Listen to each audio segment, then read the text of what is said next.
Macaroni with the chicken strips.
Just wanted to unmute to say thank you for the raid, Martin. It was so very unexpected, not at all planned, and we'll be ready real soon.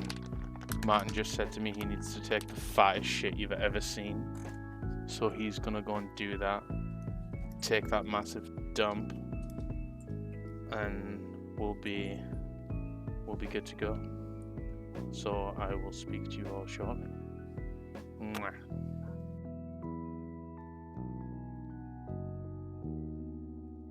Macaroni with the chicken strips.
Macaroni with the chicken strips.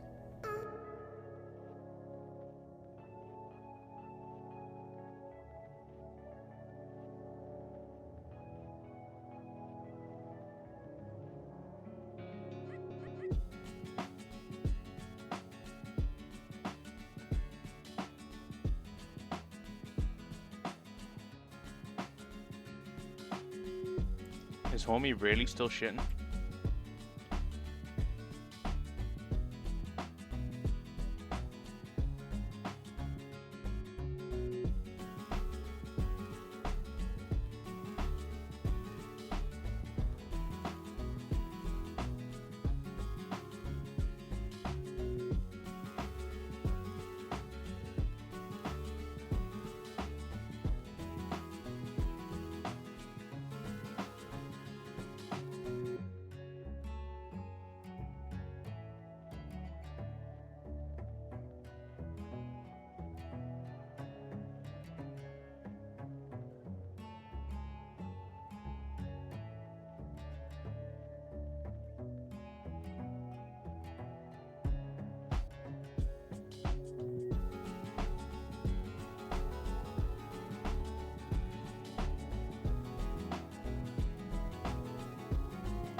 Hello everyone, hello, welcome in. Thank you so much, man, for the raid. That was very nice of you, thank you very much.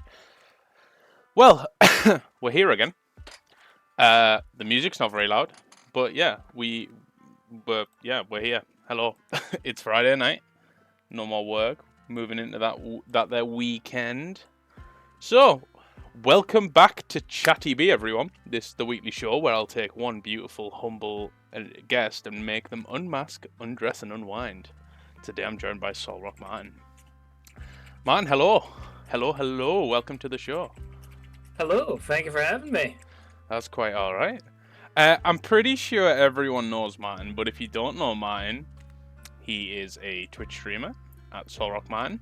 He is a shiny hunter at Soul Rock Martin. He has the fattest ass on Twitch at Soul Rock Martin. It's flat as fuck and you know it. No. There's no denial of the dumpy happening here. This is, you can tell, like, the butt cheeks shine through, man. They really do. So, so obviously you know you can catch him on Twitch at Soul Rock Man. But yes, you do some shiny hunting. I think you do. You've been playing some of the new Breath of the Wild game. Yeah. Which we may touch on today, but we won't be spoiling. There will be no spoilers for any game. Yeah, no story stuff, simply graphical stuff, as well as actions by the company, essentially. And let me just bring the music down for a quick second, guys, because as you all know, or you all may know, these shows, there's a lot of work goes into them, a lot of time, a lot of effort, and they certainly would not be possible if it wasn't for our very, very lucrative sponsor. So today's sponsor is Autism. Yes, thank you very much. So today's sponsor is Autism. Thank you very much for sponsoring us, Autism. Thank you for making this whole episode possible. Without it, it truly just it just wouldn't exist. So yeah, thanks to them. And moving on, let's move into our very first segment of the show. It's called Guestions. Normally, it's where I'll ask the guest questions, but it's kind of just turned into we're going to talk about whatever it is that the guest wants to talk about. So, Martin, if you want to introduce your topic of conversation, please. So my topic of conversation is going to be topics about English is failing me. Talking about the situation of video games in not just recent years, but in general, and like the state of gaming as well as how some of the producers of the games, their actions. I actually have a fine example that happened during my stream. Funny enough, when you're ready for us to go into it. Yeah, absolutely. Let's go. So, you may have known that yesterday was announced that Pokemon Home was coming out on the 24th, and it was going to have, or Pokemon Home's Scarlet and Violet Sports coming out on the 24th, yeah? Yes, I did. Yeah. Redacted today. Redacted literally a few hours ago. Apparently it was a mistranslation by the Pokemon company themselves, and they've now taken it back saying, oh, it's coming soon. No date announced. So, if I'm not mistaken then, Pokemon Home, this was originally meant to be early 2023, right? Is that right? So funny thing, it was, but believe it or not, that's a mistranslation that they never addressed. It was supposed to be like midway through the year, but it was mistranslated to English, and no one ever clarified it from the Pokemon company. I mean, I'm not au fait with the Japanese language, but how do you mistranslate a date? That's what I think it was to do with like the seasons that got mistranslated, because they were referring to a season to do with a time of the year, and Japan's like beginning of the year is referenced differently from ours. So to anyone who speaks English, it's like, oh, it's the beginning of the year. It's like this point, but for them, it's like round about the summer area. So like at the latest, July or August, I believe. And we suspect that could be indicative of a wider game industry practice of building up to let you down, perhaps. Maybe. But like I said, they never addressed it. It's only recently that people actually looked back on it, and translators found out from the Japanese one that it's been mistranslated. Ah, okay. Yeah. So when are we to expect Pokemon Home, do you think? Well, that's what I'm saying. They announced yesterday it was coming out on the 24th. They've now said, oh, no confirmation. There is a patch coming out soon for Pokemon Home, but they've just told us it's coming soon. We have no confirmation date after they gave us a confirmation date, which, in my personal opinion, is kind of ridiculous. Because another thing happened today with Scarlet and Violet. There was supposed to be a big raid event today that everyone was excited for. These two Pokemon that are exclusive to the opposite games were going to be in all the raids, available in all the Terra typings. This morning they got taken down because of a glitch. They coded it wrong, so certain TMs were showing up that were not supposed to show up. So they've just cancelled the event in general. And I guess do you think that's going to be rescheduled? I feel like they have to, but I'm worried they're not going to reschedule the Chestnut, because Chestnut came with it, but Chestnut's also been taken down. And I feel like they might not reschedule it because last week they gave us Chestnut. So every 7-star gets 2 weeks. So I'm worried in case they don't give us the 2 weeks for Chestnut. Yeah, maybe not. So, I mean, it's one of those, that's a difficult one for me. So, mistranslation of an announced release, I don't know how that happens. Obviously, you know, Game Freak, the Pokemon Company, etc. They're massive companies, so there's obviously a lot of moving parts around the world. You know, bases everywhere to make sure the games get translated, among other things. But how do you think that happens? Full honesty, I don't know. Like, to get that level of mistranslation between the Japanese and the English release, after... So this is where I'm going to go into Scarlet and Violet. After, as much as I hate to say it, a sloppy release of Scarlet and Violet, I feel like they are just losing a bit of love for the game, and there's not as much like heart behind it. Because being fully honest, Scarlet Violet, oh my god, it nailed the story. But from gameplay aspect, it's been terrible since release, and unfortunately, I hate to say, it is still terrible. Yeah, and I mean, Um, Ghost says it reminds them so much of Blizzard, who decided to scrap all the planned content for Overwatch 2 that actually made it a sequel. I don't know if you've heard about I Overwatch saw 2. that recently. I was going to So, talk about that. yeah, so obviously we'll move into that a little bit later then. So Yeah. sticking with the Pokemon thing, I mean, I'm a casual Pokemon gamer. Like, I'll buy the Pokemon game, I'll play it until I complete it, and that's kind of it. There's no shiny hunting value for me. It's not the part of the game that I enjoy. But to have a game release, a mainline Pokemon game release that's built on an engine they've used in the past to come out in the state it came out in. Yeah. Like, I know they maybe think, hey, well, if we delay it, then people are gonna be pissed off at us, etc., etc. But there's some value for that. But it feels like because they delayed it because it came out in November, right? I think they were afraid to delay that because of the Christmas window. Oh, absolutely. They didn't want to miss the Christmas sales, which then brings you to the question of games now. As an industry, obviously it's a huge industry, multi-billion pound industry. Yeah. But we're now at a point where quality is not a priority in terms of the product. They're getting more expensive, and games are getting less quality. Well, that's where that's one of the things I did want to talk about today. Because interestingly enough, Tears of the Kingdom, a recent game, like I say, we're not getting into spoilers. Did you know that's been delayed? Or it was delayed for a year. I remember quite some time ago, I think it was a teaser trailer was shown. I don't know if it was an E3 event or a direct even. They showed quite a while ago. They showed a teaser, and then we kind of didn't hear much from it for a while. So there was initial plans to release this game in 2022, Tears of the Kingdom. Mm-hmm. And they went to an E3 and openly stated, we apologize, but we're going to delay it for a year because we feel like we're going to need more time to polish it, to make it work. And they did. They delayed it for a year. And funny enough, like half of the community was absolutely outraged, half the community was fine with it. Mm-hmm. But see, with the game releasing, I think they did right by delaying it for a year. And I like seeing that love where they realize we want to make this work. If we're going to do that, we need to delay it. And don't get me wrong, this is where I'm going to talk a little bit about Tears of the Kingdom, where there are occasionally still frame rate issues, but it's like when there's thunder and lightning and tons of enemies around you, yes, that's understandable because there's lots of particle effects happening. But interesting thing, they released a patch today, a week after release, to fix one, a game-breaking bug that was stopping people from story progression, and two, to fix a variety of bugs. They haven't specified what bugs, but the game's been out for a week. It's been out for a week. Do you know how long we had to wait for a Pokemon update to fix the bare minimum of stuff? How long? Over a month. And even then, it's not even fixed everything. Because looking at Pokemon, the background still, like, dips out all the time.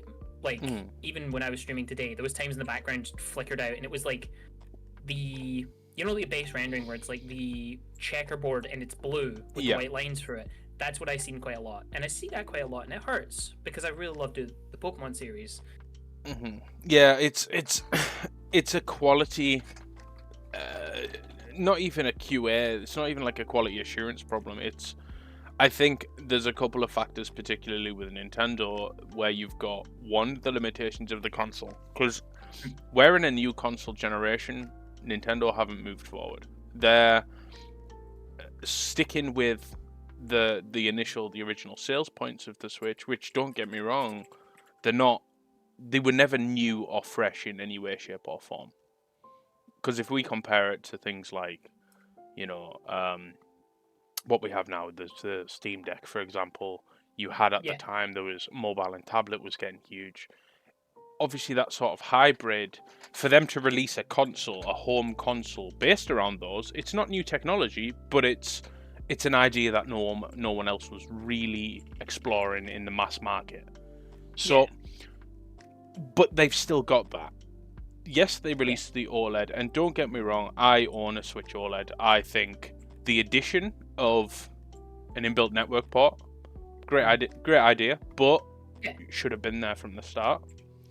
I think the bigger screen and better quality Great Edition should have been there at the start.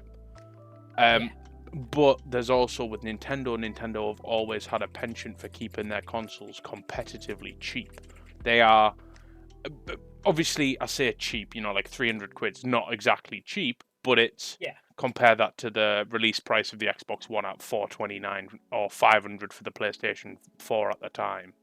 Absolutely. And now the £600 of the Xbox Series X and the PS5, and the $450 for the Series X. But I mean, the whole product is cheaper, but unfortunately, where I think Nintendo are cutting technological corners in terms of what hardware they're putting into their consoles for the price you are paying is, I think we're at a point now where they need to look to invest better in the hardware they're pushing out. You've got games that are, they look good. For example, let's go back to an early release game, which was the Mario Odyssey. That game looked great. It's a Mario game. Your colors are popping. Your textures are nice. They're not, it's not Ultra HD 4K texturing, but that's not what you expect from a Mario game. But that game looked really good. Yeah. But we're now in 2023, where really, Tears of the Kingdom for me, and Breath of the Wild, comparatively, they both look incredible. Yeah. But how long can they keep pushing the same sort of visual appeal of those games with no technological advancement? The hardware limitations of the console are pulling games back. I believe it was it A Link to the Past that they completely rebuilt, and that game came out and people loved it, but it suffered from terrible performance problems. Pokemon Scarlet and Violet, again, terrible performance problems. For a tablet that's £300 and not that far off the Steam Deck, which, by the way, the Steam Deck is capable of Doom Eternal handheld on medium settings, a far more higher definition title for a comparative cost of entry. So the Steam Deck has its various SKUs. It has the base model, not too much storage. But the price is comparable to the Switch in terms of what you get for the money and the performance, the feature set. For the Switch, we still only have 2 themes you can pick from, light and dark. There's no customization availability. So there's a lot I can say about the Switch, and I'm not gonna, don't get me wrong, I love it. I think it's fantastic, but I think Nintendo as a company need to do way better with their games consoles now. They can't, especially when you're pushing their best games. Nintendo was the family company, the Wii, you had the Wii Sports and everything. It took them how long to release Switch Sports? They've got, other peripheral-based games, Ring Fit, for example. Fantastic. Perfect. Yeah. But to me, a lot of the Switch's best games are the ones that are primarily single-player experiences. So, yes, Pokemon Scarlet Violet, you can raid together and such, but the core of the game is single-player. Yeah. You can't go through the story. Breath of the Wild, exactly the same. Tears of the Kingdom, exactly the same. Mario Odyssey, again, the same. And that's becoming the general appeal of the Switch, with this Nintendo overhanging brand of we're the family games console company. But also, to be the family games console company and to make good use of these family games, you need more than one of these devices. So then you're looking at a household that may be paying for 2 or 3 Switches, £600 or £900, or a PlayStation 5 with a controller or 2 controllers, an Xbox Series X, where you're playing. I guess what I'm trying to say is, your exclusives for Nintendo are really good. They've got an incredible wave of franchises to play exclusive. But my main issue with them is they still think that's good enough. They charge for a Nintendo Switch Online service now, where the Switch servers are it's worse than the 3DS. They're terrible. It's worse than the 3DS. They're god awful, and you're now charging for this. Like, have you ever played online Splatoon? Yes, and it's either people can't connect to me for the lobby, or we get kicked out of games for no reason. Yeah, I encountered that so many times. The first time I did a Splatfest, it was like, oh, cool. I just didn't get to do my first 10 matches. Thanks. Also, this £300 console that you're paying for, that you're now paying a subscription to be able to use online. By the way, you need to use your mobile phone so you can talk to your friends online. Because our console can't do that. So the Switch Online app built into anything. Yeah. Yeah. So they use an app for it. There's a Switch Online app that you can use to communicate with friends. So it's a good console that's sorely lacking on basic features. Features and functionality. I do want to comment on one thing you said earlier about how the the Wi-Fi connector, like hard connected in, should be a thing for the beginning. Yeah. The Ethernet cable. Funny enough, if you had a USB to Ethernet connector, you could do that with the original Switch. And it showed the symbol to say it was wired in. And I'm like, why was this not just a base feature then? Why not just make it a Wi-Fi port? That's it. I mean, you think about it, right? Those USB to Ethernet things, I own 2 of them. I got one for Ghost Switch, and I had one for mine before I got the OLED. They cost me probably less than £10 each. Now you just think, £10 for the full USB to Ethernet thing capable of transferring, Ethernet, gigabit Ethernet speed. So what's the cost of just the Ethernet port? Like pennies to include that. Yeah.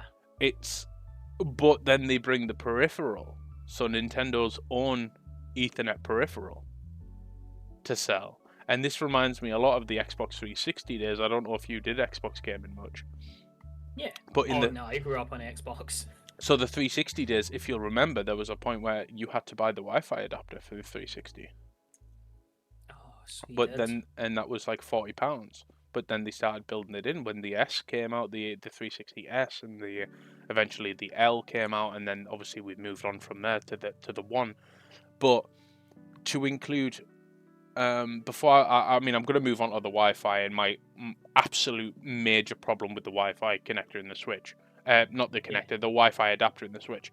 But again, basic online feature sets. You're going to charge a subscription for your games, your online service. You make that online service as highly available as possible. And now, Microsoft with Xbox, Microsoft have the Azure cloud, which is business, enterprise, personal.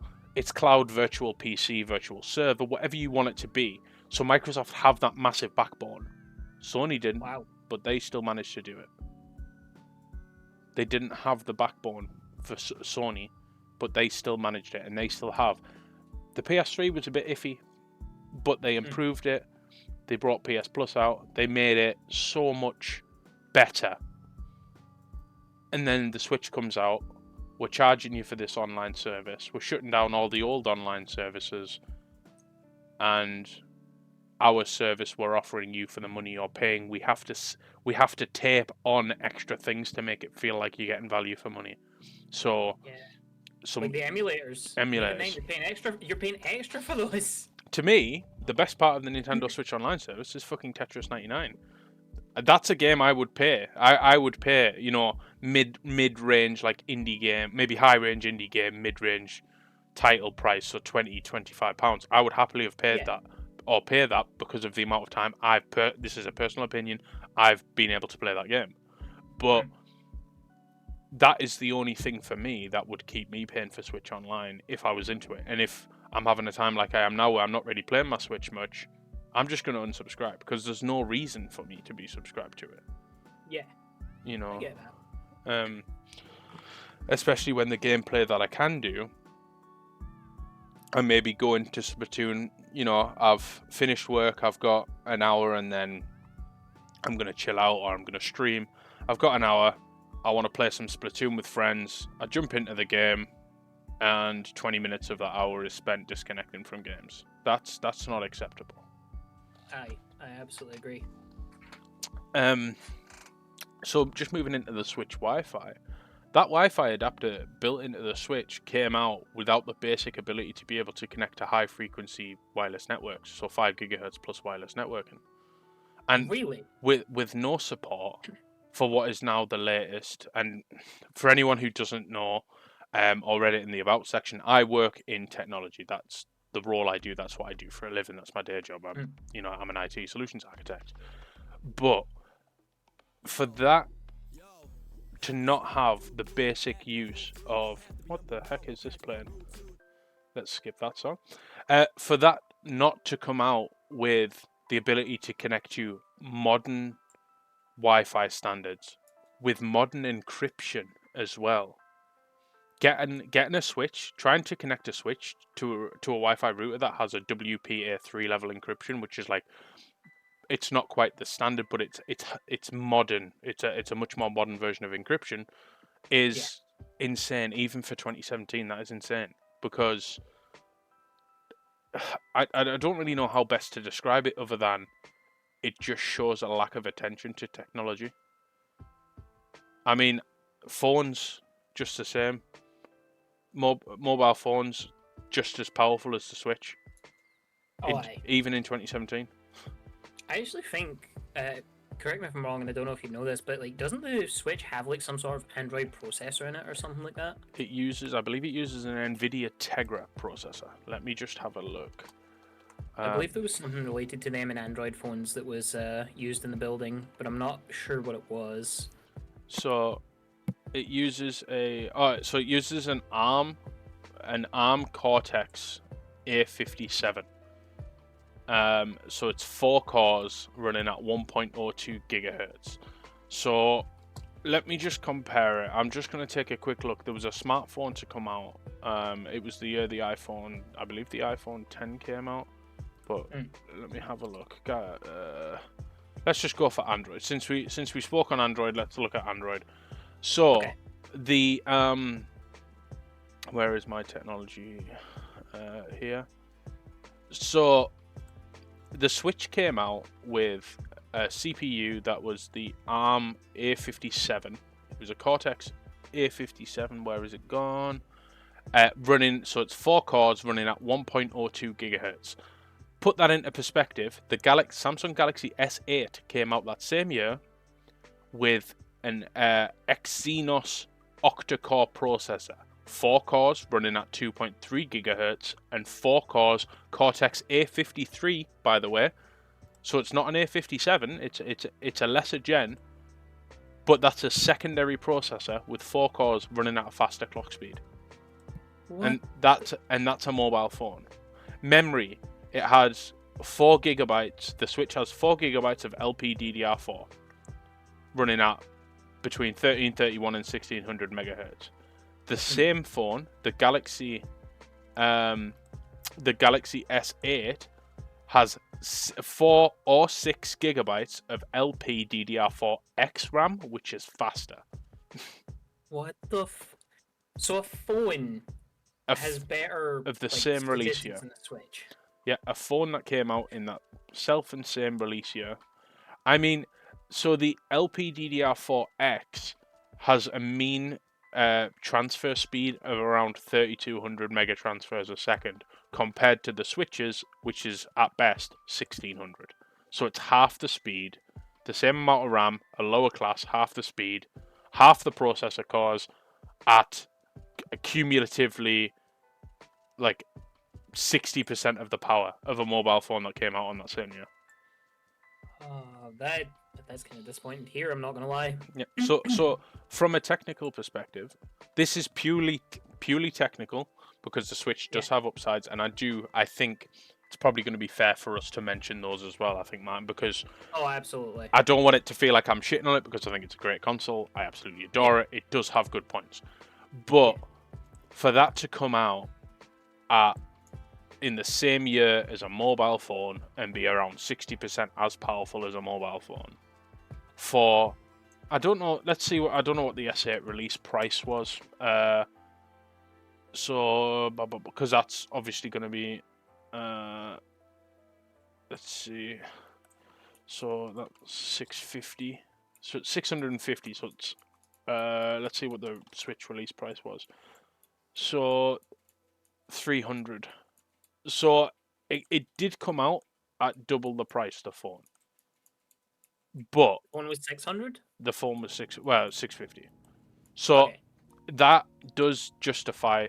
But in the same token, you also have coming out that year the Series X, the Xbox One, sorry, and the PlayStation 4, which came out at or around those prices and have even better yet hardware. So I think it's a balance. I think Nintendo are keeping the consoles cheaper intentionally to keep the price down, to get people invested in their exclusives. But I think there's areas where they're not making the right sacrifice. Yeah. So, for example, you know, the missing basic functionality of Wi-Fi, missing a microphone, for goodness sake. Like, these little things aren't extravagant costs, and I'm sure if it had a microphone, it had the ability so you could party up like you can on Xbox or chat up like you can on PlayStation. I'm sure people wouldn't mind paying an extra, you know, £10 or £20, because that's then you're giving more to your subscription model through your hardware. I will say, in Sword and Shield, if they had a mic where... So, I don't know if you know Dynamax Adventures. I've heard of, yeah. So, you would, like, fight free Pokemon, then fight a legendary, right? Mm-hmm. So, if you had party talk during that, would have made it so much easier. And I honestly think, like, they did that, oh my god, those things would have... Like, Sword and Shield would have sold even more units, because it's like, oh, I can communicate with people to hunt these legendaries, and we can work together. Don't get me wrong, there'd also be extra trolling, but... Yeah. It would have been an amazing feature. Especially when you say, like yourself, like the other companies had it. Yeah. And not everyone has Discord. Sorry. It's true. It's true. I mean, Discord integration's another thing, because we're now in a day and age where Discord integration is a thing. Xbox has it. PlayStation has it. Where is Discord integration on the Switch? Oh, it's on your mobile phone. You know that thing that you paid another 600 quid for on top of what you paid for the Switch. Oh my goodness. You know, and these are things that, you know, could have happened. You know, I know Nintendo have a bit of a weird history with third parties. Yeah. But I just feel like a lot of it's misplaced. I think we should have seen a new Switch by now. Yeah, especially when you mentioned that the Xbox One and the PS4 was when this thing released, and now we have PS5 and Xbox Series X. Yeah, and don't forget, we also had the middling consoles as well. So there was the PlayStation 4 Pro and there was the Xbox One X. Like, these are consoles that existed between the generations that were the obviously Pro versions, so they had some beefed up hardware. I mean, okay, so the appeal of the Switch was it being handheld. Yeah. Do you? What's your opinion on the Switch Lite? What do you think about it? So this will come from a couple of technical standpoints as well. I personally don't like the Switch Lite. And one of my main reasons is, I don't know if you're aware of when the Switch first came out of controller drift. Mm-hmm. That still is a thing, even to this day, with the OLED Switches, after they've been through a lawsuit where they had to fix all that stuff. But here's the thing, if it happens to the main Switch or an OLED, you can still play it theoretically by like plugging in a controller or swapping out a Joy-Con or something, right? Yeah. Because you can send your Joy-Cons to them to get fixed. Yes. What happens if it's a Switch Lite? You have to sacrifice time from your console and send it away to them, trust that they'll fix it, not damage the memory or anything, and send it back to you fully intact. Yeah, which I think they can do, but again, it's one of those where I also kind of think, well, hang on just a moment. The Switch Lite, I mean, the fixes for drift, for example, were simple. I mean, you can buy a Switch drift fix kit for like £5 on Amazon. Yeah. Yeah. And the fixes, obviously, if you have the technical know-how or are comfortable taking apart a games console or a small micro device, that is a stipulation. You know, not everyone is comfortable. But the fix is so simple that there is no reason why they couldn't have replaced the problem components in modern Switches. I mean, the original release Switch had a battery issue. They released, they released a second generation Switch. It wasn't a named release or anything. They were just saying we're releasing a Switch with a new battery in it. I think it lasted a little bit longer as well. Don't quote me on that though. But they didn't. They addressed that issue, and they addressed it silently. Why haven't they addressed the drift issue with the Joy-Cons? But they're still charging as much as they're charging for them. If I remember correctly, the case brought to Core. So the case won, and if I remember correctly with the case, the person argued that they deliberately did it to drive the sale of Joy-Cons to make more money. Because think about how much Joy-Con costs. They're £35 a piece, and you need 2. If both of them go, you need to spend £70. I don't know what that is in dollars. It's maybe like $85 to $90 for 2 more controllers if you can't get them repaired. Yeah, and it's so scummy. Yeah, it is. I mean, I think in that case as well. Now again, don't quote me on it, but I believe there was also the issue of Nintendo charging and not warrantying that as an issue. Yep. So now you can send your Joy-Cons, no matter how old they are, for free. Yeah. Of course, it takes weeks to get them sorted, and a lot of people are like, I don't want to be without my Switch for that long, therefore I will bear with the issue. People shouldn't have to bear with the issue. It should be fixed at the source, in manufacturing, in the Switch, or in the Joy-Cons if you're buying, the independent ones. And that should be that. This shouldn't be a problem we're facing. Yeah. I mean, how many stories do you hear about Xbox One or Xbox or PlayStation having drift? You rarely do. Think I have. Like me personally, I've not heard a single story. It does happen. It can happen. Yeah. But when it's such an issue, and believe me, these things have happened before. I mean, go back to the 360, the Red Ring of Death. That was an obvious, serious flaw. So, Geth says, Google says it's £35 each, $58.85 Canadian, or $43.53 per dollar. I imagine that's for the single. Yeah, that's for the single. So that's $86. Well, 89 closer because of the 50 in there. Or sorry, 87 for 2 Joy-Cons if both of those got fucked. Plus shipping if you don't buy it in store. Exactly, and think about how much money they would make off that. Because I guarantee you, those things don't take £5 to produce. Well, no, they don't, and that's kind of the point. It's a larger margin item. I mean, the Xbox. I just want to go back to that once more. Yeah. The Xbox cost Microsoft money. They priced it in such a way because they believed in their Game Pass system. So, Xbox Live Gold plus a whole host of different games on Game Pass. They were willing to take a loss on the console in order to ship out more Game Pass subscriptions. And yes, Microsoft, they're not winning a console war. I hate the term console war because you just play whatever you want to play. But Microsoft volunteered to take the hit for that. Fair enough, multi-billion-dollar company. How fantastic and charitable of them, in order to get more of their subscriptions sold. Nintendo are front-loading the price of their Switch, knowing that it's going to have problems, to then aid with the sale of more peripherals, potentially. The theory is that they're doing it to sell more Joy-Cons, but we don't know for sure. Yeah.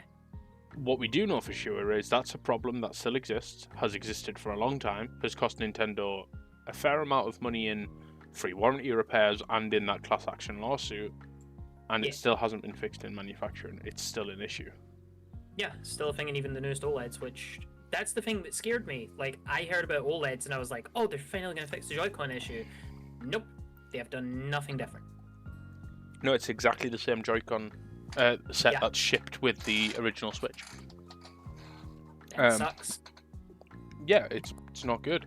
But so there's some specific game stuff I want to talk about, but just while we're on consoles, I think let's look at the Switch. Let's look at what's good about it, because there are good Yeah. things about the Switch. It's a fantastic mobile console. For me, Oh, aye. the prospect, I haven't done it.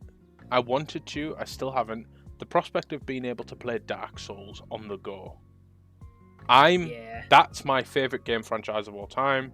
I've put thousands of hours across the Souls franchise of games. I created a spreadsheet to talk about, like, while I was investigating the lore of all the characters. I was just really into it. I had a tenure where I'm speedrunning. I was speedrunning on Twitch for Dark Souls. I love those games. So the prospect of playing one of those remotely or on the go, brilliant. The ability that the Switch gives you to do that is incredible. You know, Breath of the Wild, Tears of the Kingdom, all games that you don't have to be stuck to a couch, you don't have to be stuck to a computer, you're not docked, you can just pick up and play on the go. And the graphical fidelity and whatnot will adjust in accordance with how you're playing in order to give you, more battery life. Because, I mean, if those games were to run at their full fidelity on handheld, it'd be like an hour, maybe. I have no idea. But, so I think mobility, great selling point of the Switch. An incredible thing. Again, it's not a technical marvel, but it's a fun and new way, or was a new way to play games previously bound to console or PC. Other things I like about the Switch, their exclusives are second to none. I can't deny it. As much as I love PC gaming, as much as I love playing my Xbox, I've got a PlayStation, I've got the Switch, I've got all of them. The Switches, Splatoon, Metroid Prime 4, hopefully when that ever sees the light of day. Pokemon again, Mario, Zelda series, Smash Brothers, Zelda, Mario Kart, Mario Party. Like, I know it's all Mario, but these exclusive games they're just unmatched. Yeah. Hey, Nino. Hey. So I just can't sit here and shit all over the Switch when it does have incredible games going for it. Absolutely. It has the mobility aspect of it. It does now have the online play is, the servers are terrible, but the online play on the Switch and the ability to play online on the go or dock, it's fine. It's good. And one thing I will also say about, like, Nintendo in general, let's be honest, Nintendo is never going to produce a 4K realistic game, but here's the thing. Nintendo's never been about the hyper-realistic, all that stuff.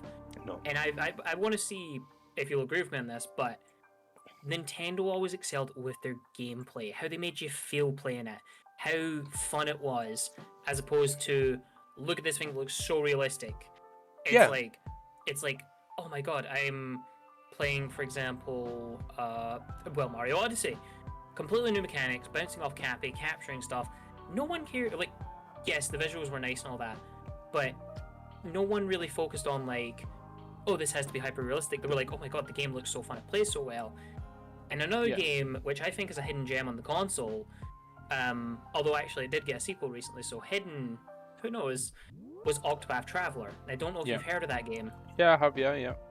Yeah, which, for anyone who doesn't know, is a Unity Engine sprite-based game, and yet the thing was amazing. It was reminiscent of the old Final Fantasy games with its own unique system, and like I said, it done so well it warranted a sequel that recently came out. And it proved that, like, you don't need to have all these hyper-realistic, all this, like, open world, all that kind of stuff, because that was segmented open world, like different areas where you could go between. And it was so amazing. Yeah. I think that's one of the things with Scarlet and Violet that maybe they pushed it a bit too far, was trying to make it fully open world. Yeah. Because Sword and Shield had, like, the wild areas, which were free segmented open worlds. Legends Arceus, 5 different areas, and then they pushed this to open world. But that doesn't mean that open world's a bad thing in general, because again, look at like Tears of the Kingdom and Breath of the Wild. Those are open world and they perform amazingly. Yes. Yeah. So, just on the games and their performance. Obviously, we did touch a bit on the Pokemon, but Yeah. I do feel, again, I've got to go back. I do feel like Nintendo need to, or maybe specifically the Pokemon Company, need to bring out something that is well captured again. Because, I mean, for me, my highlight in Pokemon, having played a lot of the games, not all of them, not most of them, but a lot of the games, and I'm talking everything from Mystery Dungeon to Snap to Colosseum, Stadium, sorry. Arceus, for me, Legends Arceus, for me, was peak Pokemon. That is my favourite Pokemon game that's ever been released. And it's not a main franchise Pokemon game, but they used the engine. They've used that engine again in Scarlet and Violet. It's exactly the same, just obviously tweaked and modified. But Arceus got it right, because that game was beautiful. It didn't have the issues that Scarlet and Violet were having. And I don't know why. I don't know how. Yes, it maybe because it's a different team. I have no idea. But I was actually about to say that.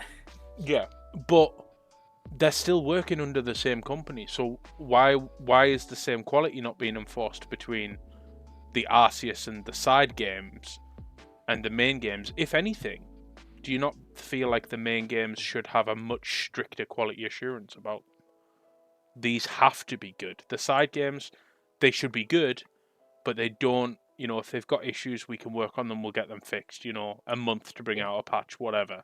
But a main franchise Pokemon game, it doesn't feel right that they don't have, like, there should be more pressure.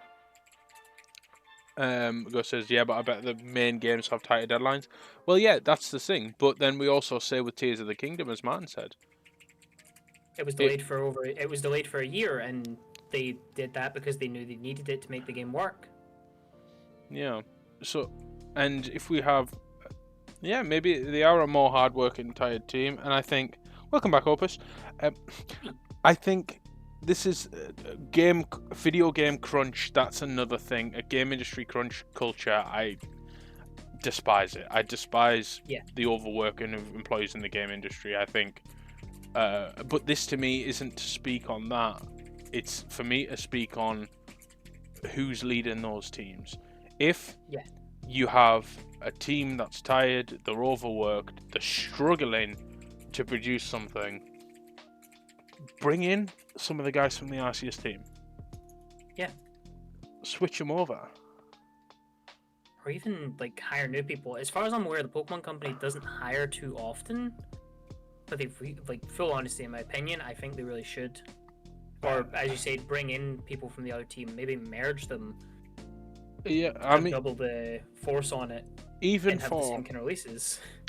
Even for your last couple of months prior to your release window, before you've got to send the gold copy of the game off to the manufacturer,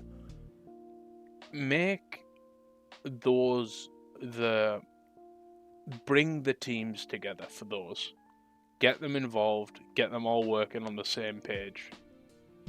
Like, to me, for Arceus to come out and be what it was, perform like it did, it wasn't perfect by any means, but it was night and day compared to Scarlet and Violet.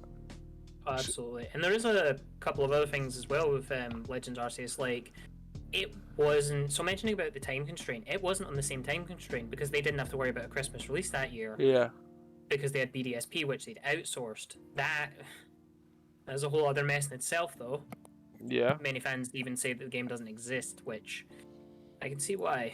It still does not function well. So they had time to move on to Legends Arceus. So they had a few extra months.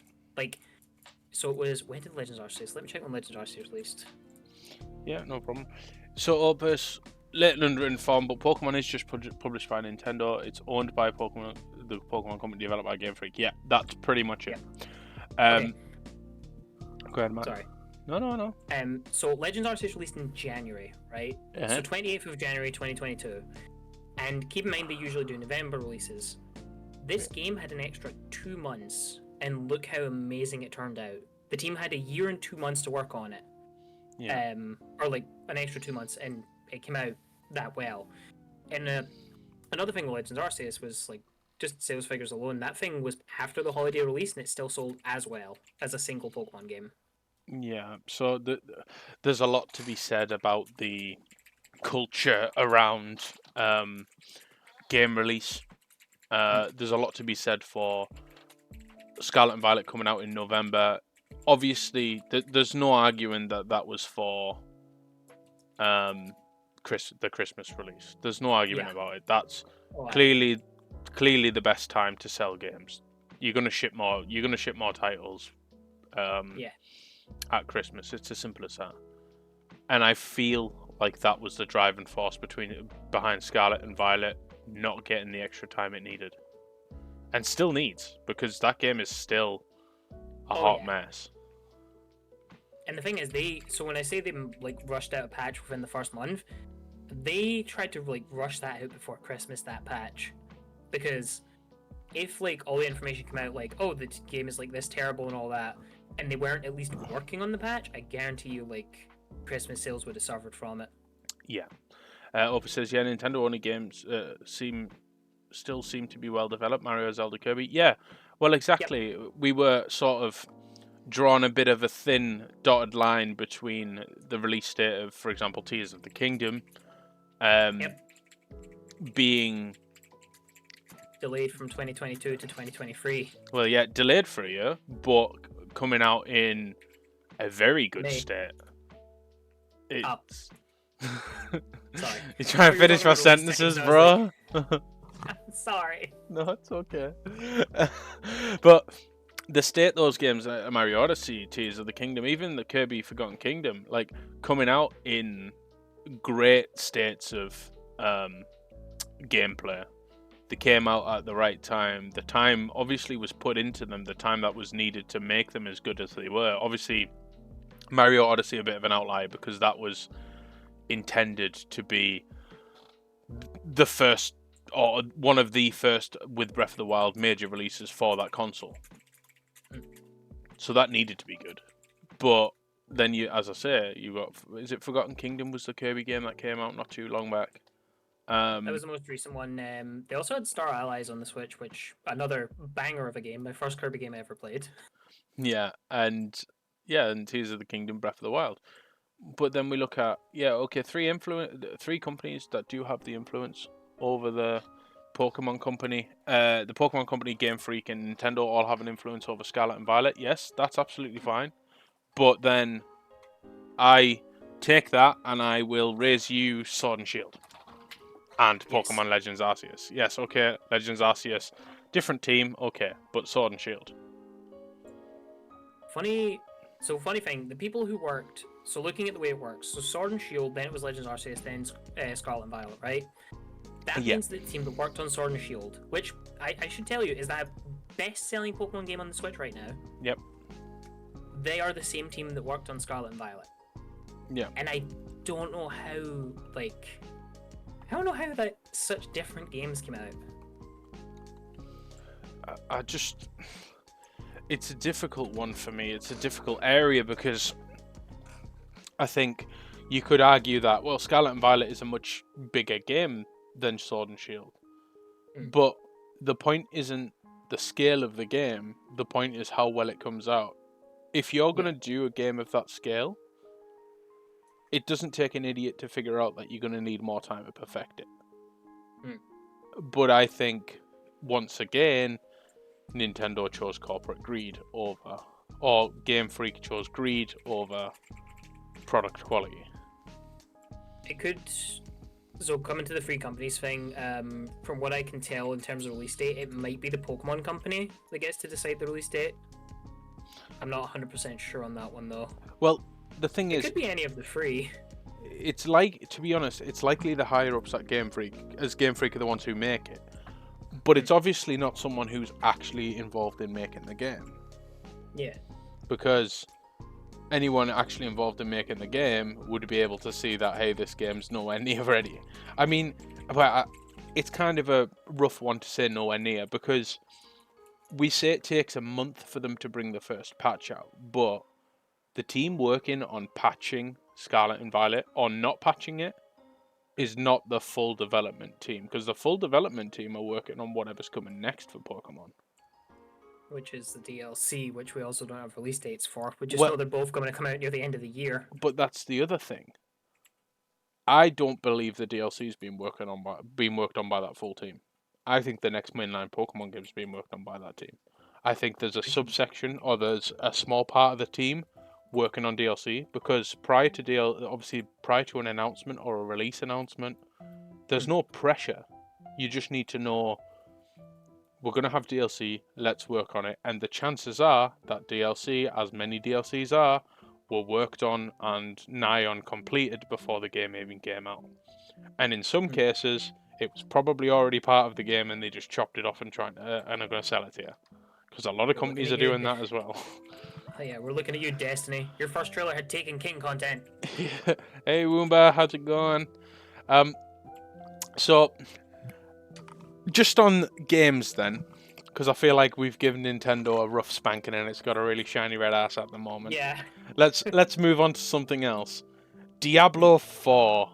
Do you want to pay more to play a game 4 days early? I found out about that during my stream, and that is bullshit. I mean, I think there's other things you also get by purchasing that version of the game. But in essence... Yeah, but in essence, you're going to pay to play that game 4 days early. How do you feel? Ridiculous. I mean, I love Diablo. I think Blizzard as a company, I don't want to go too far into what happened, because I think Blizzard as a company started off incredibly. They were releasing good games, they cared about the games. Then obviously there's the culture, the bullying, the blatant sexism, the horrendous actions. I mean, I don't know if did you ever hear of the extent of things that happened at Blizzard? I heard the majority. Did you hear about the person who committed suicide?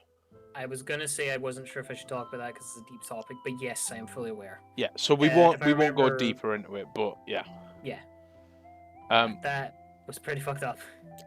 Despicable, but ultimately, things are gonna. I would like to hope things are gonna move forward. Things are gonna work out for them, and they'll right all of the wrongs that they've done in some way, shape, or form. That's an ideal world, you know. Yeah. But going back to the games, Diablo, for me, loved it. World of Warcraft. I played World of Warcraft since it came out in the UK in 2005.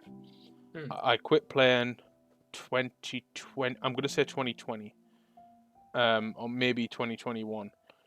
I quit playing it as a result of, yes, we will be going into that, Opus. That's why I'm bringing the Blizzard thing up, because there's a lot to be said for Blizzard right now.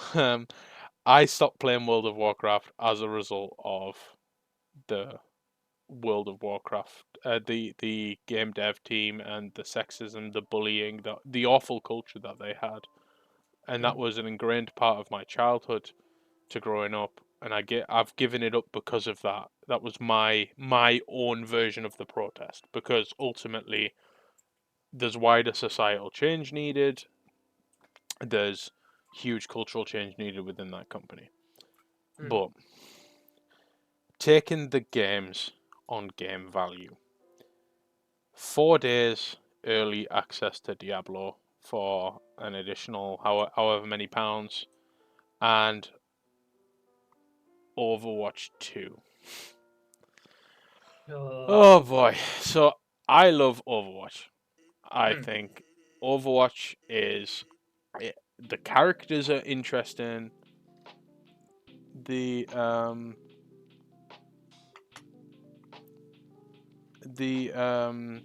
on one second. No worries.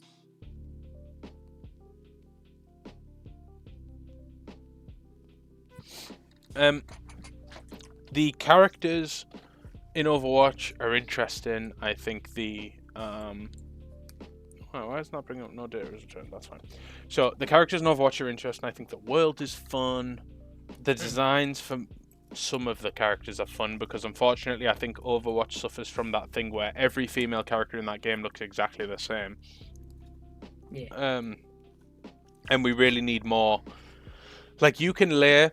I saw a post. I can't remember where it was, but they layered Mercy, Brigitte, Moira, Anna, Farah. They layered all the female characters on top of each other, and sort of slightly turned down their opacity, so they became and basically the same facial structure, eyebrows, eye shape, all these sorts of things were exactly the same. They just copy pasted.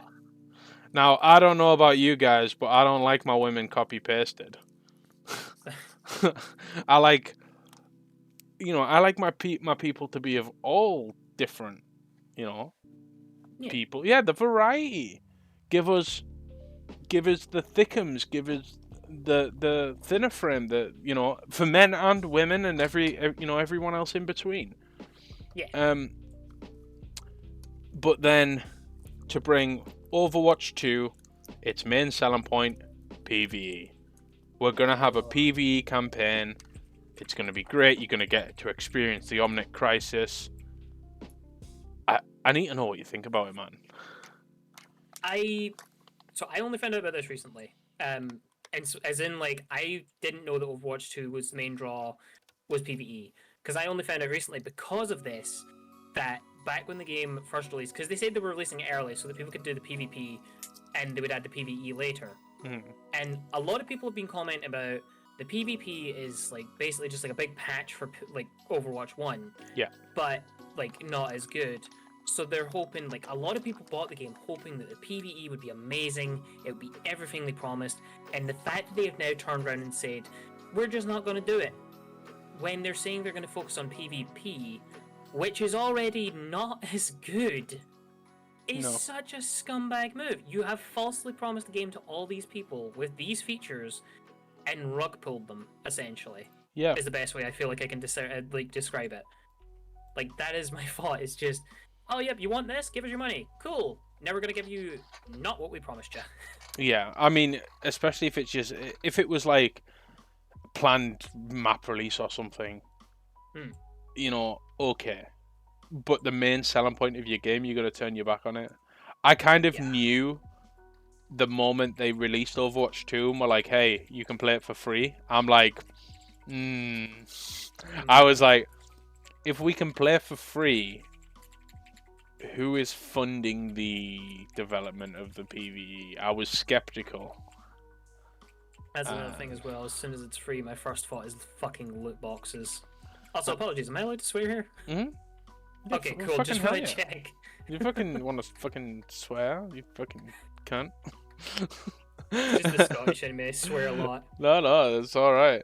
But some people thought they knew and did it on purpose because they released Overwatch 2 during a financial crisis. No, not the loot boxes. But yeah, this is the thing. Overwatch has always had loot boxes. Yeah. And in Overwatch 1, when you paid for that shit, you had loot boxes. Yeah. But, I'm always on the side of if you're going to have microtransactions in your game, cosmetic. I do not care. It's as standard a game practice as multiplayer online for most games. Like, it's so expected at this point. It's wrong. I think squeezing the life out of your customers is a terrible thing. Oh, you know? But, I mean, I was touching on with Jamie last week about consumerism. And it's such a predatory, terrible practice that it's just become it's just normal. Yeah. And it's fine. Nesset says also Diablo Immortal, you had to pay a shit ton to get the best gear. Hello, by the way. Hi, Nesset. Hey. So Diablo Immortal was interesting because they worked. I'm sure someone spent like $5,000 in that game on like, I don't know if it's like Rift Keys or something like that to get the best gems. What the heck? and their return on that investment was like virtually nothing. So, but sadly, again, free to play game, massively multiplayer, like, Yeah. and as Roomba and Opus says, laws governing loot boxes, gambling for babies, like babies first gambling, like. Yep. Roomba says, at least in Fortnite, I know what I'm buying. Opus says, I like Destiny's model where it's cosmetic and you always get to see or get what you pay for. No loot boxes, lotteries, chance. Yeah. So on that, doesn't Destiny have, I don't know if it's like a purchasable engram thing where you can see the options for the rewards, but you don't know which one you're going to get? I do believe. Or was that Destiny 2 something that had that and it's gone now? I don't remember. So that might have been I remember that in base Destiny 2. I remember it in base Destiny 2, so I can't speak about it the way it is now. But in base Destiny 2, it was like you got these light engrams that you broke open, and it would give you one of the cosmetics randomly. It was completely removed. Okay, I think I know what Opus is talking about because there was a thing where people boycotted Eververse. Correct me if I'm wrong, Opus, but that might have been what they removed. Because that is quite scummy. Yeah, I mean, the whole gambling for loot box, but I mean. That's another topic we could talk about too. Okay, so here's where I think there's a distinction with loot boxes. Mm. I think in a free-to-play game, it's fine. And the reason I'll say that is, you go out and buy yourself a booster pack for Pokemon games, from Pokemon cards. You don't know what you're going to get. You might get absolutely nothing. But all your cards might be worthless. Yep. So there's an element, and in a free-to-play game, because in Pokemon trading card game, for example, or Magic the Gathering, there is no cost of entry other than you've got to get your cards. But there is still, so... Yeah, they got to buy the packs or buy the singles. Yeah. So, but everything's... there's still bright engrams, Opus things, but you can't buy them. They're just a level of reward, free or paid battle pass. Well, yeah, fair enough. Okay. I think they do have their place. Yeah. I think they have the place perfectly fine in free-to-play games. I think they do need to be governed. And for me, governance comes to the pricing models of these things. Like, make them fucking super cheap. Yeah. Like, yes, it's okay, but more people are going to buy them. It's going to be more gambling. But make them a low-risk, high-reward item.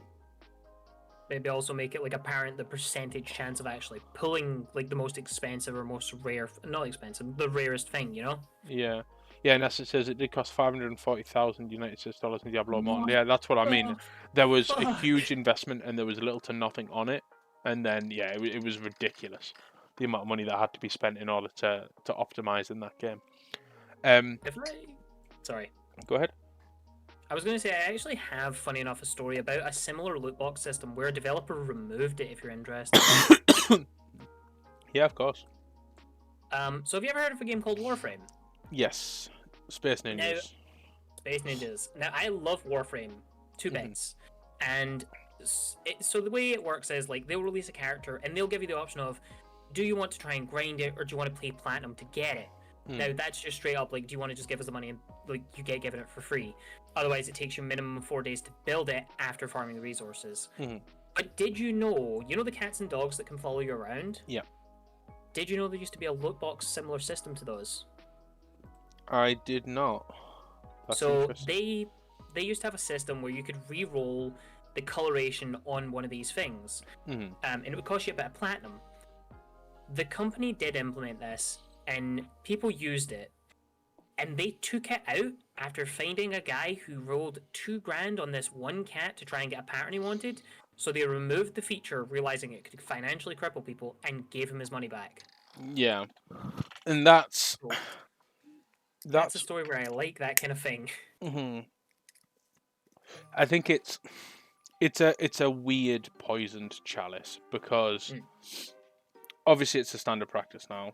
I don't really like it, but I can see why it has its place. As I say, free to play games, no cost of entry, perfectly fine. Someone wants Yeah. to spend money. Yes, it's predatory, but we still have casinos, we still have arcades, slot machines, you know. Yeah. And I don't see an issue with having that there, where you can compare it to other loot box style things, primarily trading card games, collectors games, any real sort of blind bag collectible game is similar. It's a similar concept, just done digitally. Now you can say, well, the physical item may hold more intrinsic value, particularly over time, than a digital item might. Thank you very much for the hydrate and stretch, Peanut. Get a big stretch, Martin. Get a hydrate. Get a posture check. Posture check. Ooh, I need to be careful with this, so my butt plug might slip out. No, we're good. My butt plug is still firmly in place. It's still vibrating. It still has an LED gif of Martin jumping up and down. Yeah, we're all good. How could you say that? Hmm? How could you say that in front of the equivalent of our art mama? Because she drew both of these. Who's our art mama? Oh, Peanut. Yeah.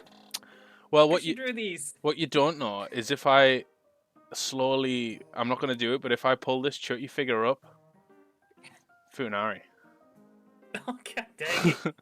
The table is hiding my giant cock. So, I'll let you all picture that. I am very glad I have hair in front of my eyes so I don't have to see that. Well, you can feel it because it's tickling your knee currently. I thought we were playing footsie. Nope. Nope, Oh that my is God. that is my bell end. That is the end of my dong. Someone get me some napkins, please. I haven't come yet. Soon. Anyway. Oh, this turned. Oh my god. Oh, people have just realised they're watching a Chutty stream. Oh yeah, Chutty is very, very unhinged. This might be Chattybee with special guest Saul Rock Martin, but I'm still Chutty. I'm still... Actually, this is a good point. Let me just give you all a reminder of today's very good sponsor. Okay? I'll send you the ad spot after, Martin, so you can hear it. Yep. But everyone, our sponsor today is Autism. There you go, autism. Anyway, I so yeah. unmuted your stream and heard that. You. So sometimes you just need a sponsor, and sometimes it's autism. But yes, it's still a Chutty stream, whether it's Chattybee, whether it's just me playing games, it's still a me stream. And Martin, I've just came on your knee. Anyway, moving on. Tissues now. Anyone got napkins? Okay, so back to the loot box situation. Now I'm no longer fully erect. Do you get a discount for a 6-pack of autism? I mean, if you put in code autism at www.autismstore.zip, here, take them. Don't let a drop go to waste. Damn it. Do you want a straw instead? Might be kind of chunky actually. Oh, yeah. Like a slushy. Anyway, so oh, it gets worse. Yes. Code autism to autismstore.zip. You will get a 25% discount on your purchase of autism. If you want autism for free, all you have to do is get vaccinated. Foxy Vixen says, I will get on my knees and lick it up, it's fine. Emergency! Abort! Why are you the one concerned? It's on my knee! That's fine. But it's my stuff. When will you learn? When will you learn that your actions have consequences? Never. Good. This is funny. I make a conscious decision not to allow my actions to have consequences. We should discuss that, by the way. Consequences. Please don't, that's my husband. Lol, don't start things you can't finish. Well, I did finish on his knee. So, eat that, Foxy Vixen, if that is your real name. See, Opus always finishes, yes, on my mouth and asshole. Anyway, am I going to get banned from Twitch for this? Probably not, as long as there's nothing actually in SFW happening. Well, I mean, if I shimmy my character a little closer. Nah. Maybe we could make out by the naked cherry over there. You know what? No, never mind. I was going to make another dick joke, but I think we're past dick jokes on this channel. Yeah. Peanut Paws' brain has exploded. It's probably just from my voice because it's terrible. And yeah, enjoy the brain explosion.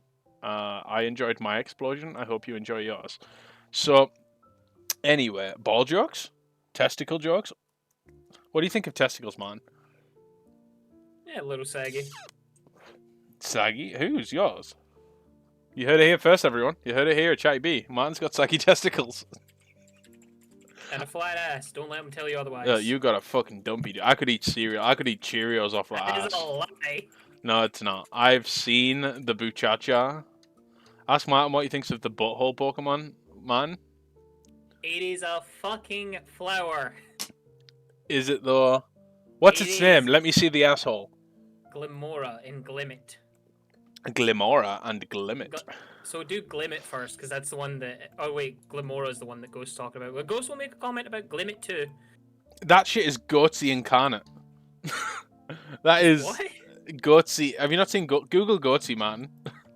I don't want to. No, you should. It's nothing bad.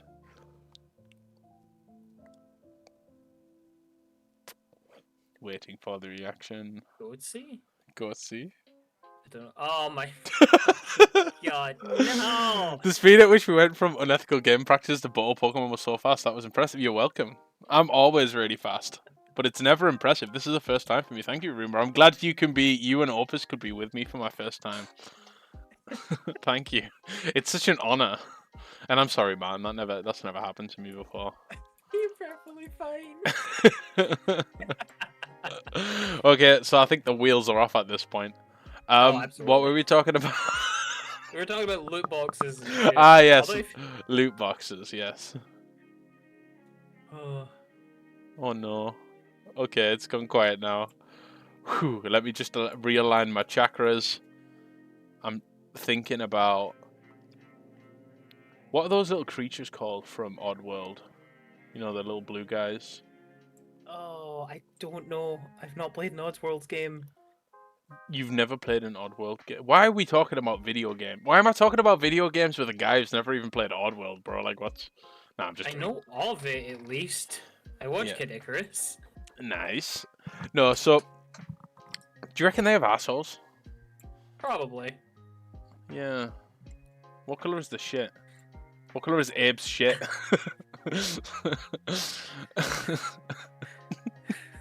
Okay, I'm stopping now. Okay, unethical gaming practices. So, loot boxes. Free-to-play games, totally fine. Isn't Oddworld that popular emo piano song from Donnie Darko? Yeah, it is, yeah, actually. All around me is jizz on my knee. My name's Martin. Please help me. Martin, do you have a topic you wanted to talk about? Oh yeah, Martin, what was the topic you wanted to talk about again? I actually did want to mention something. You mentioned about loot boxes, but Yes. can we also talk about microtransactions in general as well? Yeah, we I can. think of one really scummy that I think you might be interested in. Go ahead. Have you heard of Crash Nitro Kart? I have Or heard like of Crash Nitro Nitro. Fuel, the like remake that Yes. they made. Did you know what happened with the microtransactions in that? I did not, but I was starting to hear they put microtransactions in it. So, you're right. They put microtransactions in it, but here's what happened. For the first month or two that the game was out, there weren't microtransactions. And all these amazing reviews came out of the game. Oh, it's not pay to win, you don't have a way to put money in, you earn the coins yourself through races. What happens? Like a month after those reviews are all done. Yeah. Here's microtransactions, you earn less coins from races, give us your money. This happened with Call of Duty World War II. Really? Yes, they did exactly the same thing. It was fine for a month, maybe 2 months, and then they brought in loot boxes, random chance, and they annihilated that game. I think it's a completely scummy business practice to wait and then put microtransactions in after all the good reviews have come out. Conveniently, I believe they're both Activision as well. Because actually, was I think Nitro so. Fuel? No, it was Nitro Toys Fuel- for Bob. Bob was it Toys for Bob? Let me check. But yeah, I mean, again, microtransactions have their place in some games, but the random chance microtransaction. If you're gonna have a random chance box in a game that you've paid for, exactly as Opus pointed out with Destiny, make it a free thing as part of some sort of progression path. Don't make it something you can invest in. Yeah. To answer your question, yes, it is also Activision. Yeah, I thought as much. That's convenient. Activision. But yeah, I think also Activision own Blizzard. Oh no. Yeah, have we discovered the true enemy of the state? It's not China, everyone. It's Activision.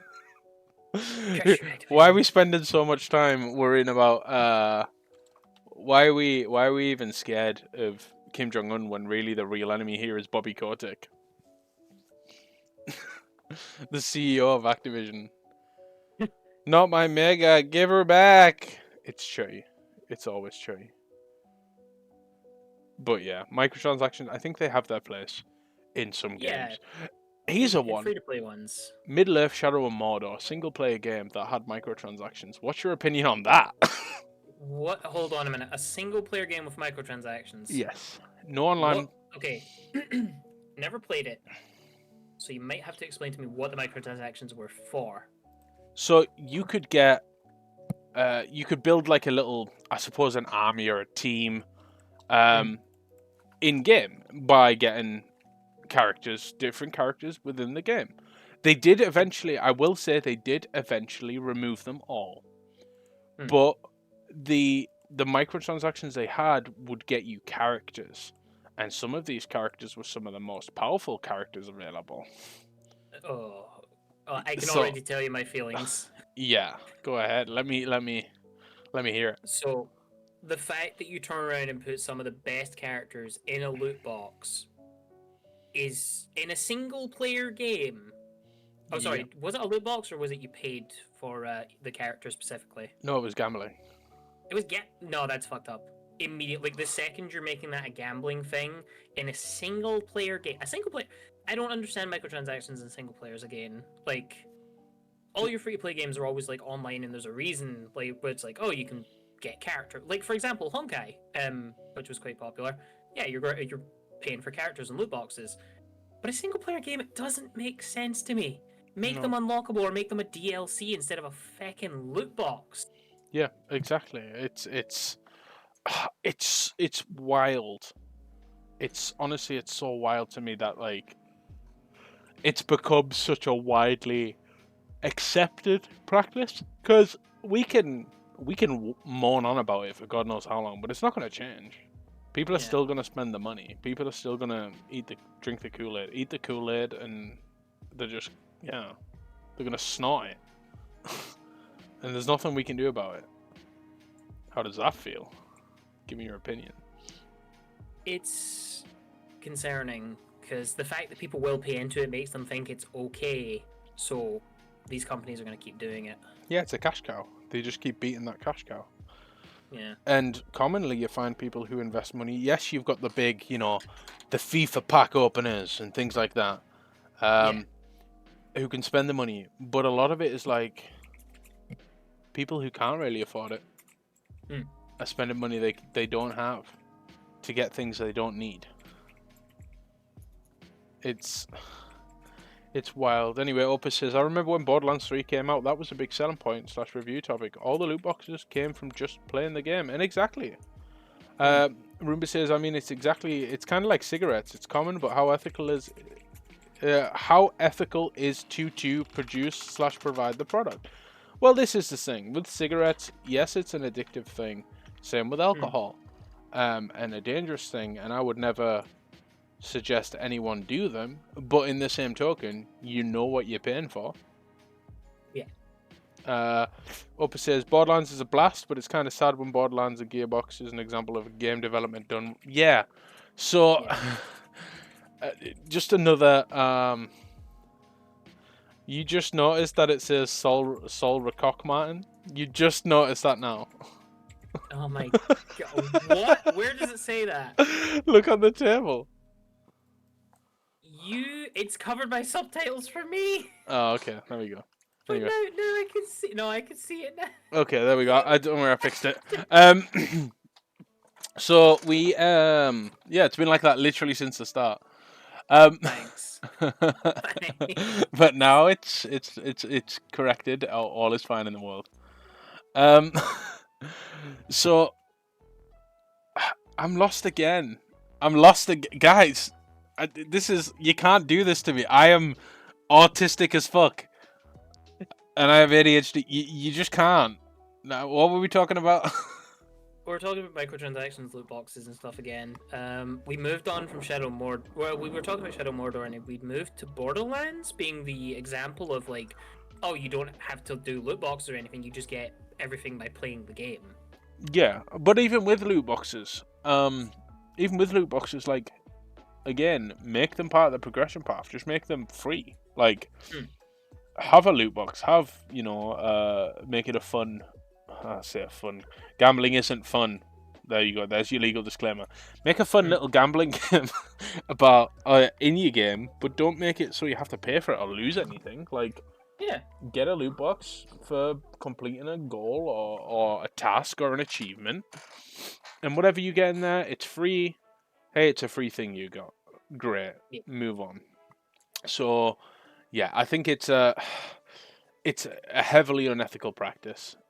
Sadly, I don't think it's going away anytime soon. Yeah. Can I throw a little thing in here, by the way? Mm-hmm. To the disclaimer you put. Mm-hmm. So I'm saying this, and some of you might not know this. As a former gambling addict, don't fall for any of this predatory bullshit. You ain't gonna win big. You think you'll win big, you're not. Trust me. That used to be me with Magic the Gathering, scratch cards. Just take care of yourselves. Don't fall for the predatory bullshit. And if you're going to play a game with like gacha and all that kind of stuff, be incredibly careful. Do the math. Figure out like, hey, is it worth me playing this if it's a risk? Yeah, and can I put my 2 pence on there as well? I hope you don't mind. Absolutely. Perfect. So 80% of gamblers quit before they win big. So you guys are all just pussies. Fuck you. And if you're gonna do gambling, just use mom's credit card. Just use mom's credit cards. Like, don't put your own money at risk. I mean, to be fair, I don't have a good relationship with my mother. Well, steal it then. But no. Okay, again, for legal reasons, that is a joke. Yeah, it is all a joke. 80% of gamblers do not quit before they win big. So just, yeah, don't gamble. Or at least if you have the type of addictive personality where you think you might make it habitual, just don't do it. Like, it's honestly not worth financial turmoil, and especially in the state of current world where finances are all over the place for everyone and people are struggling.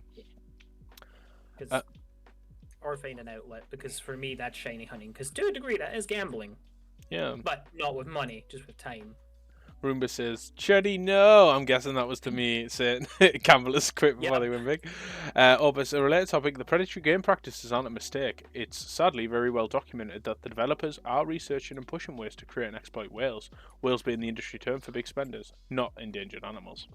Yeah, I mean, well, that's it, because ultimately there's people who are in a position to put so much money into these games. And, of course, all you're seeing is, credit go straight into that bank account as a game development studio. You're not gonna. There's no reason to stop it, because sadly, ethics get lost when it comes to finances. Yeah. But it is a huge moneymaker. You know what else is a huge moneymaker, Martin? What? Your ass. But it's flat. It's not. So it's not huge. It is. It's huge. Guys, don't believe he's just being modest. Honestly, if you think of the roundest, sweetest peach you've ever seen, and then make it Super Saiyan 4, that's Martin's ass. No, that's Miracle. You were gonna say Chutty's cock, right? Okay, so here's something you all gotta know about me, right? I have a tiny penis, My penis is akin to a baked bean. In fact, it is the child of a baked bean. It is the eyelash of a baked bean child. I do have huge nuts, however. How the fuck did it touch my knee then? Do you have like an extender or some bullshit? Prosthetic dick? Foot and hour, dude. I'm a grower, not a shower. My dick grew multiple sizes that day. But it's fine. I will, at some point, man, I will give you both inches. Don't even worry. Gonna send that bratwurst to the gym? Yeah, hell yeah. But yes, you do have a Super Saiyan 4 ass, honestly. Like, it's dumpy. It's a simple ass. I'm sorry, but... But wait, if my ass is that beautiful, does that mean I'm Lemillion? You are Lemillion. Probably don't want to be saying that word around Chutty, just FYI. Which word? Bratwurst? Jim? Jim? Are you calling me Fat Roomba? I'm not taking the keyword. fat shaming. F word. Which F word? Futa? I don't know what F word we're talking. I'm so confused. Please. You've marked your streams as 18 plus, right? No, I put fun for all the family friendly. I mean, I'm friendly to families. Roomba says yes. Yeah, oh, right, okay. Am I not allowed to use that word on stream? Is that a bad word? There are some terms, but I didn't know that was one of them. It's a slur against trans... Oh, I'm so sorry. Oh, shit. I had no idea. Remember, I'm terribly sorry. I will make a conscious effort. No, I will no longer say that word, but I am very sorry. I was unaware. But thank you for telling me, though. I'll be sure to remove that from my vocabulary. So... Yeah, I didn't. I was unaware. That's my bad. God, yeah. That's the thing. We communicate, we learn. Because I had no idea either. Well, that's it. But now we make the change. Yeah, exactly. We make a conscious effort. So, Peanut says, "I want to hug both of you so much. Is it because of my Magnum Dong?" I think it's because of your dumpy and my Magnum Dong. A perfect combo. Some would say. Some would like to dock. Some like... Have you ever butt kissed? Where you touch your butt against someone else's butt? No! You've never butt kissed before? Do you think I had a bromance? I was a hermit until I was 18. What do you mean a bromance? Any butt will do. Obviously not a child, but like... You just touch butts. You just touch butts and go mwah. Or you fart. So me and Opus. So Opus doesn't know this yet, but I have a plan. If I ever meet him, I'm gonna fart into his butthole and have him fart it back into my butthole, and we're gonna play tennis with a fart. So if I fart into someone's butthole and they fart it back into mine, whose fart is it? Is it my fart or is it theirs?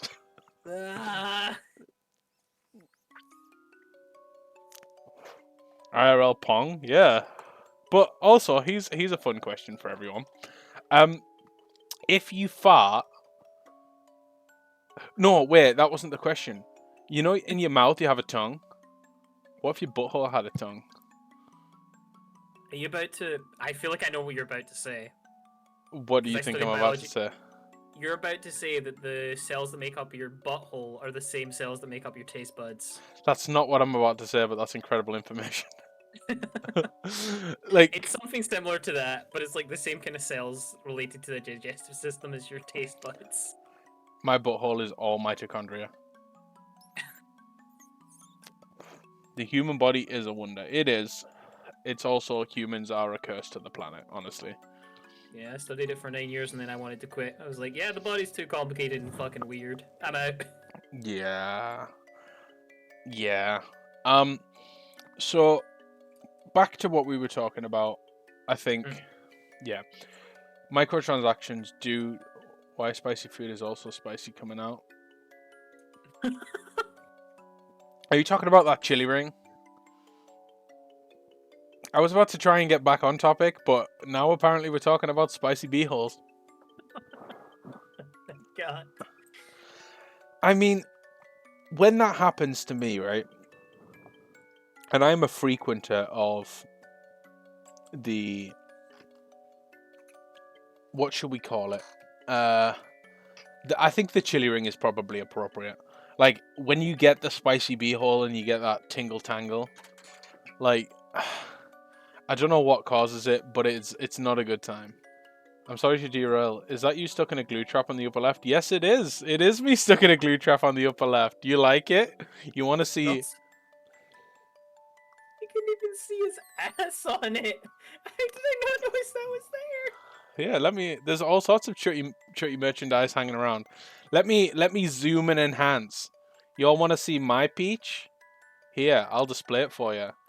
Dun, dun, dun, dun, dun. Let me just. Boom. There you go. That's chutty stuck in a glue trap. Look at the dumpy though. At the dumpy. What do you think of the dumpy, man? Pretty nice. Better than mine, for sure. I don't think it is. I did have some other good art. You guys want to see some chutty art for just for a second? Like, look at this. Give me your fucking beans. That's my little chutty scrungle by Daku. I normally have a little thing. I've been making Chutson ID cards. If you wanna Chutson ID card, I can hook you up. I'm squat, as you can see. My squatness is squat. My favorite things are watch curry, horror movies, video games, making people laugh and being goofy. So there you go. But don't steal, because it's my ID. Don't ID steal on me. And also, you want to know what Chutty really thinks? Slayer, death, kill them all. There you go. Anyway, that was the art share section. I've committed 17 war crimes. Let's see what else there's. Also, Zai drew this for me, and I love Zai. I love Zai pieces, but this is an Anthro Chutty reference image. They drew it for me because I believe they were so fed up of me not having an Anthro reference. There's at least 69 war crimes. That's the sexy number. But I mean, if you look at this cheeky little guy, you're gonna smash. Like, this is not a pass character. This is a smash character. I don't think so anyway. We smash. Anyway. So back to video games. Whew. Brain. Talking about loot boxes and then derailing. The brain sometimes does just go brr. But we will move on. Perfectly fine, honestly. The brain just does go brr sometimes. So, what I'd like to know is, what do you think? What are your thoughts on like games where the loot box or the microtransaction is ingrained? Ingrained. So like there from the start? Yeah, so, well, Ghost just says, Martin, thoughts on gacha games then, since you do play them, but they are gambling machines. Yeah, I guess that's what I'm trying to say on the gacha game. So, that I will say, they do have a very predatory system, but I think having knowledge and an understanding is very, very important.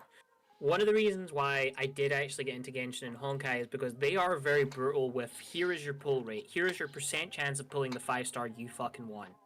But I can also do the math and see, is it, like, it's not worth it, by the way, putting money into these things. I'll give an example. Honkai Star Rail recently came out. By the way, the new character banner literally got paid, like, so much people paying money to it, it broke the China servers. Oh, because people were hell. paying, yeah, the microtransactions broke the China servers.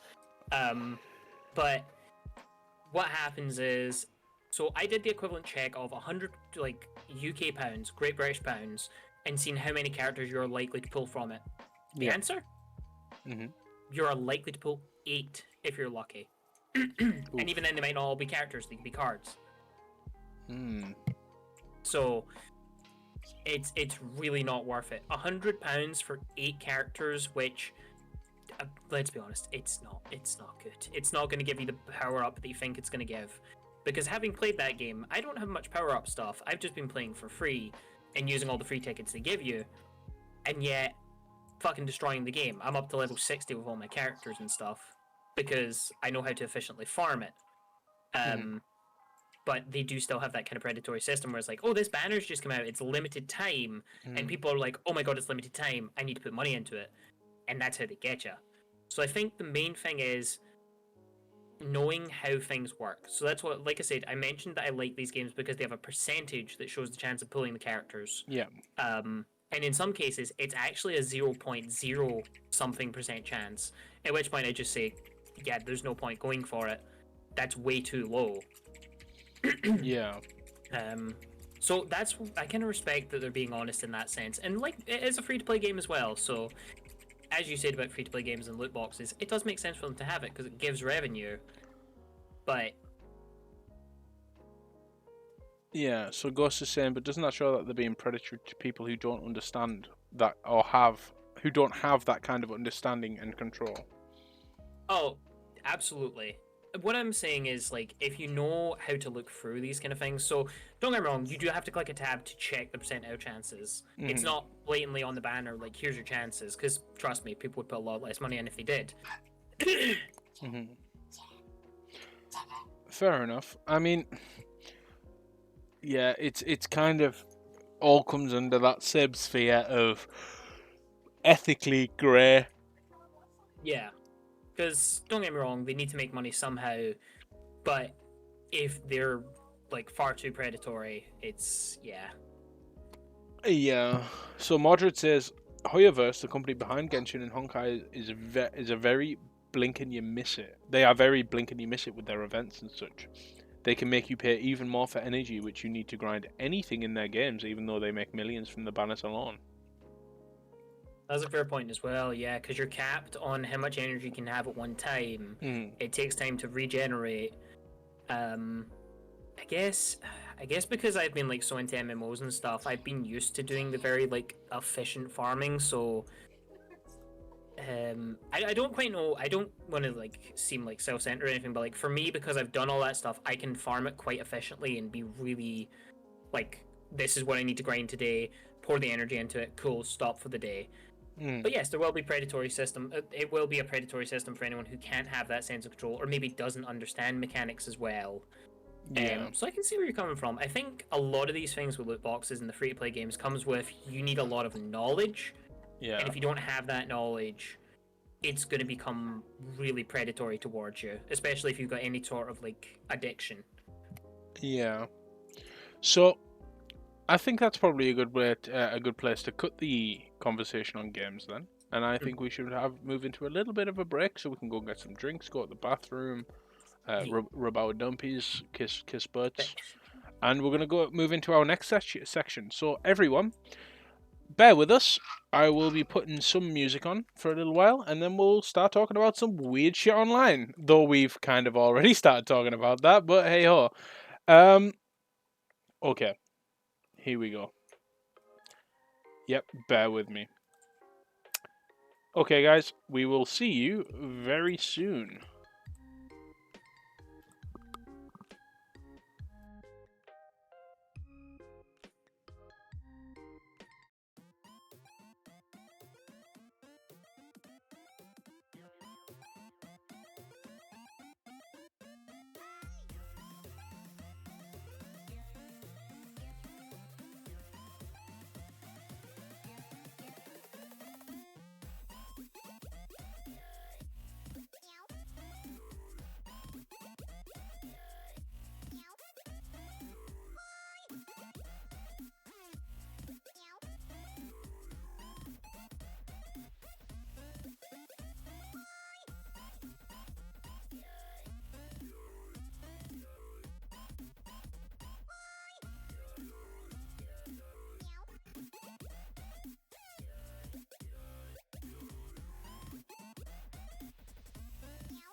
Motherfucker.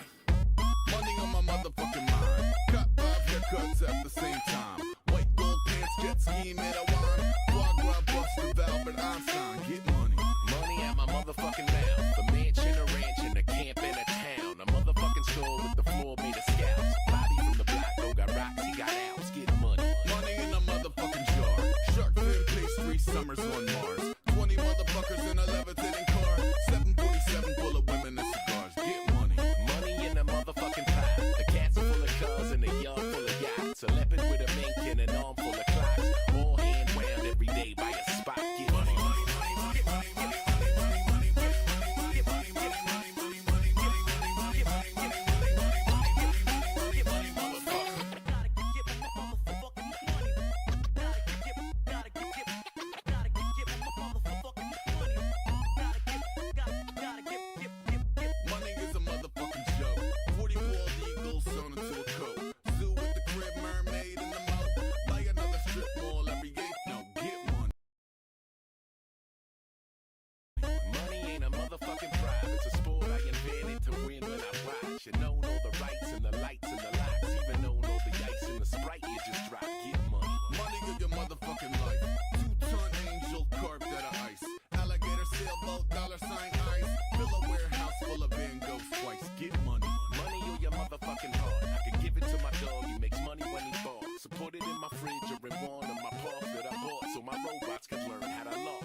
Hello again, everyone. Thank you for bearing with us while we took a bit of a break. This segment's called Das Fucking Weird, and this is where we're going to talk about all sorts of weird shit we've seen on the internet, I guess, is probably the best way to describe it. So let's have some, before we head into it, let me just stick some tunes back on for y'all, and then we will get into it. Welcome back. I'm filled with Chimkin. Well, so is Martin, actually. Yeah. I just realised I'm going to change your name from Smallcock Martin back to what it should be, honestly. Because I feel like that's not really fair. I want chicken as well. It was kind of funny, to be honest with you. That's all good. So, Martin, what weird shit have you seen online this week? So, have you heard of deepfakes? I have heard of deepfakes, yes. Are you aware that Tesla is using one to try and dodge a lawsuit? No. Do tell. Okay, so you know how Tesla's like automatic driving cars? Yep. One of them, unfortunately, and I will say, by the way, it's very unfortunate this happened, and my condolences to the families. A person who was driving one of them set it to automatic, and they unfortunately died in a wreck. Right. Tesla is trying to like get Elon for a statement he said where he was like, the oh, Ghost says I might need to be turned up a bit. Yeah, I'll just knock the music as well, just a little bit. There we go. You should be good now. Bah bah bah. Yeah. So Tesla is putting out like, oh, you don't know Elon made this statement because there's so many deepfakes of him going around right now. I'm sorry to tell you, but that statement was from long before deepfakes existed. What was his statement? The statement was that. Whoa! Wait! Demi read it. Demi. My son. Welcome in, baby. Demi devil. Anyway, I feel like, just before you continue, and I'm very sorry, thank you so much for the raid. Welcome in, raiders, everyone. Guess who just almost had heat stroke? Me. What? Nice. What I'm going to do is just before we continue with talking about the Elon Musk deepfake situation, I feel like I want to give everyone just a quick pro tip about life. Just some chutty wisdom. Just gonna sprinkle the wisdom on you all. So, if you... Right. You know, if someone tells you that they're a youth pastor,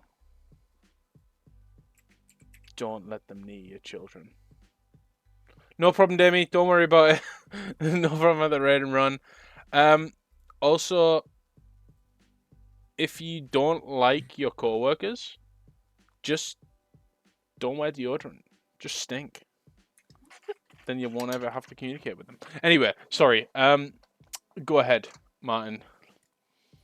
So yes, Elon made this statement years ago that these Tesla cars with the automatic driving will be safer than a human when driving, and like will not cause accidents, and they're these amazing safe vehicles. Yeah. And well, unfortunately, recently someone did get in a wreck while having the automatic thing going. So it was no fault of their own. It was the car driving for them. Could you call it a crash, please? Well, that's where it's difficult to decide because they weren't driving. Or a road traffic incident, because if you say this person got into a wreck, I'm thinking this person got wrecked. Okay, I used the wrong word then. Sorry. So yeah, there was a road traffic incident with this car that was automatically driving. After Elon said that these cars drive safer than humans, and the defense that Tesla has come up with is he can't have said that. You don't know he said this statement because there's so many deepfakes of Elon Musk going around right now where they use AI to generate his voice and do all this stuff. But again, this whole conversation he had was recorded long ago before deepfakes even existed, or were anywhere near as advanced as they are right now. What the fuck? I should also preference that this was also recorded in front of a lot of people. Yeah, that's interesting because first of all, fuck Elon Musk, but second of all, to try and worm your slimy way out of a lawsuit by saying, oh, I didn't say the cars were really super safe.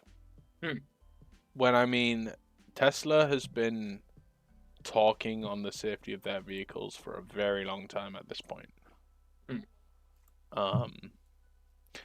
It's just, it is weird that they're trying to use that. I mean, are they releasing deepfakes themselves or? So as far as I'm aware, I don't know. So they never released a deepfake of his the same statement. They're trying to claim that the statement was a deepfake.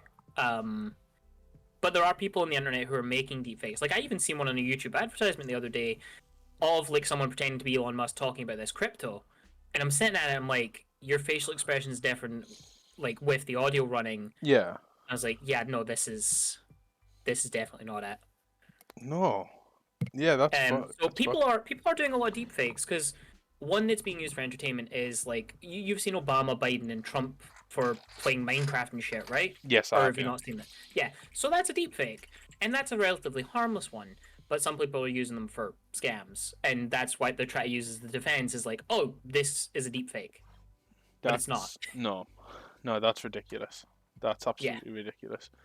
So, one of my weird things I found online, if you'd like to hear it, and yes. Okay, so this is less serious and people didn't die, but have you heard of grow your own toilet paper? What? Or hashtag grow your own TP.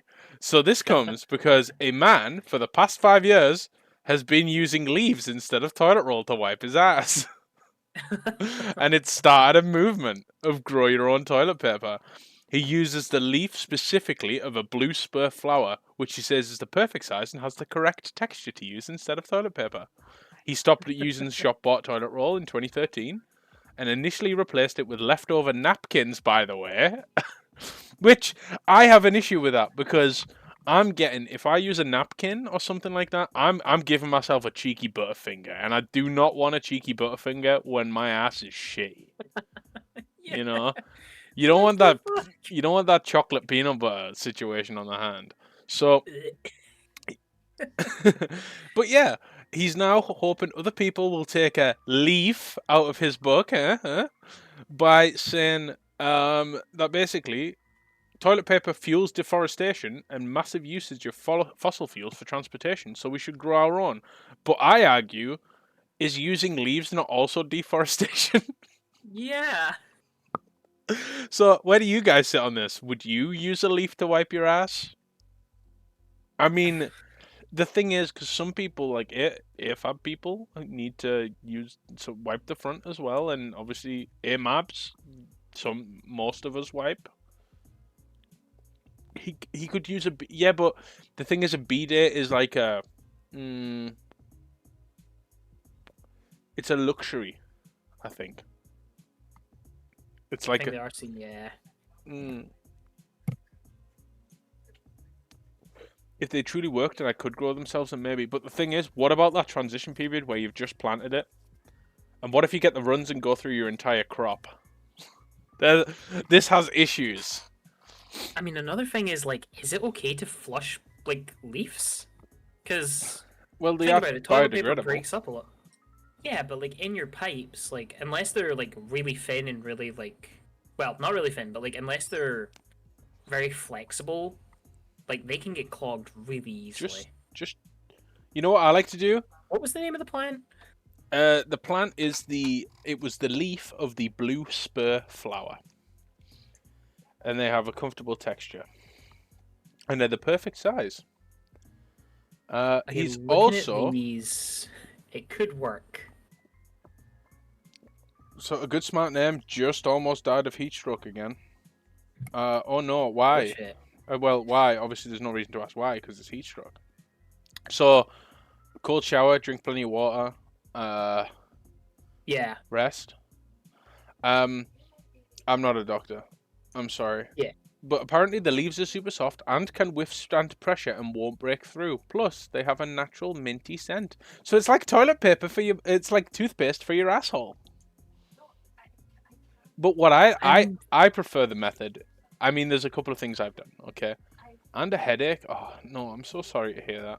What about some pills? Take some painkillers. Yeah. So here's some shitty alternative options for toilet paper. Okay, so you run out of toilet paper. You've got no leaves near you, so you can't use leaves. You can't use toilet paper. Here's a few good options. Your hand.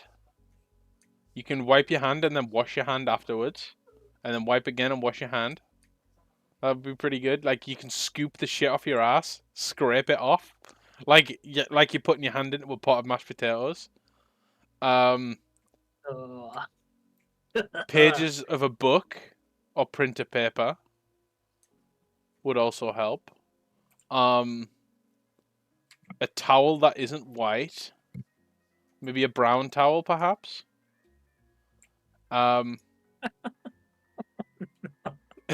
Get your dog to lick your ass. No, I'm just kidding. No! But Am I there? printer paper? Yes, printer paper. Use printer paper. Just don't... Oh, can you imagine paper cut on your ass? Oh. Oh, no! No! That hurts to think of. If you do that, make sure you use proper hand washing technique. Yeah, make sure you sing 2 happy birthdays. This is weird and spicy. Am I the only one who, like, if I run out of toilet paper, is just going to jump into a shower? See, that's the other thing. I have used... Just put the shower on shit chop mode. So you know how the showers have, like, sprinkle tinkle, but then there's always that one mode that's like a laser beam? We call that shit chop mode, because that's what it's for. It's for chopping shit. And you just put that on your asshole. Just not too close, because it'll have, like, if you put a pressure washer too close to a car, you'll strip the paint. You don't want to do that with your asshole. You don't want to strip the paint off your asshole. Oh my god.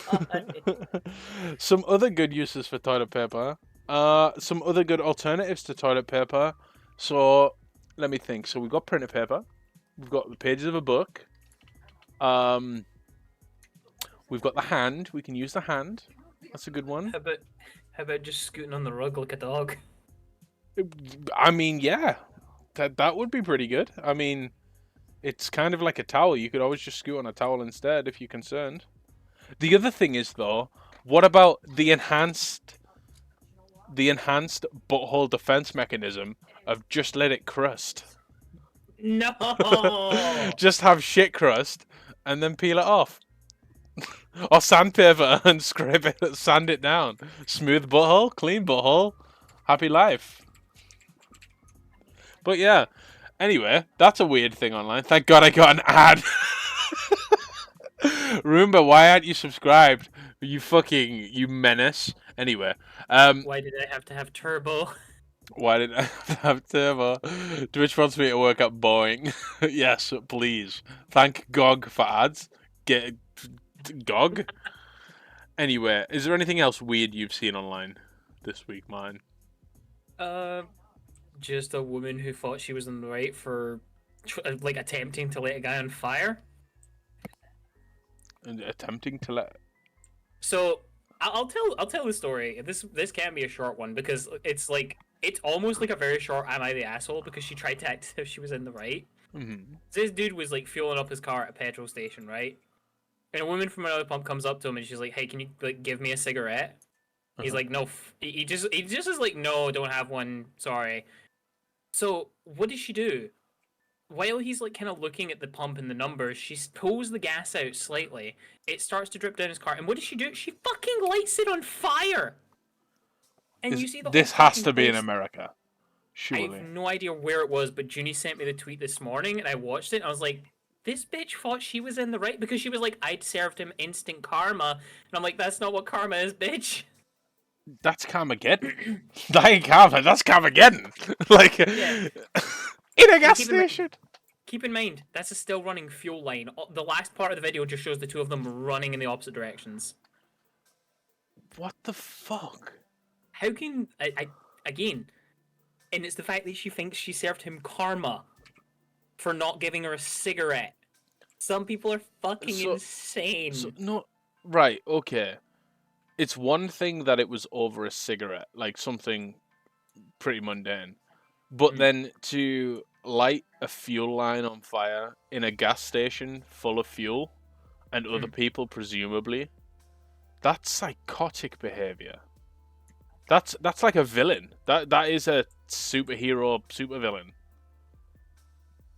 That's Zoolander. No, what's Zoolander's friends called? You ever seen the movie Zoolander where they're in the petrol station having the water, the fuel fight? One of them lights a cigarette and it explodes and kills them all. Yeah, so basically they have like a super fun happy day montage and they end up in a gas station and they start having like picking up the pumps and having a gas fight, like spewing gas all over each other, and one of them lights a cigarette. See, that. yeah.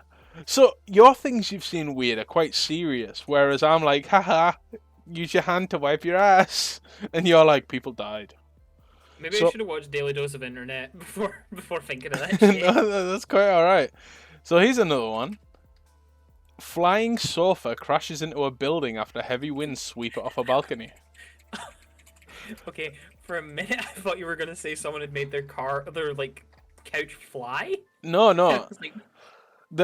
There is a picture. Let me display the image because I feel like you need to see this to really understand. But basically in Turkey, there was a heavy wind. Here it is. In the picture, you see that little thing. That is a sofa. That's someone's couch. Just flying through the sky. What the fuck? So, basically... Yeah. So, during heavy winds, essentially what happened is... obviously, it lifted litter and stuff off the floor. But, essentially, a sofa flew off the balcony of a 35-story building... and then fell sort of after the winds had dropped it off. But is that not the strangest thing? Like, you're just out there and you just see a sofa flying through the air, right? It smashes into a building and destroys like the because I think it was a religious building, so it has like I think it's like a spike on top of some description. Oh, like a spire? Yeah. And it smashes into it. Do you know the interesting thing about like, so in terms of like insurance with all that, do you know what would happen? No. So it would be classed as act of God, person who owns the building responsible for damages. Because, you know, the person didn't deliberately throw their chair into it. A storm caused it. and the insurance won't cover it because there's no one you can really blame and get for it because it was the wind. Yeah, so Classist act of God. so God's just kind of throwing couches around. You be careful, guys. Watch where you go. God is on a rampage. He will throw your couch at you. But other things that have happened include roofs and windows flying off of buildings, trees being uprooted and thrown around, among debris also flying around. So these winds reached approximately 45 kilometers an hour. So what's that in miles per hour? 45. It's about 28, 30-ish miles per hour. So that's still pretty quick. I mean, according to the driving people, it's still safe to hit a kid, but like you still that's wind doing that. That's just the earth. And it's lifting couches, trees. I mean, that could probably actually lift a kid and take it away. If we can do a couch. If we can do a couch, yeah. Imagine if you just lost your kid because it just kind of flew away in the wind. Would you be sad? I mean, you'd probably be sad, right? Yeah, you'd be sad. The kid's sitting there having the time of their life, most likely, like, Mama, superhero. I'm not too sure if the time of the life is the right description for being taken away by the wind. Like, it's like invisible. Hold on. Yeah. Hold on, because I actually knew a dude who was small enough in school who actually got sent flying by the wind into a wall, and until he hit that wall, he was having so much fun. How long did it take him to hit into the wall? So what had happened was there was a lot of wind coming through. So he did this thing where like he opened his jacket behind him, and it picked him up. So he went from the front of the schoolyard to the back, which I think was probably a good like 20, 30 feet. Fucking and hell. that's when he like he was tiny. He was tiny. And this was primary school, not secondary school. Like we were young. Not even teenagers. And he was like shouting wee, and he was like, "Ah, fly it!" Bang, hit the wall, and it was a brick wall.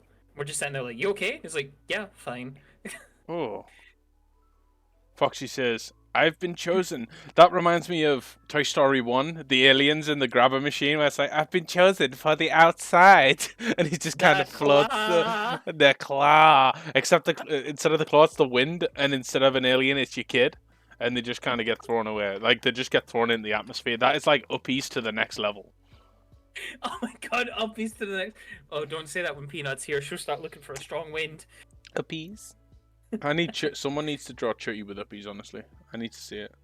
Which, by the way, just speaking of that, I have opened up my Discord to people if you want to join, where I've uploaded the past episodes of Chattybee, where all episodes will be uploaded to YouTube, and you'll be able to check them out. You can share your art, come and hang out. We do have regular movie clubs. I share my love of horror with people, watch cheesy horror movies, but this is just my shameless self-promotion.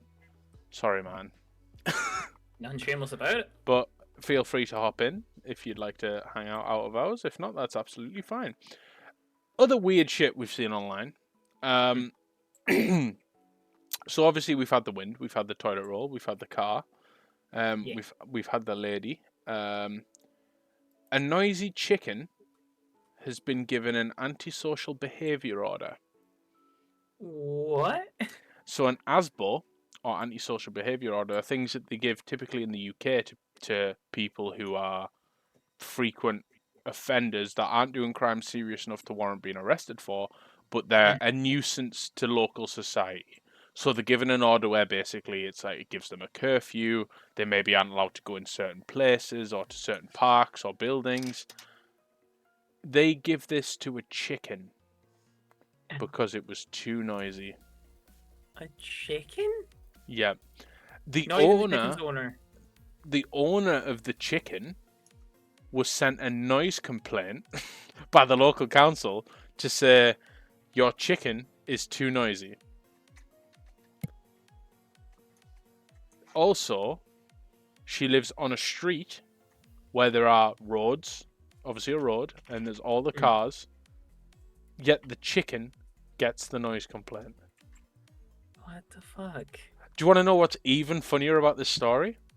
Him with it. That chicken lives pretty much next to Ed Sheeran. No fucking way. Yes. So a No. chicken that lives in the same street as Ed Sheeran has been given an antisocial behaviour order. Now, this is the section for the weird shit on the internet, and if that isn't the weirdest fucking thing you've heard all week, I don't know what is. I'm sorry, I don't know if I'm ever going to be able to beat that. I think it'd be fucking hilarious if somehow Ed Sheeran found out and made a comment about the chicken. He was like, I'm the one who made the noise complaint. Oh yeah, could you imagine if it was Ed Sheeran the whole time? That'd be hilarious. I'd be hilarious. I'd be shook. I'd be like, there's more annoying things, like Ed Sheeran himself. Oh, God. Is way more annoying. But yeah, just more strange shit on the internet. I mean, the internet is a really weird place. I mean, from everything from like Ram Ranch to fucking the guy who sat on a jar and broke it in his butthole. Like, but these are like more wholesome. Yeah. So, one last one then. So a man was caught trying to smuggle an 8.5-inch pair of scissors in the US. Where do you think they found the scissors? They're probably up his asshole. Correct. So Oh, God they damn were it. suspicious of him because he was walking funny. Because he had scissors up his ass. And basically, it took 2 scans for them to find it. And to what they referred to is they observed what appeared to be a foreign object inside of the anal cavity of the arrestee. Now, if you were gonna, first of all, why are you smuggling scissors? Just buy some at your destination. It's scissors. Yeah. But the guy who arrested him was praised for relying upon his training and experience and successfully preventing a dangerous object from making its way fully to its destination. Where was the destination? Do we know? It was somewhere in Indiana, US. So wait, were they like in an airport or? Let's see. I think so. Oh no, he was in a prison. He was trying to smuggle scissors into jail, so that makes sense. Okay, Oh. he was, but up his ass into the prison, so he can't get scissors on the inside, obviously for obvious reasons. But this guy using his training and experience to prevent scissors, like what sort of? No, the prison was in Indiana. What sort of training and experience do you need to be able to identify that someone's got scissors in their ass? I mean, to be fair, in prison, if you're gonna smuggle anything, it's going up your asshole. Well, this is the thing. But how do you then point? Wait. Go ahead. Scissors where? When the big ass handles stick out? Oh yeah. So it's like it looks like he's got a knuckle duster glued to his ass, but it's just scissors. So he's just got 2 handles sticking out. Okay, I can see the size of the scissors. I was like, how big were the scissors? But I think you said 8.5 inches. 8.5 inches up his ass. Yeah. Now, that seems like a lot of length up the ass for me. I don't. Maybe I'm there's. literally holding a measuring tape right now. That's a decent bit of length. Yeah, I don't know if anyone else has more rectal experience, but 8.5 inches seems like a lot to be in the butt. I mean, some people, maybe there's people who are that way inclined, like the size sires, we'll call them. But that just seems too. I mean, scissors, okay, they're thin, and they have a flared base. That sure was a phrase. What phrase? Which one? Identify it for me. But yeah, there's just something weird to me. I mean, it's thin. It's long. It's metal, so it's going to be cold on the inside.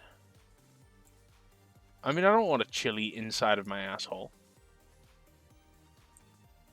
Like, it's not nice being cold. Imagine being cold inside. Here's a question. Okay. Is it related, or are you just moving it on? No, it's related. Okay.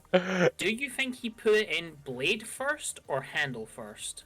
Oh, it has to have been blade first. It's a flared base. There's no way he went handles first. There's no way. What do you think? So at that point, my thought at that point is, if you're putting the blade in first, do you not really risk like fucking up your insides? Well, I don't think the tip of scissors is particularly sharp, is it? It's kind of rounded, but It's a little rounded, but it's still sensitive. It's still like sensitive skin. You can tear your butt easy. yeah. Did you wrap it up in something? A condom? Practicing safe sex? Safe scissors? I mean, I don't know. It just says they found it in his ass. Let me see. Let me have a quick review of the situation. He was uncooperative. Do we have a picture of the scissors, preferably clean? Yes, we have a picture of the scissors, and yes, they do appear clean, though slightly tinted. But that may not be down to the fecal matter present on the scissors. There you go. There is the scissors on screen. These scissors were up a guy's ass. Now, 8.5 inch, that is including the handles as well. So that means those handles were up his butt. Oh. So look at the tip. The tip does look a little bit sharp. That's what I'm saying. Yeah, and I mean, it is a sensitive area of the body, isn't it? I don't know whether to be shocked or amazed. Fiskars is a good brand. Yeah, Fiskars scissors, guys, buy them. They'll go up your ass without causing internal rectal damage. But yeah, scissors in the asshole. Would you like to hear more weird shit, or shall we move on? The good scissors. I'm curious how much more weird shit you have. Okay. A wholesome weird thing. The world's oldest Okay. dog has just turned 31. 31 for a dog? For a dog. 31 years of age. That's mad. His name is Bobby, Bobby. and he is the world's oldest dog, and he's 31 years old. That is an I love him old already. dog. Good way to get diverticulitis. Mordred.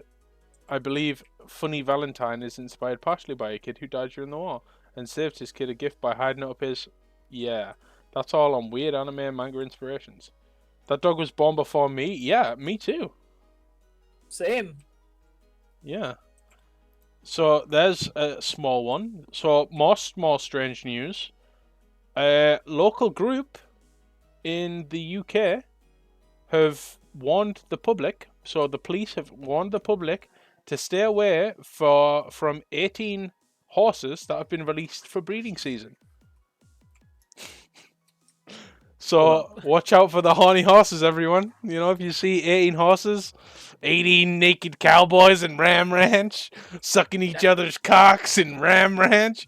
But if you see 18 horses coming after you, a horny horse. You know what's scarier than a horny horse? Jumping into one of Roomba's streams to see Big Steppy.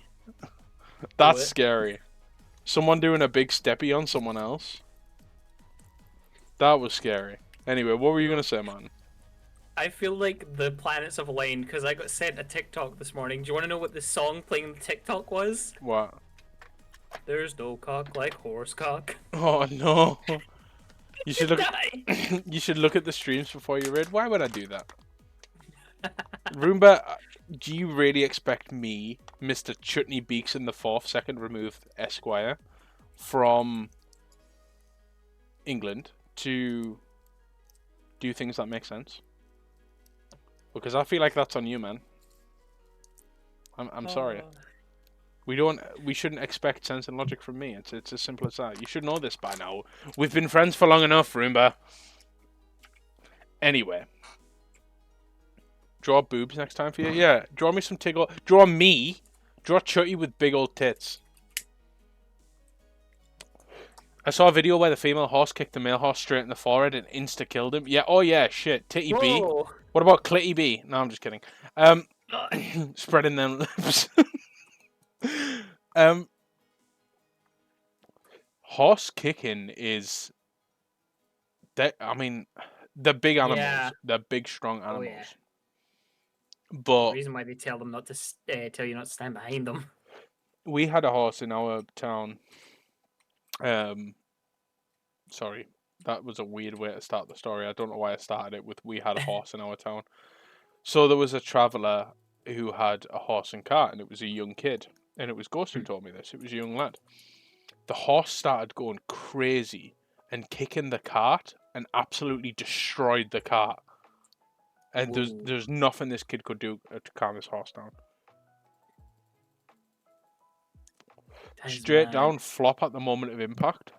That is, yeah, I mean, that's it. And especially a shoot horse where they have metal on the bottom of the feet as well. The hooves, sorry, they don't have feet. Could you imagine if horses had toes? How weird would that be? Enjoy that thought. I'm not gonna. You can't look at Twilight Sparkle and tell me she hasn't killed at least one man. I mean, I'm sure Twilight Sparkle has definitely killed at least one man. That's just a tapir. They walk on their toes. Horses have tippy toes. The ballerina horses? Is that what we're suggesting? So, I do want your opinion. They do have a single toe. So, horses have a toe, apparently. They do? I have no idea. I'm going to type in horse toes into Google and see what comes up. Oh, no. Horse toes. Safe search on. No, there's no safe search in my country. The hoof, they've got the toe bones. The hoof is basically a fingernail. Yeah, so they do actually have a toe. That's curious. That's actually really quite interesting. This isn't a weird thing at all. This is science, bitch.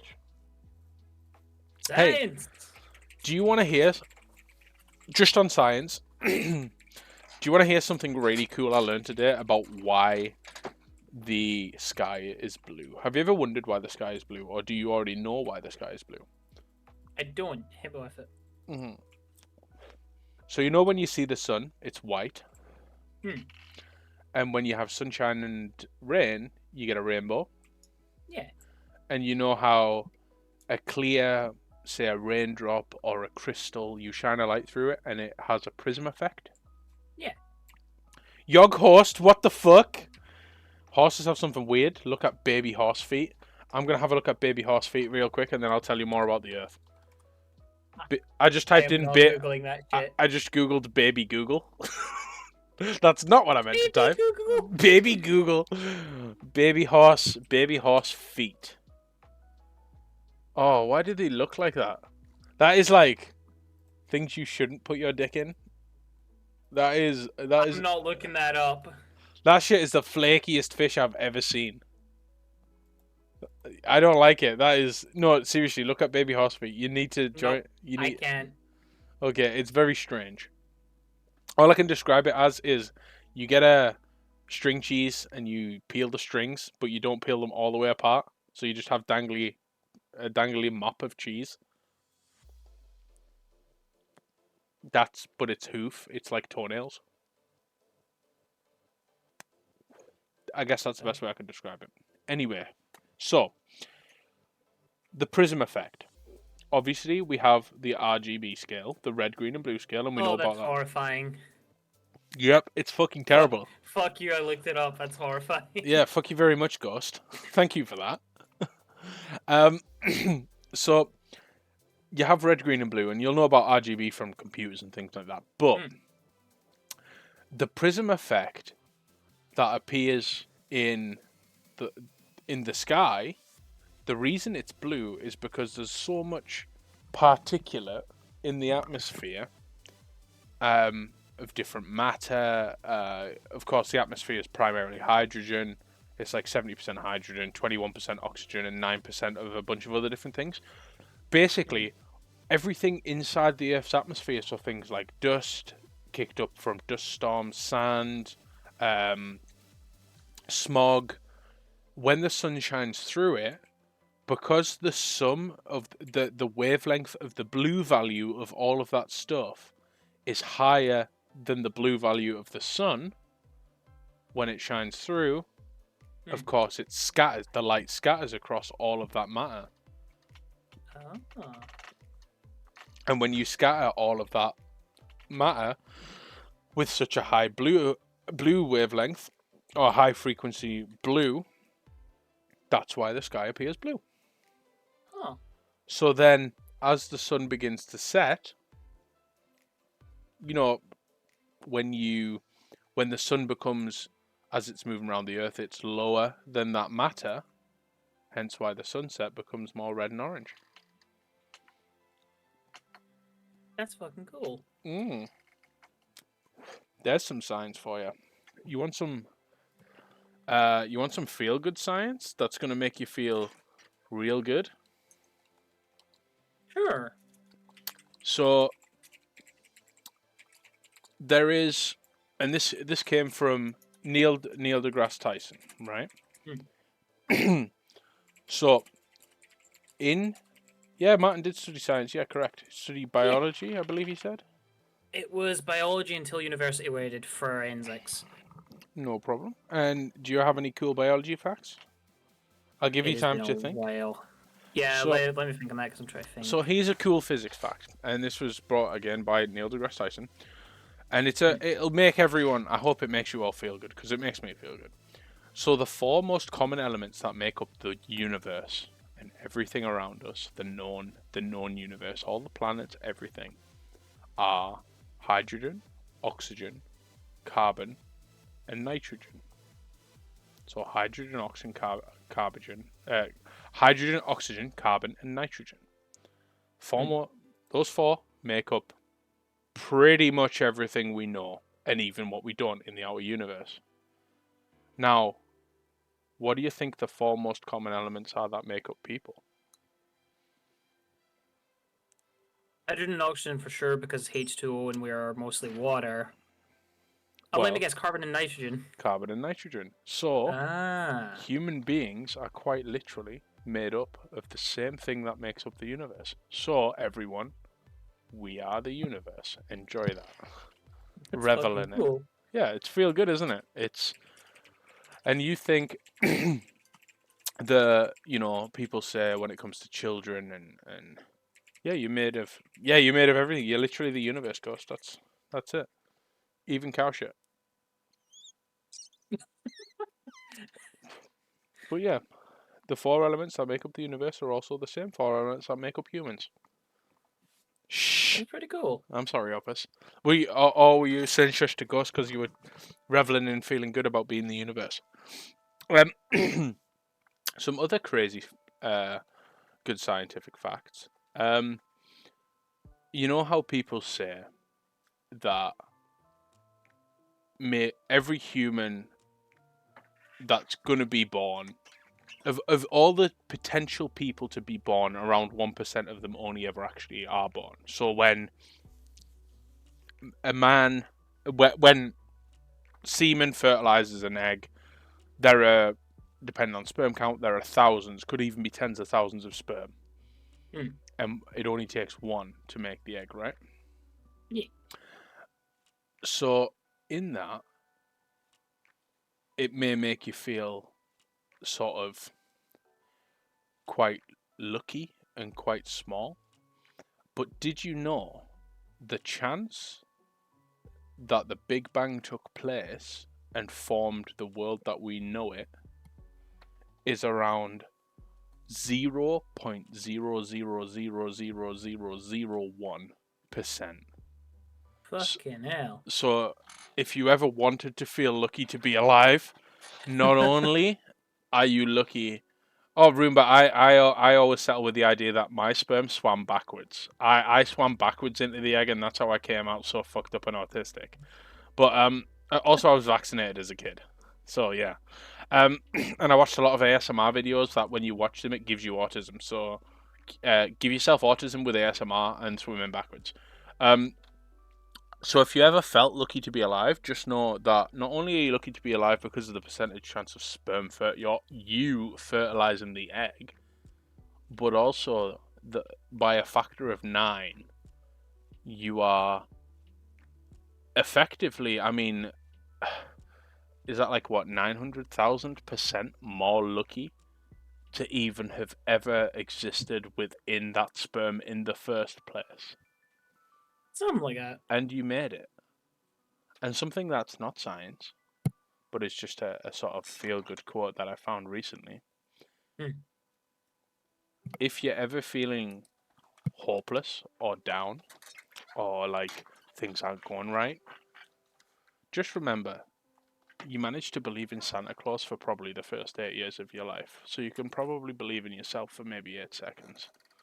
Like, that reading that gave me a little boost of like inspiration, I guess is maybe not the right word, but Yeah. that gave me a little boost of, yeah, that's right, I did. You believed in this lie, or this maybe not lie, but you believed in this Santa Claus. Like, why is it outside of the realms of reality that I can't do this thing that I feel like I can't do?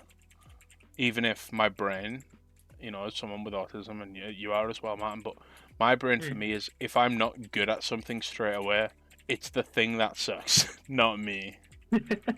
So, yeah. So back to some more crazy science facts, if you guys wouldn't mind listening to some, and maybe I'd maybe get your opinion on some things.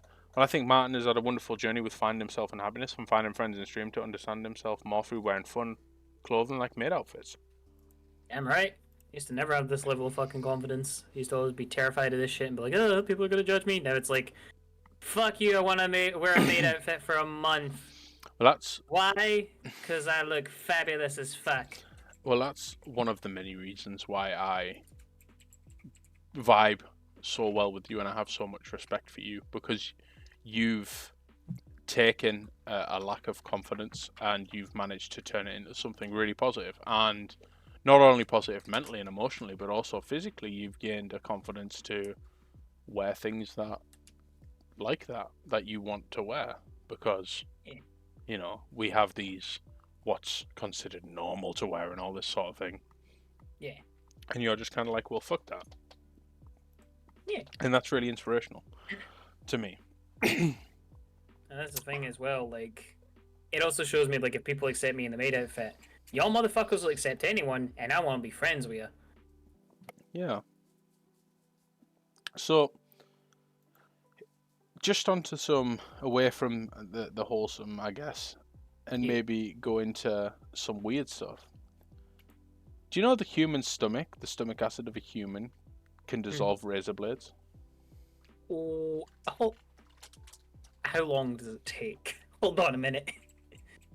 I mean, if you think of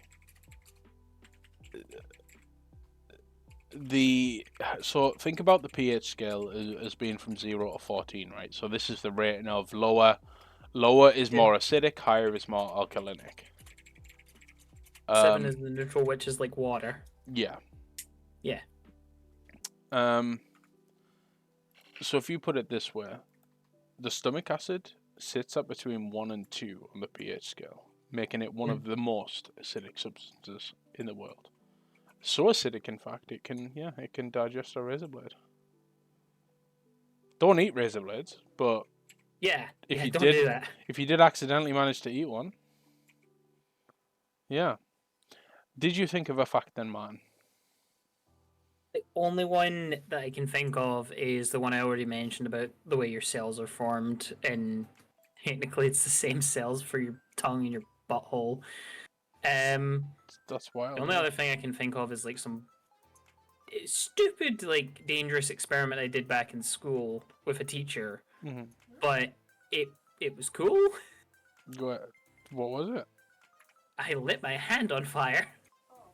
Like, was it with a cold flame? No, it was very controlled. So I must preference right now, nobody. Can I explain how it was done, or do you think I shouldn't, just in case anyone tries to attempt it? Well, so I always take that. So we're 18 plus. So I always assume that people should come into this knowing it's bullshit. So don't try this at home, but feel free to explain it. Okay, I'll explain it again with the preference. Do not try this at home. So we had this thing where we took water and put soapy liquid in it, right? Fairy liquid. Yeah. And then the gas pipes that you used to have for your Bunsen burners. Yeah. We took a pipe off of a Bunsen burner. So this was all monitored and everything. And you plug it into the gas. You plug one end into the gas, one end to the water, and then you turn it on, and it makes gas bubbles. Mhm. From that point, the simple thing is to wet your hand as much as possible and make sure that you do not fucking dry it. Pick up the bubbles and light it as soon as possible. And what it does is it lights the gas bubbles, but it will not stay on your hand because it's wet. It will actually rise to the ceiling.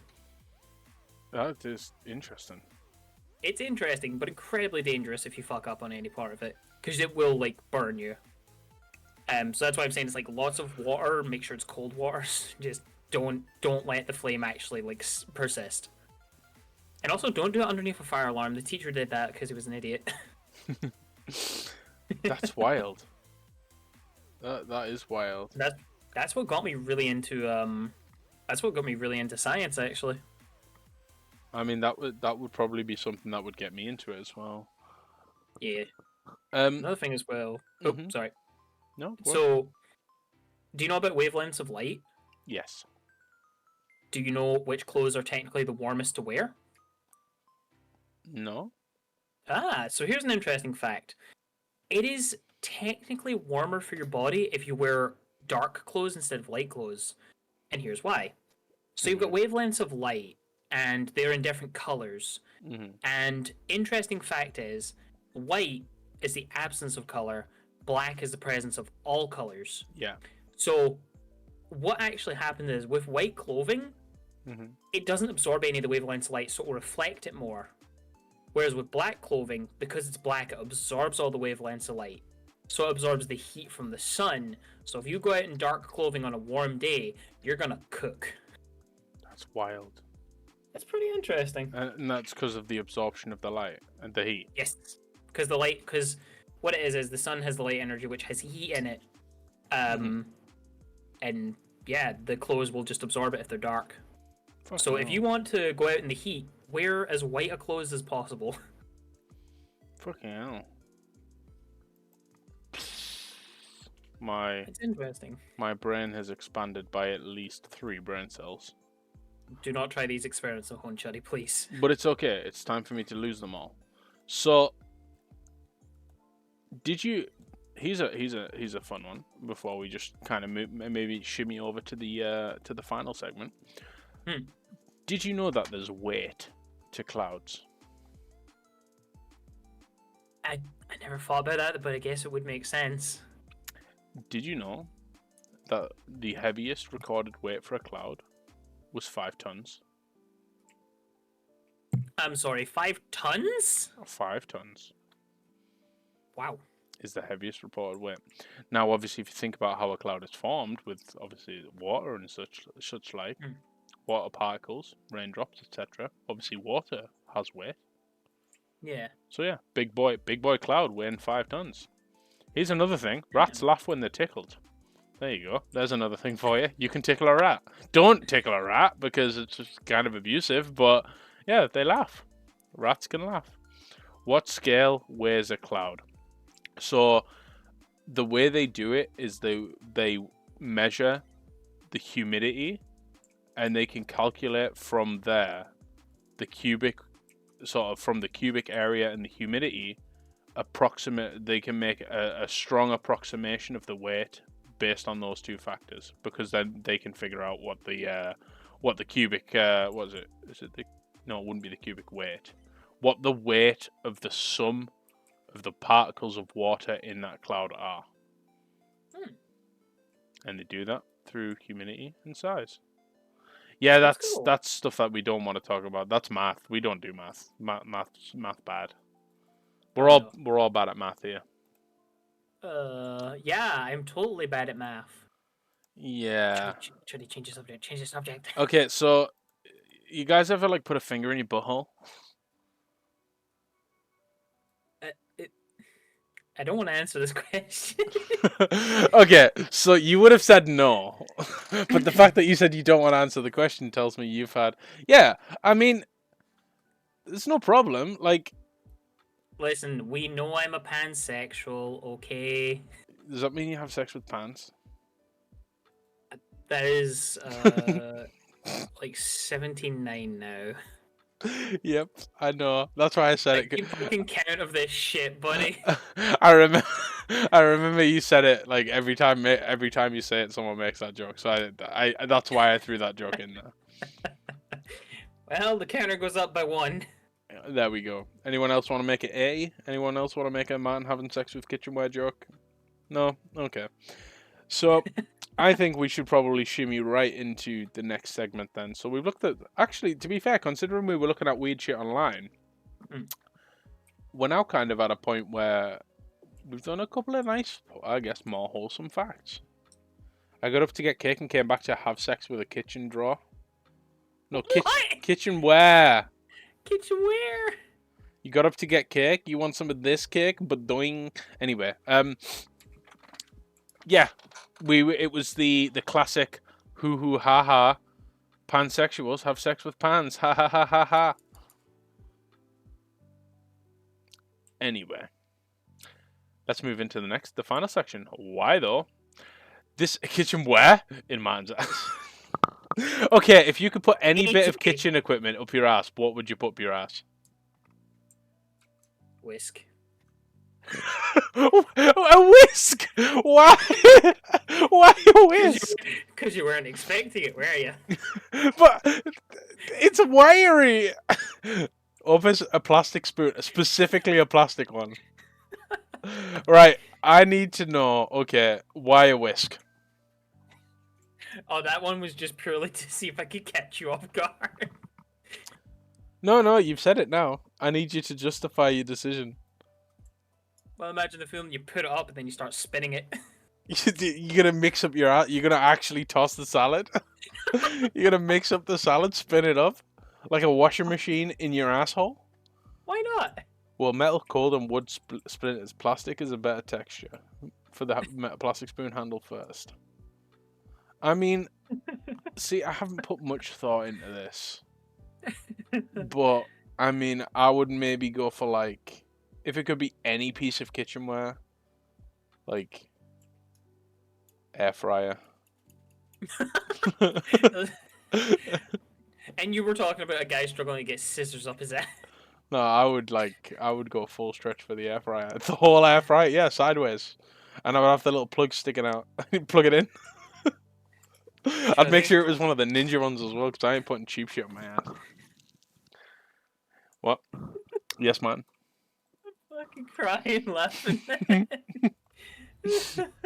Was the air fryer up the ass just too much? No. We'll take it back. It's okay. You're okay. At least we have the appropriate why though on the screen.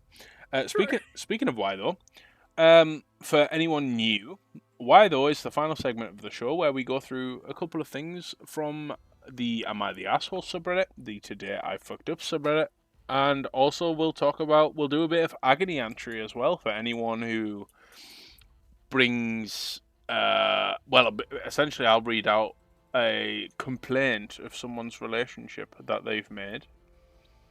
Maybe a situation that's taken place, maybe a question they've been asked that they didn't appreciate. And we'll discuss, give our opinions, what we think, maybe have some fun along the way. So, do you have yours prepared, Martin, or would you like me to start?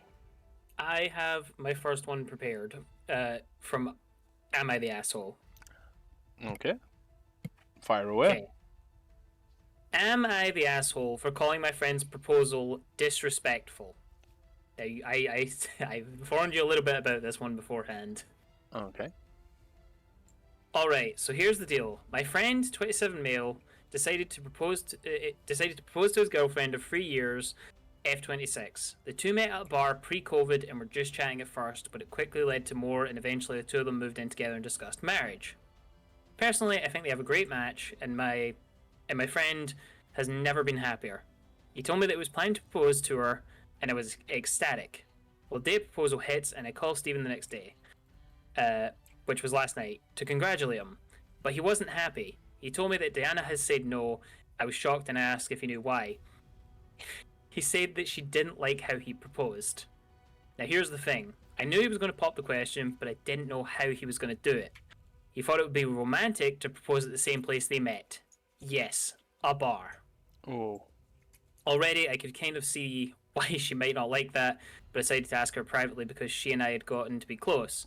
She confided in me that it's because she told Stephen multiple times that she did not want to have a public proposal, and that she was horrified he would do it at a bar of all places, and that she felt disrespected that he didn't accommodate that. I told Stephen that his proposal was honestly really disrespectful and seriously kind of messed up. To which he told me I was being an insensitive asshole and should have supported as a friend rather than talk down to him. But I don't know if I'm the wrong here. Am I the asshole for calling my friend's proposal disrespectful? There are edits and updates here, but I don't know if I read those or not. Well, let's talk about the situation first. So, we have someone who's proposed. A guy was talking about proposing. He's been told by his fiancé partner that, look, I don't want my proposal to be public. It's not something I'm interested in. But has decided to do it anyway. Roombas hit the nail on the head. If someone says they don't want a public proposal, don't give them a public fucking proposal. Exactly. I don't think this person is the asshole for telling them that they shouldn't have done that. At all. I think the person proposing has been an asshole by not taking into consideration their partner's feelings. Well, yeah, because that doesn't exactly set the tone for the marriage, does it? If it's like... Yeah, you're gonna ignore me on this one point. Yeah. So, what do you think then, Martin? Where do you sit on it? Oh, the person who proposed is definitely an asshole. You have to respect your partner's wishes, especially for like public proposal. Like, it's a big thing to propose in public. So you need to be sure that it's gonna like be okay for the other person, because you never know, they might have anxiety or some shit, and if you do a public proposal, they might freak the fuck out. Yeah. I do want to make a point though. Good on that person's fiance for, even though they were under pressure in that situation being proposed to, they still stood up within their boundary. They still stood up for their boundary. They didn't feel too pressured or anxious to say, I told you I didn't want this, so no. That's a good thing, because I feel like there is probably a lot of people who would have felt so nervous and under pressure in that situation that they would have just said yes. Yeah. So I think that And then speaks a lot maybe for the later on- character as well. Yeah. Because my main concern for stuff like that is if people get so nervous they say yes, and then later on they're like in the confines of the home, they're like, I'm no, because this wasn't what I wanted. No. And Psycho Kaseko says, yeah, if they won't respect your wishes for that, then they sure won't be a good partner going forward. Who knows how they won't respect you in the future. Opa says, yes, it's important too. Public proposals can be a sneaky tactic to get a yes. Yeah, exactly. And I think, I mean, okay, without oversharing, when I proposed to Ghost multiple times. And they did say yes every time. And I proposed over and over again, probably like 15, 16 times. Not, there was an official one, but they were all, I guess, I was struggling to find more words to express how I felt. But I originally proposed to them when we were younger, and I kind of got them a ring that wasn't amazing, it wasn't particularly expensive, but it was essentially, it was a symbol of it, which is typically what the ring is. It's a symbol, right? But that to me was a promise. And my proposal to Ghost was, we'd been out together to a Christmas market. It was cold, it was snowy outside, we'd just got home. And I'd bought a ring that day. And I proposed to them at home. It was just me and them. And it was wonderful. And I feel like Ghost also really appreciated it, because it was very us. It was very much within our identity. So I think there's something to be said for the whole starting on the right foot thing. I think there's maybe a bit of pressure in society for people to propose or do things in a certain way to appease the people around them, not to appease their relationship. But I also think if you've been given an explicit if you've had a conversation and they've explicitly said, look, this is not something I want, that is a complete disregard and disrespect for the way that your partner feels, which is a terrible thing to do in a relationship, because exactly as Kaseko says, where does that stop? Like, it may only be small things, but it may gateway into bigger things. Anyway, you said there was updates?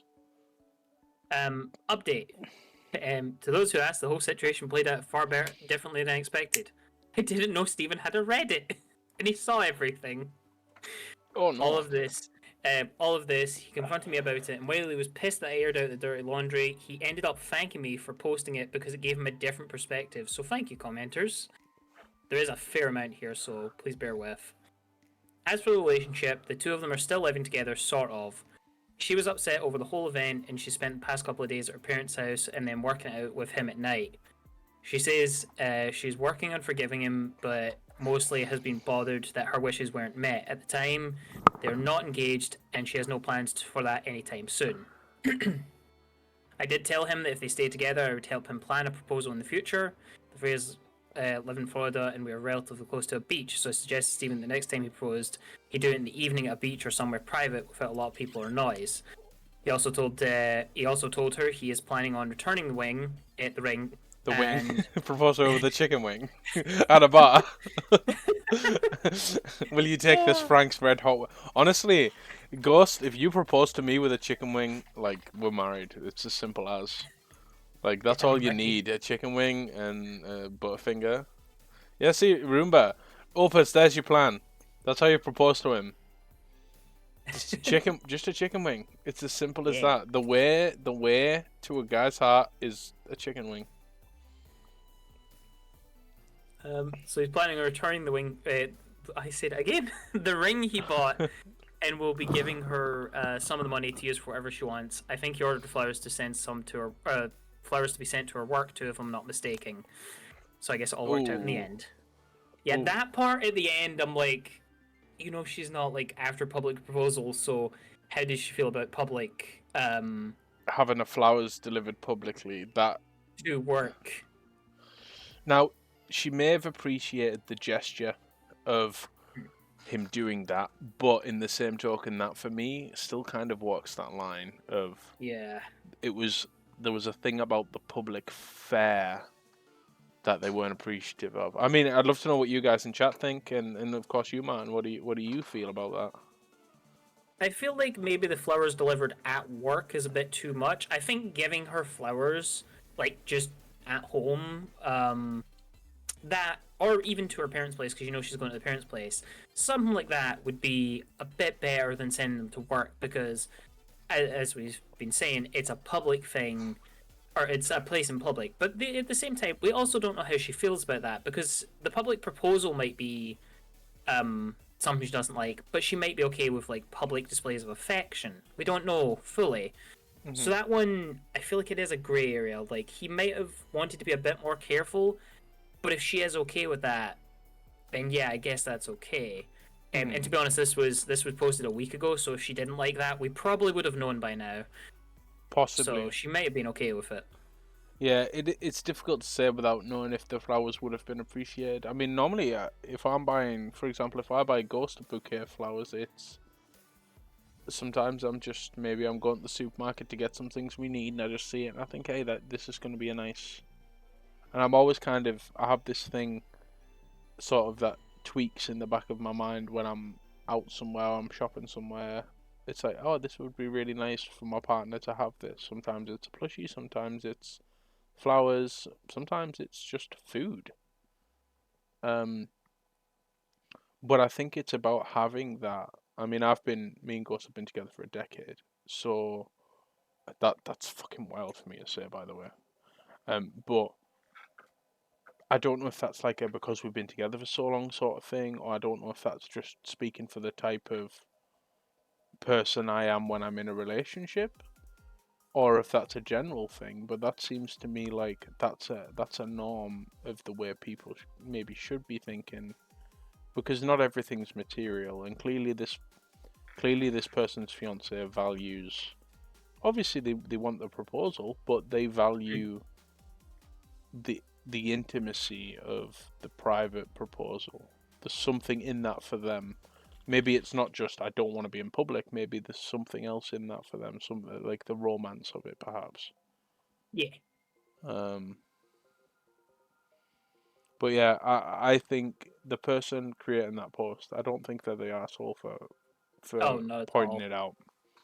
No. Okay. See, that's an interesting one to start, and I always quite like the relationship ones because it's like, I think you can take an eye for it and think about how we would do it different. Guess there's a level of public I wouldn't want. Personally, I'd want something at home between us. And yeah. But some people do that, right? Some people will get engaged. They'll have an engagement party. It's a big thing. Yeah. And I mean, engagement is a huge step in a relationship, but some people enjoy the fanfare of it all and the attention of it all, and that's perfectly fine. But yeah, I also feel like you need to have compromise. Oh, aye. I would love to know what the guy was thinking. It would have been, yeah, because there are a lot of comments on this, so I'm kind of curious if the guy commented, but I couldn't see if he did. I see. No worries.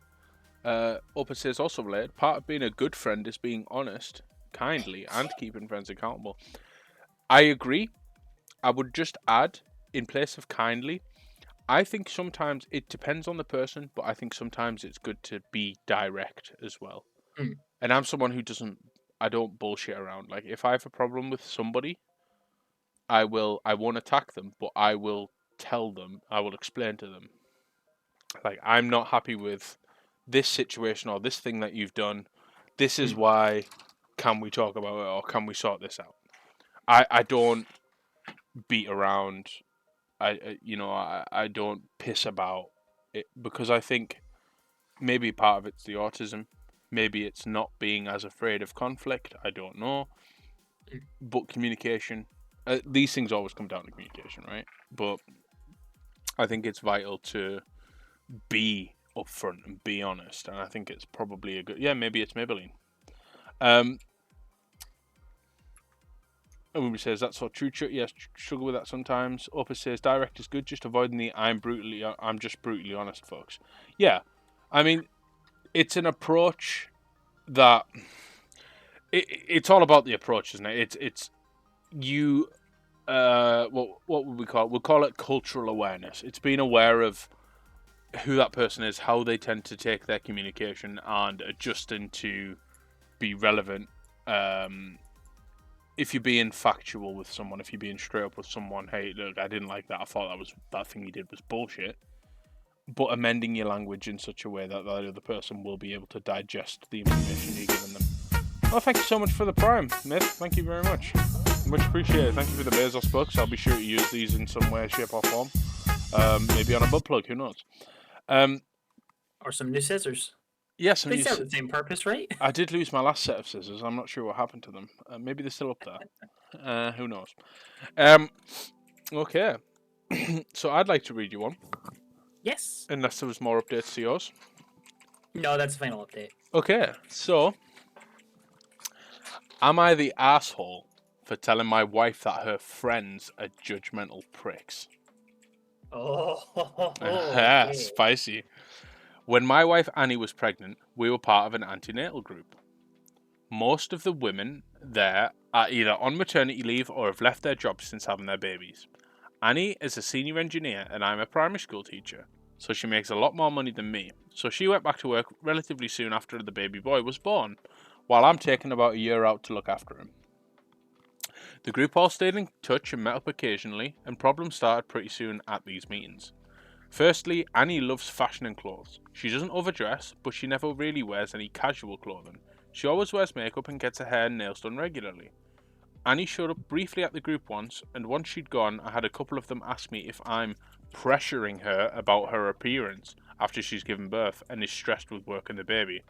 I wasn't very happy with this, and whilst I respect all of the effort she makes with her appearance, I absolutely do not pressure her to make any of the amount of effort that she does make. And she's been dressing this way since way long before we met, And I told her that I told her what they said, but she didn't seem to mind. She said, "Oh, maybe they're just concerned." So, post's not finished yet, but I just want to interject here. There is a stigma around this thing of, are you pressuring them to look nice and whatever else? And I think that speaks more for society's way of, hey, if a person, and I want to say a woman, if a person, specifically for AFAB people, the pressure doesn't always come from the partner. The pressure is society itself. It expects them to look away. It expects them to act away, to dress away.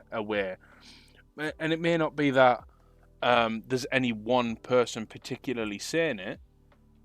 They're saying, "Oh, why are you wearing the comfy pair of tracksuit pants?" Or "Why are you wearing the trainers and not the dolly shoe or the heels or whatever?" It may not be that someone's saying that, but it's in that everything around us is saying people where you're not hot, you're not sexy, you're not attractive, you're not marketable in any way, shape, or form unless you are wearing X, Y, or Z, or unless you appear like X, Y, or Z. Man, this is a big problem for me because I'm a chunkier guy, and noting that there aren't chunkier guys in clothes shops and things like that, or clothing for them isn't as widely found. There are specific places for the bigger man, like Giacomo. Shout out to Giacomo because the entire website is for the larger person. I think they actually do women clothing as well, but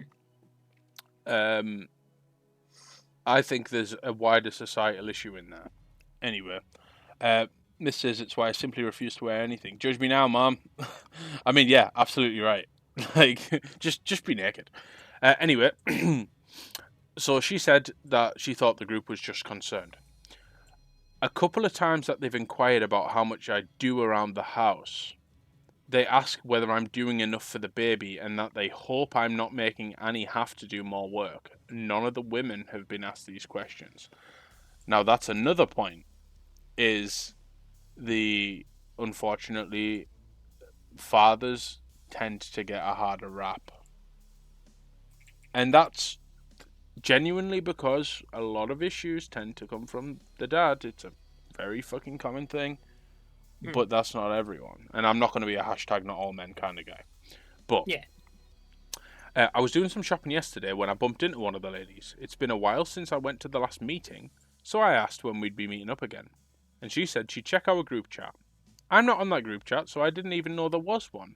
She told me who the admin was, and I texted the admin later to ask if I could be added, just to be kept in the loop. The response I got was, "It's more of a mum's thing." Oh my fucking god. But she said she would like to add Annie. So bearing in mind this father has taken a year out of work because his work doesn't pay as much, it's not bringing it to the house, he's doing his job as a parent, he's questioned at every step and is excluded from the meetings group chat because he's not a mother. I spoke to Annie about this when she got home and told her that while she can do what she wants, I don't want anything to do with these people. They're judgmental, rude, and sexist snobs. Annie said it was a bit harsh and that it was probably just differences of opinion gone too far. But I think they're pricks, which upset her because she feels a kinship to them because they each shared their pregnancies with one another. I'm sorry, but these are nasty human beings. I get that we're all tired and stressed with our children, but I've been treated with utter contempt since I started to go to these things without Annie. If Annie wants to keep in touch with them when she has the time, that's fine by me, but I'm not going to be involved. So am I the asshole for thinking that these friends are judgmental? I would say no. Like, they are being very judgmental and they're being very mean to the guy. Yeah. So Miss says, in fairness, I think there's an element of this that is a consequence of natural law, like physical appearance equals attraction isn't just in humans, birds, various mammalian displays. Can it really be blamed on society? So there is a point to be made there.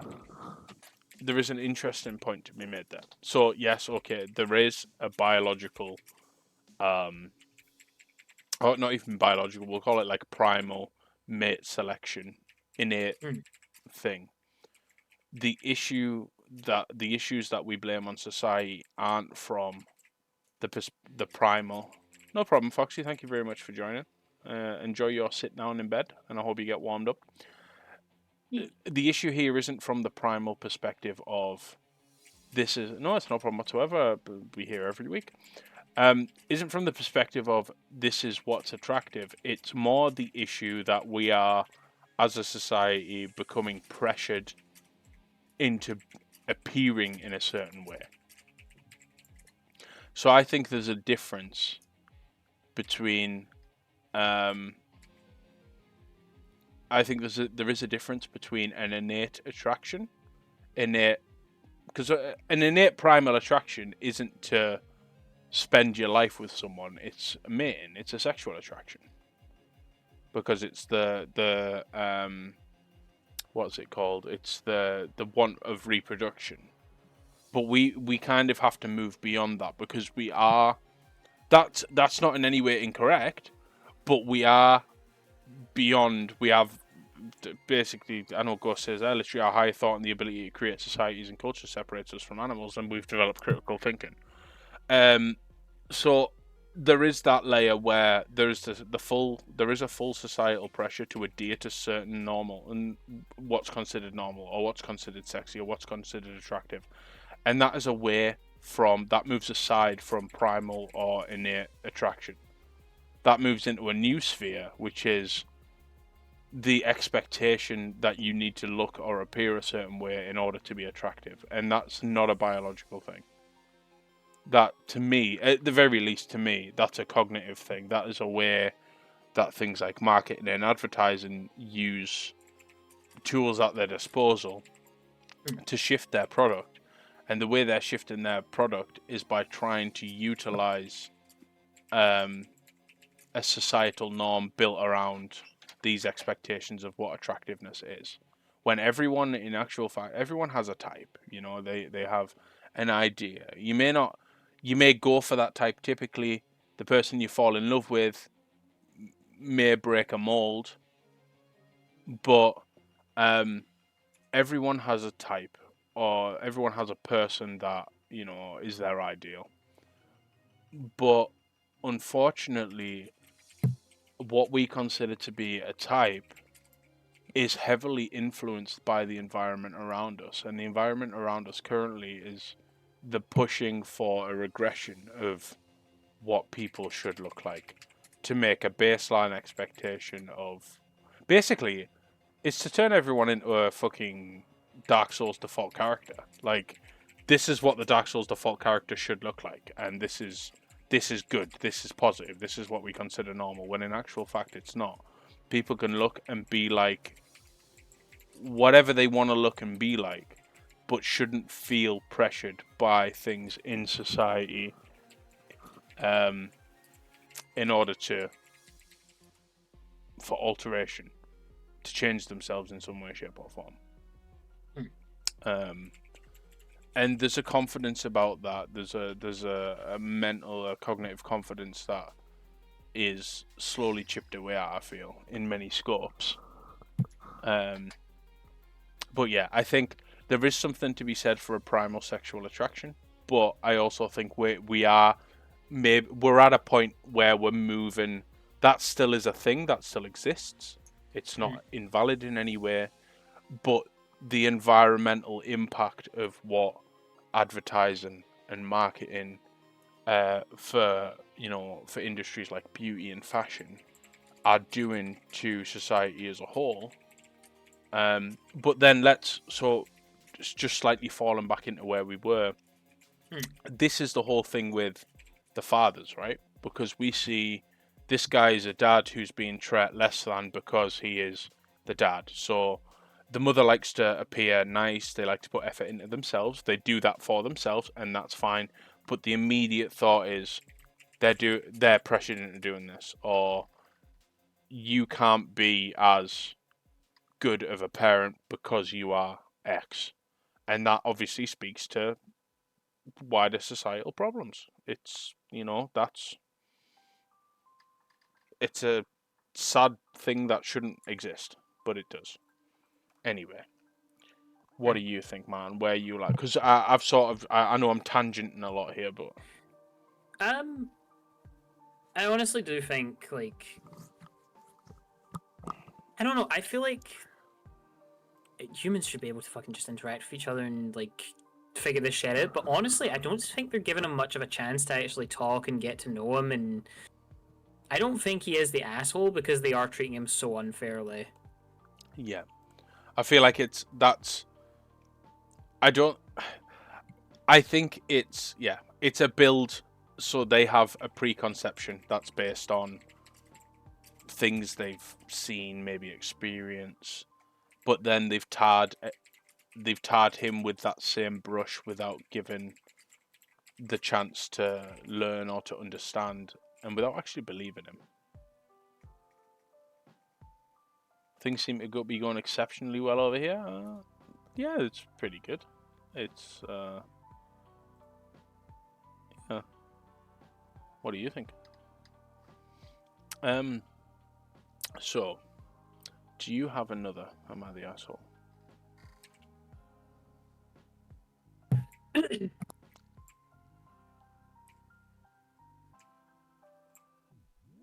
So you ready? Yeah, of course. Am I the asshole for ignoring my soon-to-be stepmom when she kept calling me by the wrong name? Oof. So my female 16 name is Andy. Just Andy. My mom passed away just a few days before she found out she was pregnant. Oh, my mom's dad passed away. Sorry, my mom's dad passed away just a few days before she found out she was pregnant. Mom was very close with her dad, and his name was Andrew. He also went by Andy. The technical female version of Andrew is Andrea, but neither my mom nor dad liked the name, but my mom wanted to honor her dad in some way, so I got named Andy, which I love the name and I think it fits me. My parents got divorced when I was 8, and I live with my mom most of the time, but I visit my dad every other weekend, as well as holidays. 3 years ago, my dad started dating his now fiancée, Kate. Kate, for some reason, when she met, assumed my name was Andrea. I explained to her it was just Andy. She kept calling me Andrea, though. Ended up telling my mom about it, and she told me to just ignore Kate until she called me Andy. Well, this past weekend, I was at my dad's, and we were visiting some of Kate's family. Well, she kept calling me over as Andrea, and of course, I ignored her. She got mad and said, "Why am I ignoring her?" And I said, "That's because that's not my name, and you know this." Her dad and brother basically laughed, saying they thought I just went by Andy as a nickname, and I said, "No, it's just Andy." They then asked Kate why she'd been calling me Andrea then. Well, Kate later got mad, called me a brat for embarrassing her. She went on to say I knew who she was talking to, and that I should have just gone with it, but I was still being an asshole. I honestly kind of feel like in that instance, I should have just answered to Andrea, but I don't know, am I the asshole? So TLDR, stepmom knows that your name is Andy. You've explained it over and over, but they consistently call you Andrea. You ignore them at a party, and they just go apeshit for getting embarrassed. So, obviously Opus says, "Oh my god, Roomba," Geth's rolling their eyes. Roomba, this one's easy. Not respecting someone's name choice makes you a dick. Opus, definitely not the asshole. If you know someone's name and don't use it, fuck you. So, I mean, where do you sit, first of all, man? So, first off, I don't think they're the asshole. It's just a weird situation, because... It's so, like I said, not the asshole. People should be using your proper fucking name. No question. But I'm wondering if it's, like, worth all this hassle and this whole fucking arguing if you're as well, like, occasionally just answering it in, like, really, like, thing-made situations. Like, at a party, for example, as opposed to if you're just at home and it's just the two of you and they do it, then just fucking ignore them until they say something. But, like... that's why I brought this one up, because I'm kind of torn, because I don't know too much, because I've never had a different name, and I don't fully feel how to word it. I know it is a big issue, but I've never felt it, so as well as you, I kind of wanted other people's opinions on this one, because yes, the person is not an asshole, like, you should be called by your proper name, but I don't quite know how big of an impact it has on a person, is what I'm trying to say. Okay. So... my opinion is simple. Ignorance versus incompetence. So, just to expand on that a little bit, because this is a pretty quick explanation. If I say something, like earlier, I was using a term that's not a good term. That's incompetence. I didn't know better, but have since learned better. I've since learned that's not something that should be used, and I can grow from that. Ignorance is I'm using that word, I am told that it's not something that should be used, but then I continue to use it. So apply that to this situation. This person's name is Andy. Someone's calling them Andrea. They correct them. It's no longer incompetence. It's now ignorance. What we got? So, Go says they know how it feels and it's a big annoying. Rumor says if someone just called you Jeffrey, would you be okay with it? Like, that's not your name. So, yeah. So, if someone called me Jeffrey, I'd be a bit confused as to why they're calling me Jeffrey. But if it was like someone I knew and it was a joke, okay. But if it's literally, it's you are calling someone something for no reason. Myth says, has there been any context to how long the new name has been had? It may not be inherently toxic. I mean, for example, I rename him Chutty all the time by accident, even though I know I should call him Chutty. I don't do that to annoy him. It's just his real name. So yeah. So in this particular story, Andy has been this is this person's name. Yeah, that's their name since their birth, and this stepmom has known them for 3 years. Yeah. And so still calls them the wrong name. Yeah. Neon says, literally every trans person alive can tell you that if you're intentionally calling someone the wrong name, you should be kicked in the ribs. Ghost says, Andy was literally the name from the birth. Myth says, I might have missed that. I had an ad. Yeah, no problem. So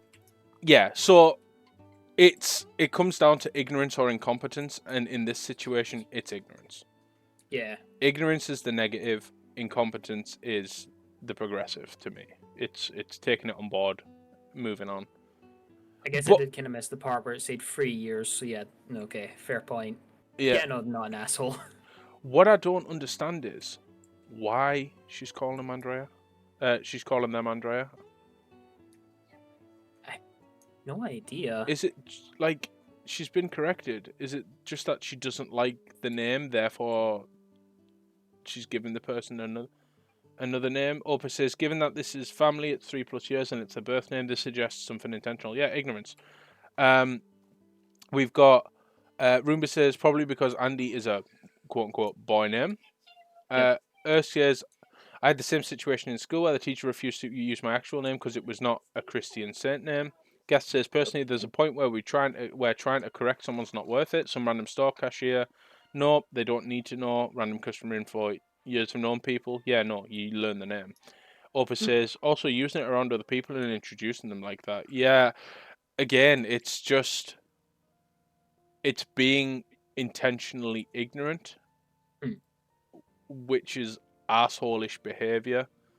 But this person isn't an asshole for pointing it out. There's no world where that person's the asshole. The asshole is the person being ignorant. Yeah. That, to me, is evidential. I thought you guys might find the first comment kind of interesting.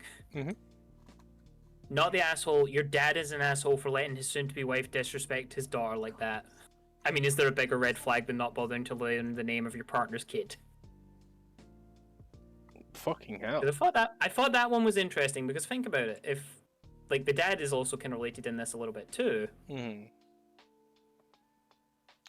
So I'm actually confused then. So Andy is this person's birth name. Andy is the birth name. A-N-D-I. No Y. Okay. And where does the dad cross into that then? Not learning the partner's name. What does that mean? I'm not sure. No. So what they're saying is the dad is an asshole because the dad's partner is the one who's using the wrong name. Because the father and mother split. This is the dad's new girlfriend. Or soon-to-be wife. So in some way the dad has a responsibility to correct them as well. Yes, that's what people are saying in the comments. Which is true. That is true. Geth says, known better because you think a name isn't feminine or masculine enough to fit a person, despite being told outright what the name was. Heck off. Yeah, absolutely. I mean, this isn't even just, we can talk about things like, obviously, dead naming and things like that, but taking everything away, it's just on a human level, irrespective of identity or anything like that, on a human level, it's just disrespectful. Oh, absolutely. That's before you layer anything else on. It's just blatantly disrespected, and as Opus correctly points out, he's passively allowing that to happen to his child, and that's a shitty thing for him to do. Yep. Because you don't be passive in those situations. I mean, it's not don't get me wrong, it's not he should be all guns blazing angry, but it's also like, why are you calling them Andrea? Like, I assume, like, because someone mentioned it earlier, like Andy being like, or people seeing Andy as more masculine, and Andrea being feminine. But at the same time, like, fuck that shit. You can have any fucking name. Like, I mean, it's a name. Well, an interesting thing as well, like, names aren't like, not all names are inherently gendered as well. Like, I haven't mentioned this to Ghost, and I'll mention it here if it's okay. I've been told if I was born as a woman, I would have been named Sam, short for Samantha. But Sam is also like masculine too. Yeah. There's like, fuck the whole gender thing behind the name. Just this person's being an asshole. Well, I mean, no, the stepmother is being an asshole. Yeah, I mean, just stripping it back to even more basic than that. Names, most names tend to have a meaning, and that meaning's maybe something cultural, historical, objective. So, I mean, the whole idea to me, anyway, that names, like, let's just take Lucy, for example, as a name. Now, most people will hear Lucy, and they'll immediately think that person's AFAB, that person's female. Why? Looks up the meaning of Bob, not even a joke, I need to know now. Yeah. Like, why do we think that Lucy is... Is it because there's been a lot of female people named Lucy? I guess. This is what I'm getting at. It's... Yeah. Again, I mean, this is tinfoil hat theory, but is that not a construct as well?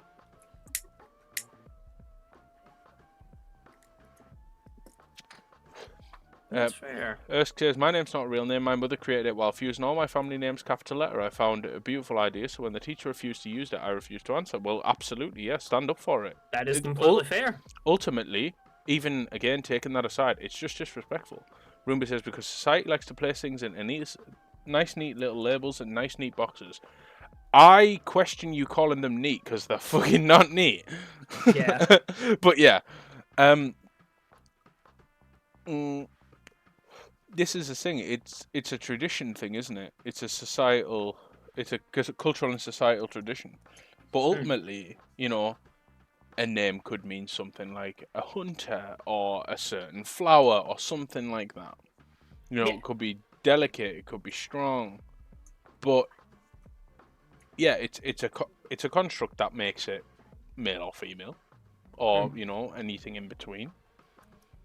My name means elf council, and I think that's funny. I mean, that is funny. Like, but yeah, I think again it's a constructual thing, isn't it? A constructual. That's not even a word. It's a construct. It's time's an illusion. We're all in the mindless space of everywhere, and one day we're all gonna die horribly. I'm a god of war? What the fuck? Yeah, Google says your name means god of war, and god itself is an ungendered term. As when you refer to a god, you can refer to Freya, for example, in Norse. Freya, Loki, Odin. I don't know why the Christian god's just called God, when all the other gods have cool names. But I'm not going to judge them. If that's their name, that's their name. Yep, we're slowly careening towards an inevitable heat death. You get one, yeah. I mean, at some point, the solar-powered killing sheep are going to come out, and we're all going to die of radiation poisoning, so let's just enjoy it while we can. Eat the rich. Fuck the police. Coming straight from the underground. And we move. That's the moral of the story, isn't it? We just move. Okay. Should we have another one? Or should we go to Today I Fucked Up? Have you got another one? Mm-hmm. Hit me with it. I do, and people are going to be so fucking mad. Oh, no. Well, I've already said it. I'm sorry, folks. You're getting mad. No, just energy cannot be recycled and is eventually spent. So eventually, where we are in the universe will be so spent of energy, nothing could exist. Well, exactly, until Elon Musk makes us all Mars people. And then we all turn into space Mars people. Anyway, this is not an am I the asshole? This is a would I be the asshole? Someone is asking. And I'll just read the title. And if you don't assume straight away the answer is yes, then it is what it is. Would I be the asshole if I tell my girlfriend who's working on losing weight that I preferred her old body? Yeah. They're working on losing weight. Would I be the asshole if I tell them I preferred their old body? Okay, here we go. So, because we do need context, Myth absolutely right. There should be context, but it sounds terrible. I, 31, met my girlfriend, 25, when she tutored my nephew, and we've been together for 3 years and moved in together a year ago. Rose is someone who loves food. I enjoy taking her to new places to eat and exploring exotic ingredients and recipes together. She's also active in the arts and crafts community and always offers the nicest advice. Whenever I read through the comments, I could just feel how she made those strangers' days. I think I'll never find another one like her. She's very kind, sweet, and all of my friends and family love her. Even my nephew, who was a demon to all of his previous tutors, worked well with her. Rose is 5'8" and weighed around 170 to 180 pounds for most of the time we've been together. She is a bigger girl, but to me she's just the most beautiful woman ever. I loved hugging her full-figured and soft body. I enjoyed playing with the little extra flesh on her upper arm. Okay, this is going a bit too deep, but I enjoyed playing with the little extra flesh on her upper arms and stomach and the plumpness of her cheeks. It also doesn't hurt that her womanly curves are super curvy and full. Her womanly curves are super curvy. Now that's a sentence. I love curves. They're so curvy. Anyway, one of my favourite things was seeing her in a bathing suit for our weekly swim. She was just so huggable. I'm 6'1" and around 190 to 200 pounds. Ever since Rose became a grad student, she had more time to herself and started going to the gym more. She also decided to change the way she eats. We still go on restaurant dates and cook exotic recipes together, but she ate less and often half of her food gets put into go boxes, and our new recipes tend to lean towards a healthier side. This man has never seen an average-sided woman before, I'm convinced. I'm telling you, a societal construct. But it just... Let's see. Our new recipes tend to lean towards the healthier side. Still delicious and exciting, but it just doesn't feel the same. Rose is now around 140 pounds and she's very happy. Right, that sentence alone, she is very happy, should answer the question in this comment. Would I be the asshole? She is happy. Yes, you would be the asshole. And tells me she sets 125 pounds as a goal. She also told me she gets a lot of compliments from everyone. Her smile was just so sunny I could do nothing but tell her I was proud of her. On one hand, I loved how much more bold she's become, but on the other hand, I just miss her old body, where her flesh was so soft and squishy is now firm, and I really miss it. This is shallow. I told myself I'm being crazy and selfish. I love Rose, and if she decides to change herself and she loves it and is happy, I should support her no matter what. From the health perspective, Rose was a bit overweight before, but now she's heading in a healthy direction. All the more reason to encourage her to stay healthy and fit the way she is. I feel like a self-centered piece of garbage for wanting Rose. You've just answered your own question once again for wanting Rose to stay round and soft just for my pleasure. It's her body and her choice. I just can't see my happy ending out of this hypothetical discussion. I don't dare ask anyone of fear of being seen as crazy. Still, do I have a say in this? Would I be the asshole if I talked to her about how I prefer her round and plump? I mean... He'd be a massive asshole. She ain't a rotisserie chicken, bro. Let's see. 125 is pretty light for someone who's 5'8", but yeah, this guy's an asshole. I hope she's okay. Opus says, I'm concerned about her weight and goals also. It's her decision and the guy doesn't have good motivations.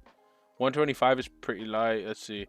Yeah, but don't forget the women have a proclivity to carry their weight in their hips, so a lighter woman can certainly appear bigger. Geth says, I remember how I was 14 and thought, oh no, I'm getting fat. And let me tell you, I wasn't, but that's how much fear and hatred fat gets. A stick-thin teen thinking they were getting fat. So, okay. So there's something to be said for what fat is, but let's get down to its core. What do you think, Martin? Just off what we've heard up to now. So, first off, the dude is definitely a fucking asshole for thinking this, but there's a second thing I noticed in there, and I want to address it. Mm-hmm. So, when he was talking about, like, the food is tasty, but it's not the same, my first thought is, what is this guy's weight situation? He's 190. Well? He's 190 to 200 pounds. Is what it says. So, he's 6'1" and 200 pounds. So I don't know. So for reference, I don't know how that is for like a person. But like my thought is, or when I first heard that, my first thought was, is it possible he's like he doesn't like the healthy eating lifestyle, and that's like kind of influencing his choice? He's like, oh, I don't want to like be doing the same kind of stuff, but you know, we like dating and I'll have to eat the same food. Like, does he kind of want to eat junk food? And he's like, oh, if we're different, things will break up. If that makes sense. Mm-hmm. I mean, either way, he's a massive asshole. But that was my fault when I mentioned the food. I was like, huh, is he maybe just like, I don't want to. I believe he's a pretty average weight. Okay, because we deal in stones and pounds here in Scotland, so I don't quite know how it is with the other stuff. Well, the weight was in pounds, 200 pounds. Yeah, so but you want that like stones and then yeah, because you want like, that in I think it's like yeah, but no, that's I can if it's about average then it's about 14 maybe stone. Not.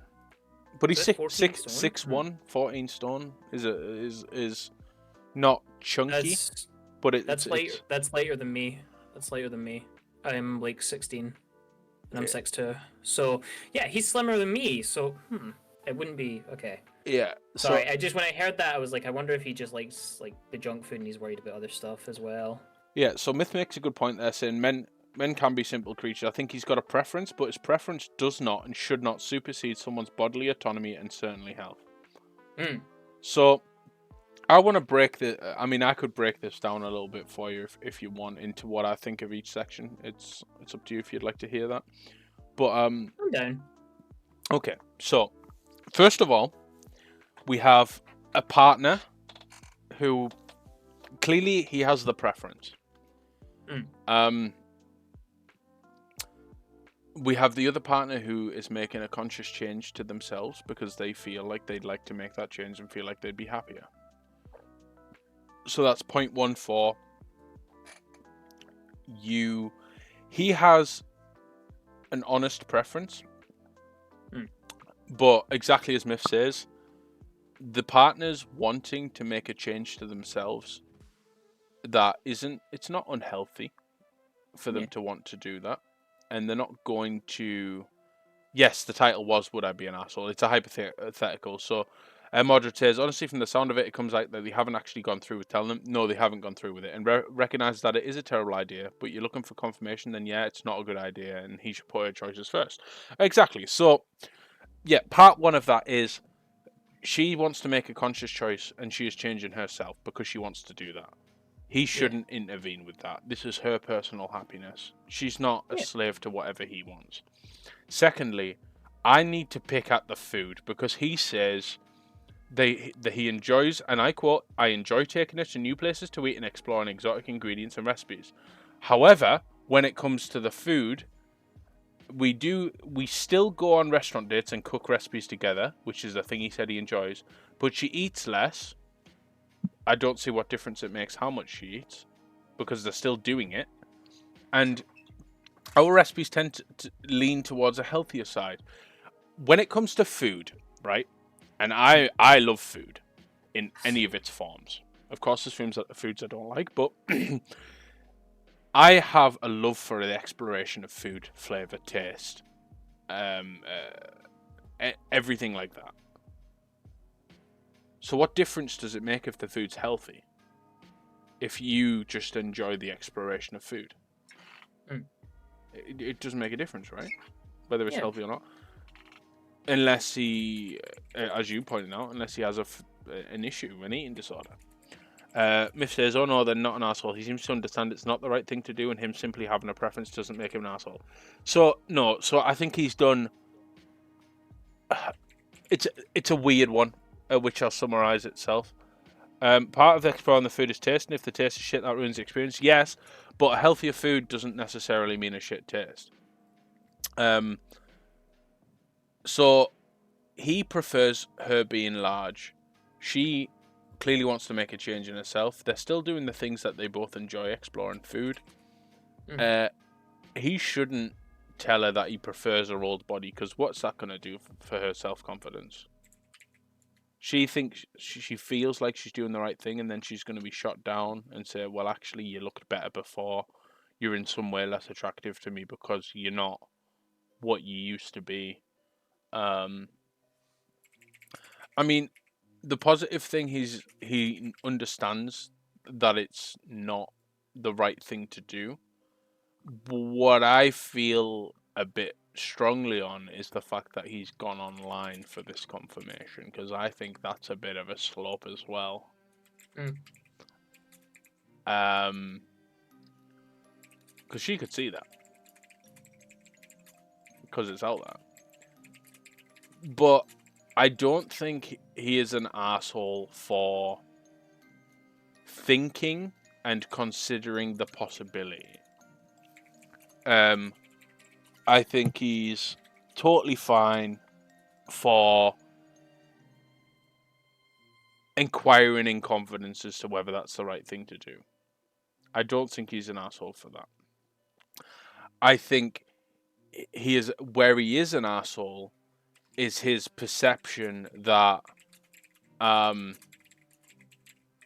his partner being a certain way is more attractive. Now, I understand physical attraction is a part of all relationships. You know, people say, oh, it's personality, I'm not shallow, but ultimately there has to be an attraction. But the attraction is there for the honeymooning of the relationship, and I don't feel like it necessarily becomes an intrinsic thing throughout, especially in a long-term relationship. Opa says, I think it's okay to miss how things used to be, but you should think about if he likes how things are right now as well. And exactly, I think they should be at a point of substance in their relationship where that does take a step back. The physical part of it takes a step back because you're enjoying the company. You know, you love someone for who they are, what they do, what they represent. And the physical attraction is the extra. It's the bonus. It's, you know.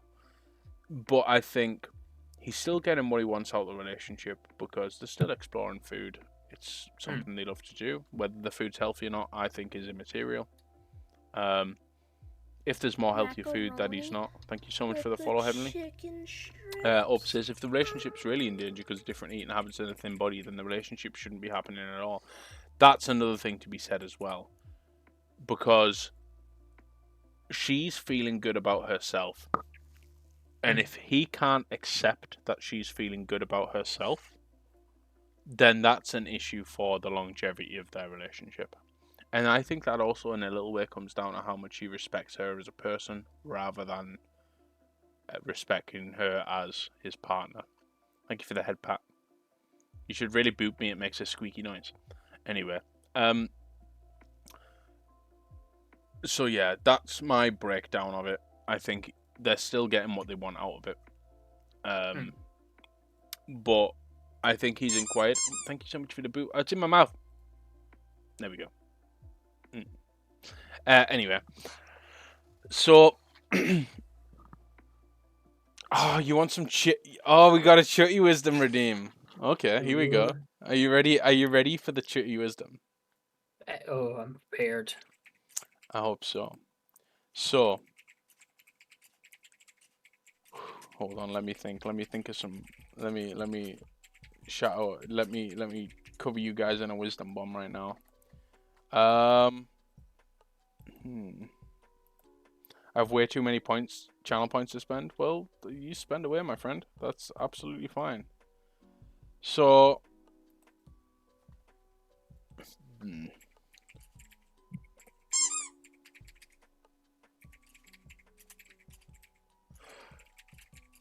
So we've been talking about food, so here's one for everyone. Thank you for the boop. If you're trying to lose weight and you want to eat ice cream, scoop the ice cream while it's still frozen rock hard. Because at that point, while you're scooping it, you're going to lose calories. So you're not going to gain as much weight from eating the ice cream. Boom. Cherry wisdom. I hope you enjoyed that. Thank you for the wisdom, sir. No problem. Yeah, so I think on the breakdown of it all,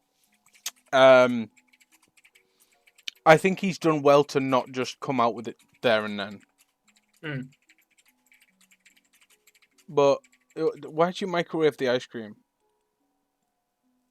That's a terrible thing. As I say, scoop it while it's hard, because then you can... This could actually go back to the wiping your ass conversation, actually. No. Oh, no.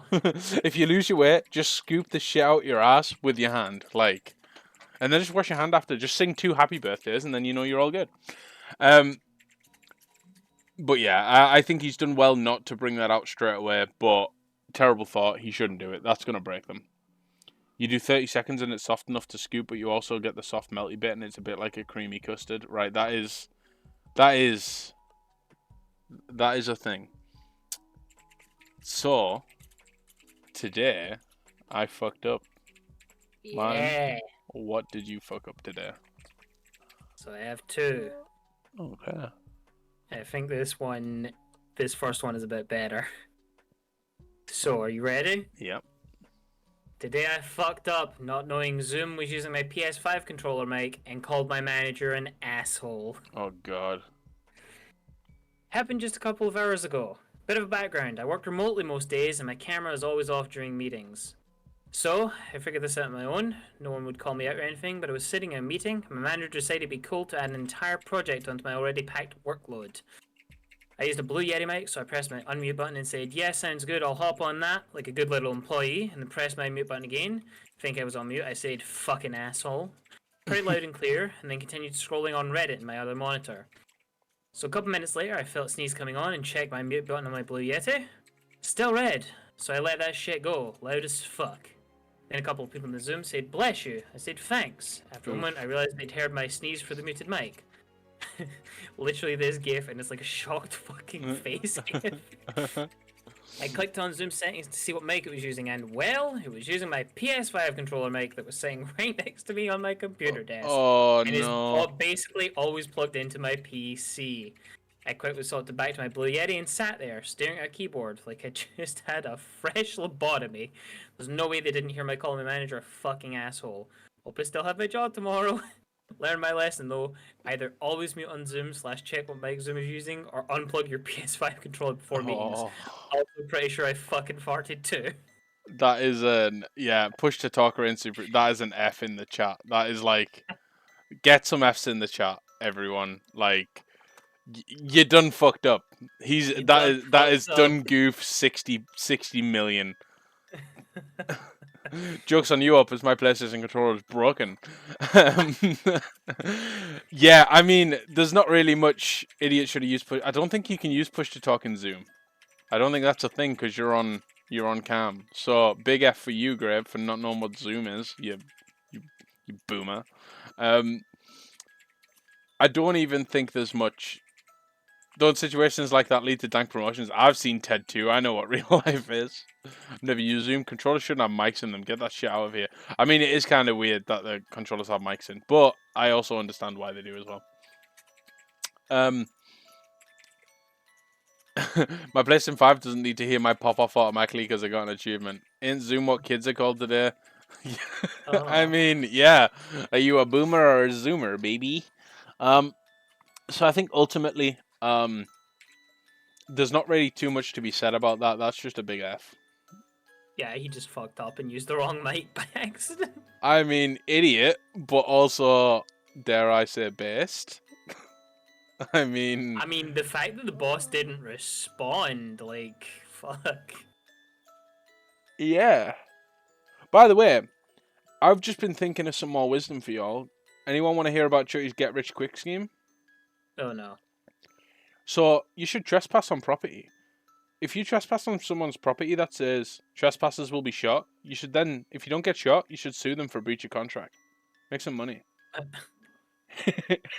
They've written a contract. It is you will be shot if you trespass. If they don't shoot me, they're getting sued. Why didn't they shoot me?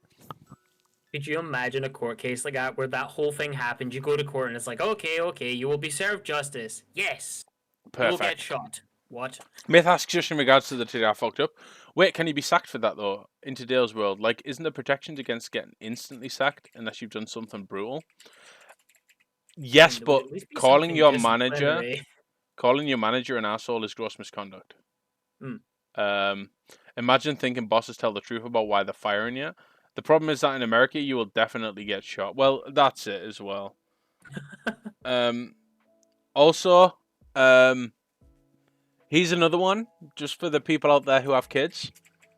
If you want to deepen your relationship with your child, what you should do is just be honest with them. Just tell them that they're a fucking burden and they just suck the life out of you, because they'll begin to empathize with you and then just be grateful for having a parent that provides for them. So, there you go. Tell your kids they're a burden. Yeah, there are rules about getting fired, but you have to go to court and have evidence. Most people don't bother and most lose. Well, yeah, that's true. That's true. It does vary from country to country. Employment tribunals in the UK. Zoom does have push to talk. Yeah, so he is just bad. Grave is absolutely right. He's bad. He fucked up, but also based. On the topic of jobs, how come businesses have the power to fire you immediately for reasons giving you no notice, but in most Western society, you need to hand in 2 weeks' notice to voluntarily leave? At least in a lot of the states are at will states, so they can fire you for anything. Yeah, well, this is the thing with employment law, right? It's supposed to be there to protect the employee, but it's not. It's there to protect the employer.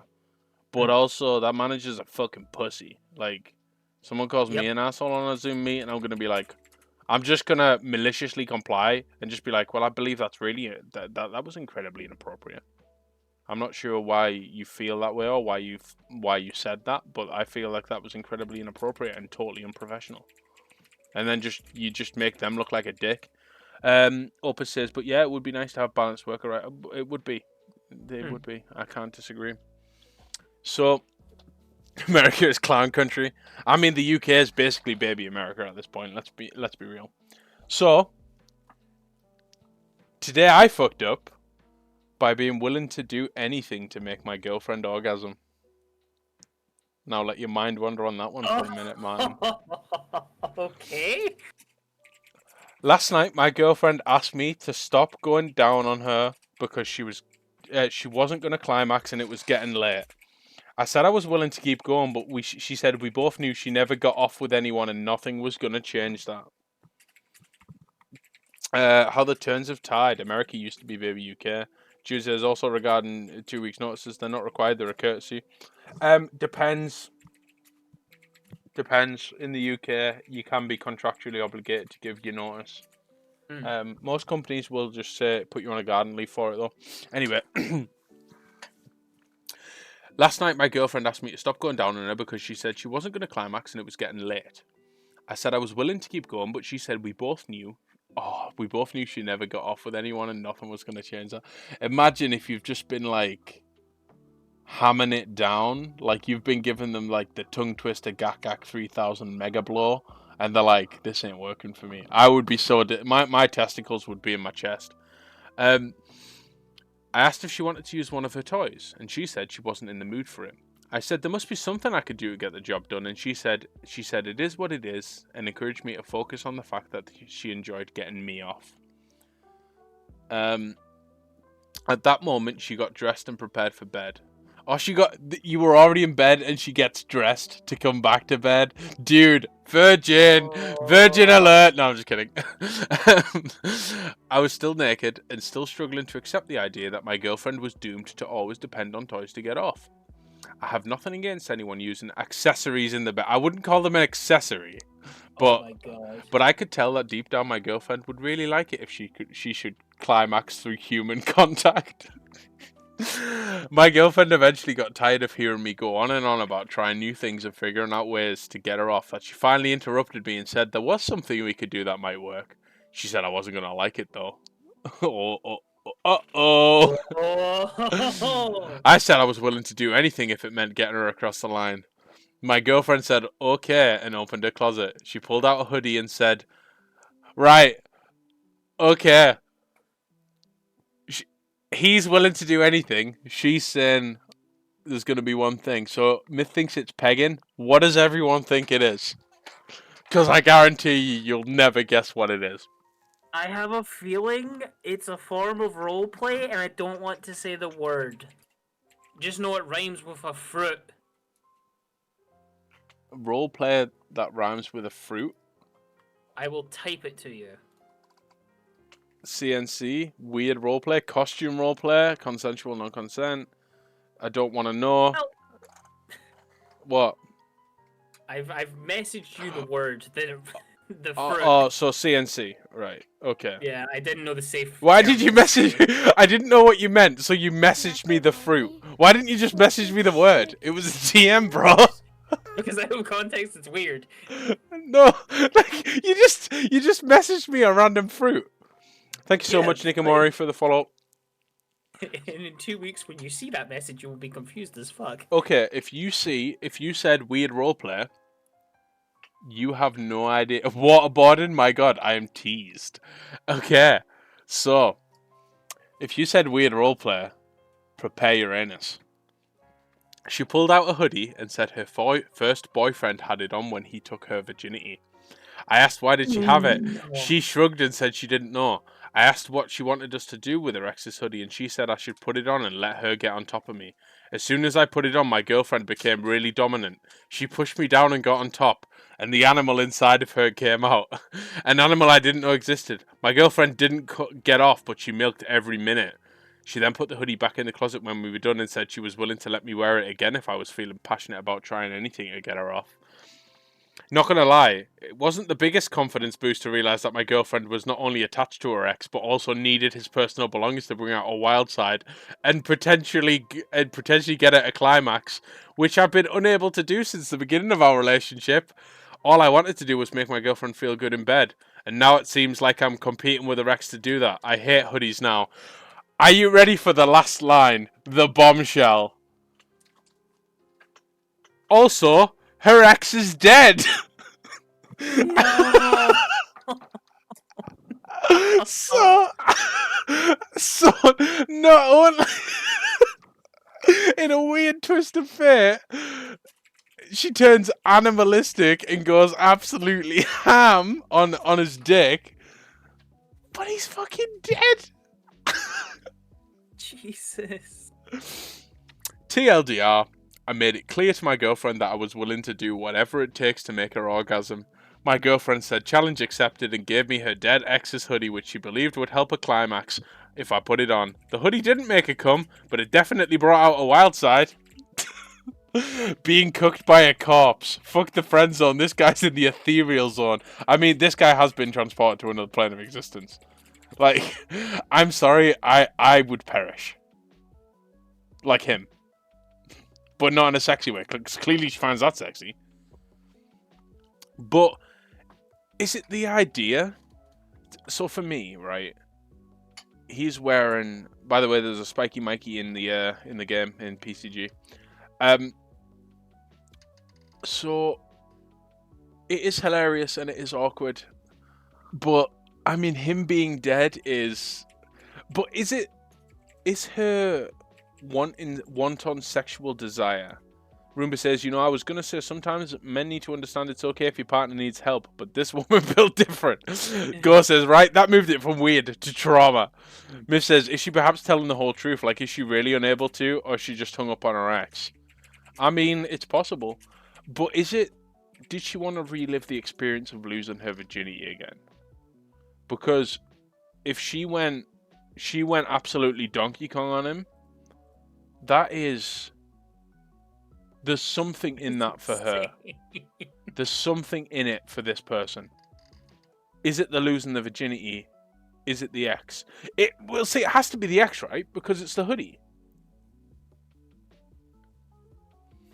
But no one rides like a Grand National stud to lose their virginity. I mean, that's it. I mean, she went absolutely ballistic. But did she go ballistic because she was trying to finish? Or... Because this is her losing her virginity, so this clearly couldn't have been a repeat of it. Unless they had, like, really heavily, like, pornographically influenced sex. That's all I can think.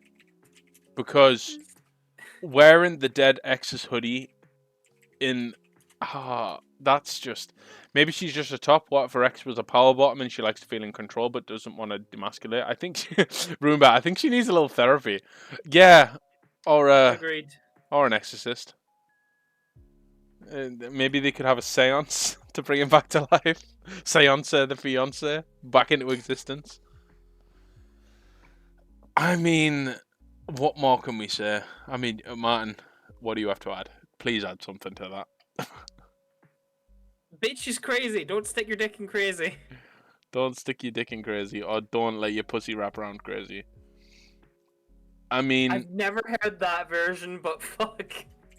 I mean, it's got to be universal, right? Because that's... Stick your dick in crazy is... Yep. It goes only one way there, implying... You know, so that story was such a wild ride, and I had no idea exactly. And that was I read the title. I purposefully did not read that post until then. That's fair. It's the hoodie thing for me. The fact that she still owns it. Is it like one of them? What is like? What is that thing where people get off on inanimate objects? Like rubbing stuff on themselves. Do Do you think there's some of that going on, maybe? Maybe. My fucking concern is, like, for how long they've been together, how did he not know about this fucking hoodie? Well, obviously, it's just kind of in the wardrobe. I mean, Ghost probably has a ton of clothes I don't know about. Like, just because they're just in the wardrobe, they get forgotten about. Fair. So, that was a thing. That was nuts. Do you have another one, Martin? I have one more. Okay. Today I fucked up by breaking into a stranger's house. Okay. So I'd taken a late flight back from a work trip. I got to the airport around midnight. My house was 2.5 hours away, but my sister lived 45 minutes away from there. She suggested I stay with her for the night. I'd never been to her house. She said she'd be asleep, but texted me the address and what part of the house I would be in.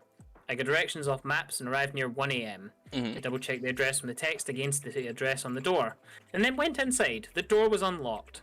I saw the stairs up to the bedrooms, but also noticed the lights were on, and there was talking right around the corner.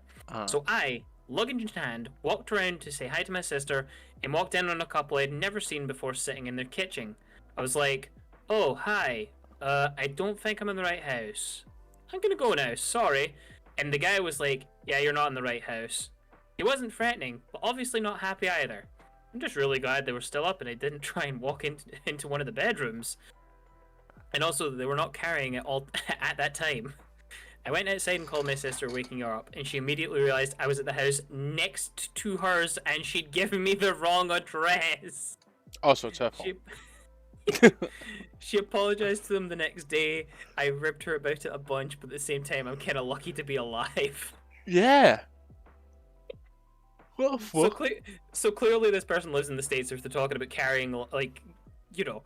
But, like, the fucking door was open at 1 a.m.? I mean, some neighborhoods, you can just have your door open. I've never lived in a fucking neighborhood like that. You live in Scotland. There isn't a neighborhood in Scotland where you can do that. Yeah, that's true. It's just full of angry heroin addicts. No offense. Why are you describing every one of my neighbours at once? Because Scotland. But yeah, it's insane. The crazy shit happening lately, and this person's lucky to be alive, to not have been blown away while apologising. If says, to be fair, if he didn't actually break in, it's an honest mistake. I mean, it is. It's if he's been given the wrong address, then you know, fair enough. How did he get into the house? Could you reread that bit for me? The door was unlocked. I went inside, the door was unlocked. The door was just straight up unlocked to the property, so he just walked into the kitchen and saw them, and then the two of them just looked at him and he was like, I think I'm in the wrong fucking house. Yeah, it's a series of unfortunate events there. That is full lemony snicket. Like, the thing is, I don't think there was a concern of that person ever being shot, because, I mean, they've left the door open.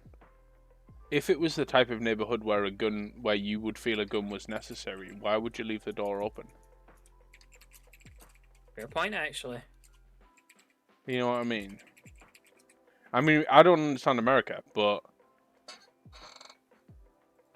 Roomba says chuddy. Finnegrin, full lemony snicket. I haven't heard that name in ages. Well, you're welcome. You're welcome, Finn. Mordred says, did the sister apologize to them, or did they apologize to the neighbor? Seems like something you need an explanation for. Geff says confidence. Myth says, it is America though, you're allowed to defend your property with lethal force, different in the UK. Yep, go ahead, man. So he does specifically say, I was at the house next to hers and she gave me the wrong address. She apologized to them the next day. So the sister apologized for giving the wrong address. Well, at least there was an opportunity to explain. Yeah, so she just fucking went to them the next day and was like, hey, I accidentally told my brother your address was my address, so my bad. Yeah. I mean, it could have been worse if they weren't awake, as he pointed out. If they weren't awake, that could have ended so much worse. Oh, true. I mean, if they were shocked awake, imagine if he did get forever boxed. Yeah, like literally they could have Thanos snapped him out of existence. Like life -1. Sleep forever. Fucking hell. Honestly, America is just like a fucking... It just seems crazy, the United States to me. Oh, yeah. Like, it's... Oh, man. It's mad. But that's what it is. And as much as we hope for it to change, we just don't know. So, I have one for the 3-holers. You know, them their vagina havers. Not a thing I can... America is a roguelike. Yeah, Band of Isaac. So this one for the vagina is for the vagina havers. So, today I fucked up by not knowing how to pee in the woods. For reference, I'm a cisgender woman, and also this technically happened yesterday.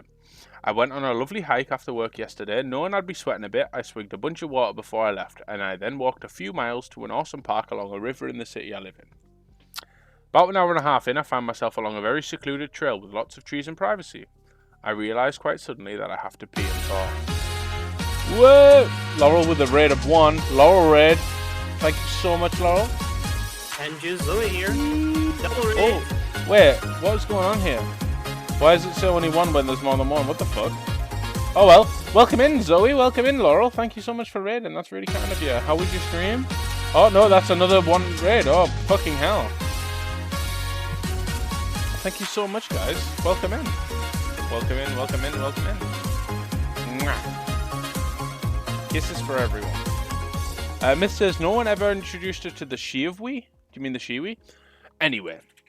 So this cisgender woman drinks water before she leaves, goes on a hike. She realizes quite suddenly that I had to pee. She had to pee. A nice secluded trail, no one's around, it's getting dark. So I can just pee right here, right? Wrong. I don't think I have enough outdoors experience, but I pulled down my pants, tried squatting, and proceeded to pee all over my leggings, underwear, socks, and shoes, and on my shirt. Macaroni. Thank you so much for the follow, Zoe.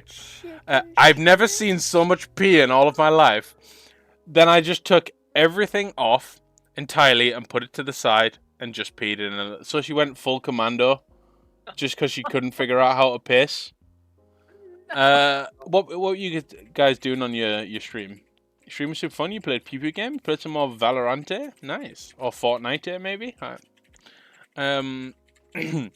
So I took everything off entirely and put it to the side and just peed in another spot. But there was so much that it made a river down the hill and got on my clothing anyway.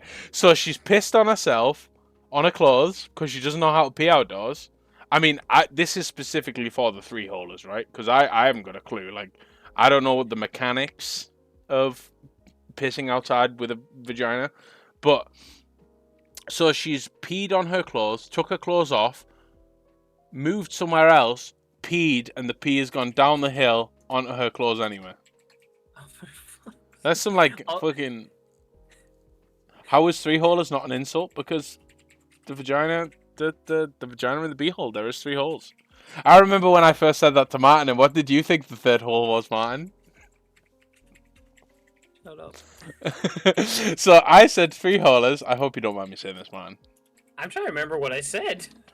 I said Honesty. men are two holers, women are three holers, referencing pee hole and the poo hole, and then of course the vagina with the baby hole. Martin thought a three holer meant the mouth. So oh, I do remember this. You were like, oh yeah, it's women have three holes because of the mouth. I'm like, man, men also have mouths. Yeah, but men don't have vaginas. But you have a dick. But you'd still have three holes. Oh, the voice squeak. Anyway, there was an enormous wet stain on my leggings. Like, if you picture what it looks like, you missed a story about piss. That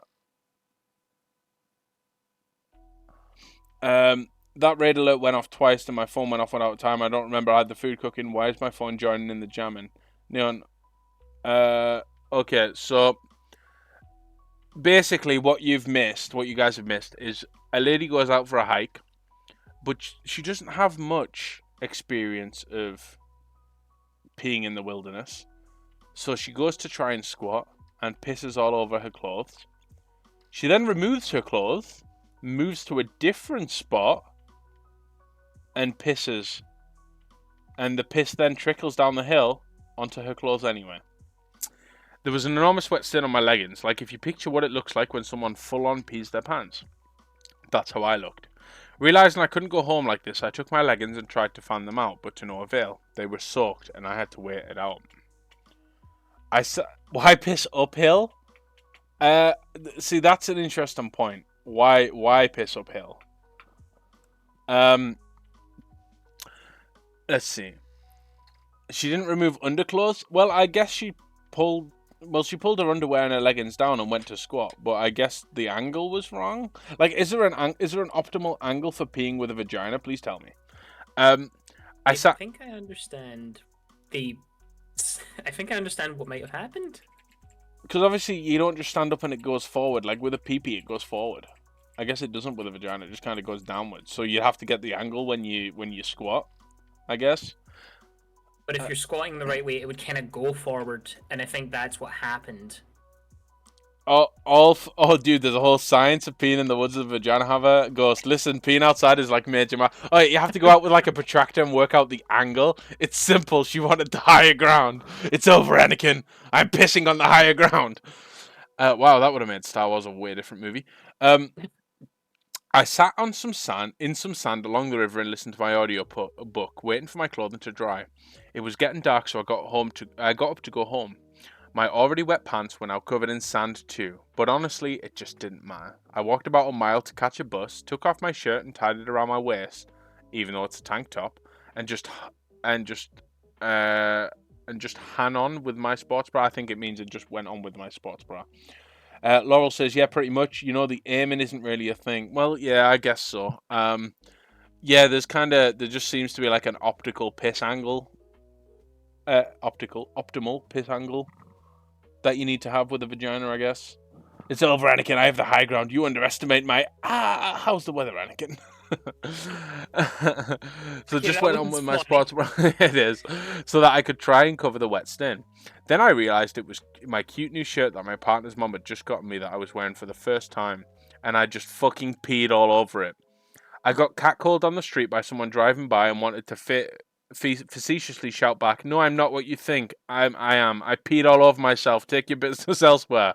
Then when I was on the bus home, actually trying to hide the fact that I peed, some creepy dude started talking to me and literally asked me out.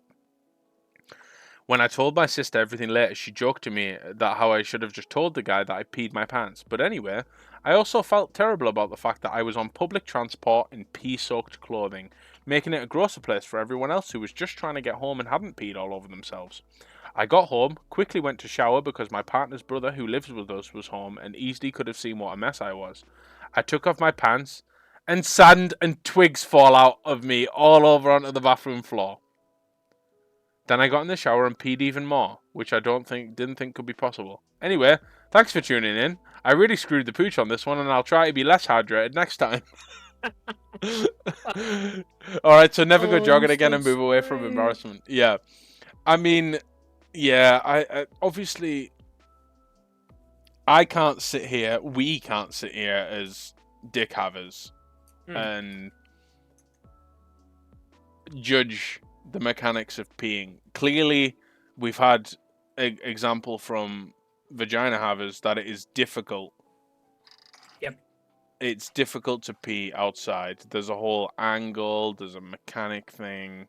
It's tough. She's obviously miscalculated. Clearly not a very galaxy brain. She's clearly smooth brain. She hasn't worked out the angle. She's peed all over herself. It just seems to go wrong from there. Pees on herself. Pee trickles down the mountain. We should ask the devs to fix it. Yeah, we should really release a patch for vaginas. What would the patch notes be? I'd love to hear. And so on her way home, being catcalled, being asked out whilst on public transport covered in pee, then going into the shower, having to bypass someone who lives with them to go to the shower, take off the pants, and discovered they're just covered in sand and twigs. I would at least check where the pee would run. I mean, there's a whole science to it. Install optional go-girls. Is that like a shiwi, like a cup you put on and it like gives you a plastic penis to pee out of? Well, it's not really a penis, it's just like a spout, isn't it? I used to get fucking ads for those on my Facebook through Wish all the fucking time. I don't even know why. Oh, wait, you can use them on your giant vagina, man. I will shave you. You'll shave me? Yes. You want me peeled? You want a peeled chutty? Finnegan says she... Go on. I said, fuck it, I'll peel chutty. Borrow some jeans from hyenas, yeah. June says, Neon says, catcalling someone now results in instantly getting struck by lightning where you stand. Guest says, runners in, I'm not having my clothes downhill from the pee. Good idea. Miss says, patch notes come out and women start being born with similar vaginas to hyenas. Opa says, not the birth canal, but the longer pee apparatus. Finnegan says, yo, hyenas are terrifying. Do not look it up. I'm looking it up. Trust me. No, hyena vagina. No. What's going on here? So they like have, like they have a spout. They have a vagina and a spout. I'm not answering this. I'm not getting into this topic. It's a pseudo penis. Well, it's not. It's kind of. I mean, everyone should just have that. Let's just all have that set up. Honestly, yeah, when we're in the baby factory, we should all just opt for that, honestly. Just don't have differences, don't have penises, don't have vaginas. Everyone just have the same. Just have both. Everyone should just have both. And then you can truly be or do whatever you want. Nature has a way of making the female variants into absolute beasts to be reckoned with. Well, I learned earlier that a baby horse's foot is really ugly. So you should Google that. Don't. I regretted it. We're talking like cheese string ugly. Nobody tell Martin about female. Okay. The lowest ranking female hyena is higher ranked than the highest ranked male. Well. Okay. Huh. So the lowest ranked female is. Oh, because it's like a pack. Because it's like a pack culture, isn't it? So there's a hierarchy. Yeah, okay. It's a hierarchical structure. That's curious. It's curious how animals can form those. Just innately. Yeah. I mean, really, I just feel sorry for this person.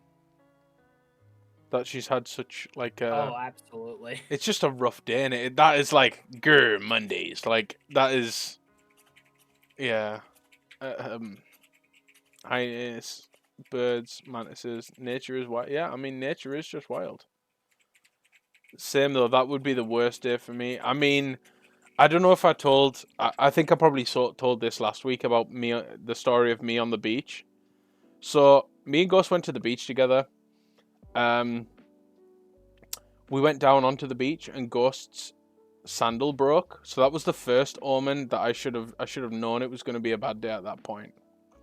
But then it gets worse. I then need the bathroom. So we walk down the beach for about 10 minutes to find the public toilets. But they're closed. So I'm like, oh no. But then it passes, so I'm like, oh, we should be okay. I think I'll be fine. The sea was right there. Have you ever shit in the sea? Have you no. Please say no. Please say no. But anyway, I was in the army 12 years. Yeah, okay, fair enough. Bro, who's shitting in the sea? Fish do it, just ask Saddest of Pisces. Opa says that's how the jellyfish get in. That's how you kill jellyfish. Can you imagine just like my shit assimilates with a jellyfish and it's just like a see-through jellyfish just with like a perfectly preserved turd in it? And people like in the future will study it and be like, oh, the jellyfish's brain's kind of weird. What the fuck's going on with that? Why has the jellyfish's brain got molecules of curry in it? Deep sea divers get a rim clean from the bottom feeders in their toilet diving bells. Definitely Google that. Stories are hilarious. Disgusting. But yeah, anyway. So Ghost Sandal broke. The public toilets were closed. But I thought, it's past. We're all good. You know, we've had 2 bad omens, but maybe our day out at the beach is going to be nice. Bearing in mind, I fucking hate the beach. I hate sand. I hate the feeling of sand. It's a sensory nightmare for me. But me and Ghost wanted to have a nice day out. Ghost fancied the beach, so I thought, you know, let's go for it. You know, the chivalrous bloke I am. Anyway, we go for an ice cream. Are you Anakin? I'm not.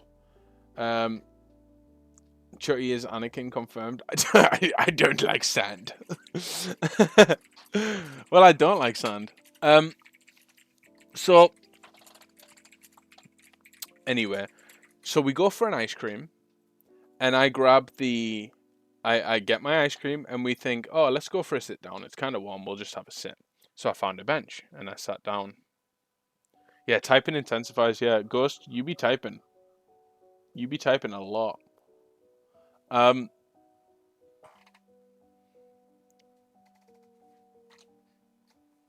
So, You okay? yeah, I was just thinking a second. Ah. So basically, we go for a sit down, we get our ice cream, we go for a sit down. I sit in a child's ice cream, and it's a chocolate ice cream. So my grey shorts now have a brown stain on them. That was the 3rd omen of that day. The 4th omen of that day was me suddenly starting to need the toilet again, it passing again, then me coughing and shitting myself at the beach. No. There was a stroke of luck in that I sat in chocolate ice cream. Because then it's like, oh, it's just ice cream. It's not shit. We sit down, there is no toilet anywhere, so we think, right, we're going home. So we get in the car. Ghost has to open the window and basically, like a dog, stick their head out the window, basically, to breathe. Because it stinks of shit. And do you want to know the terrible part about this story? What? I've shut myself, and when we go home, we go in, Ghost immediately goes into the bathroom. What the fuck? And I'm like, are you fucking kidding me? I'm literally like, pants thoroughly shitted. Like...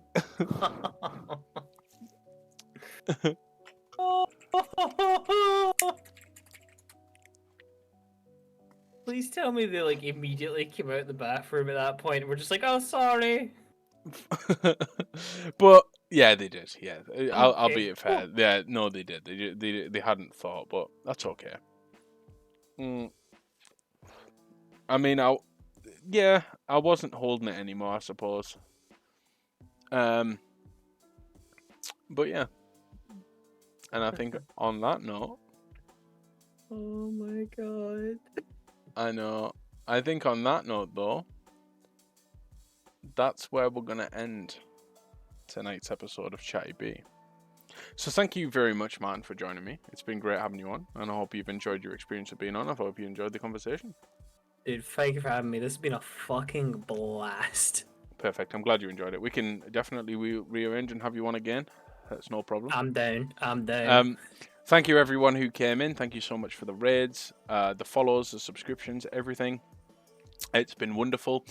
Typically on Chattybee, I'm making a tradition where I'll let the guest choose the person that we will raid. So, bearing in mind, we don't want to be going into anyone playing Tears of the Kingdom for spoilers. Is there anyone that you would like to raid?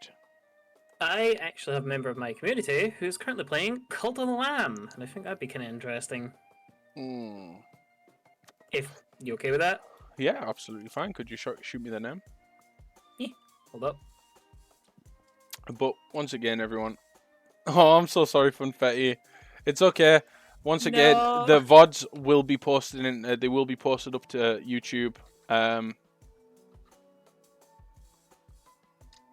So you can catch the VODs for the pick up on everything that you've missed. But yeah, in the meantime, thank you everyone for watching. Thank you for all the follows, the subscriptions, the raids specifically. I hope you've enjoyed the episode. And we'll be back next week on Saturday at 12 p.m. British summertime. I'll be joined by the ever lovely Zai for episode 4 of Chattybee. Wait for that. Thank you very much, everyone. Thank you again, Martin. Let's end this out with a raid. I do have a raid message. I will put it in there. But we're going to be raiding Jaden. That Thunderwolf. Zai is in the background. No, but Zai will be in the foreground. I hope you'll all join me for the raid. Send all your love. We do have a raid message here. It's a cherry raid. Prepare your brainers. But once again, thank you guys for joining. I hope you've enjoyed. I love you all. And see you later.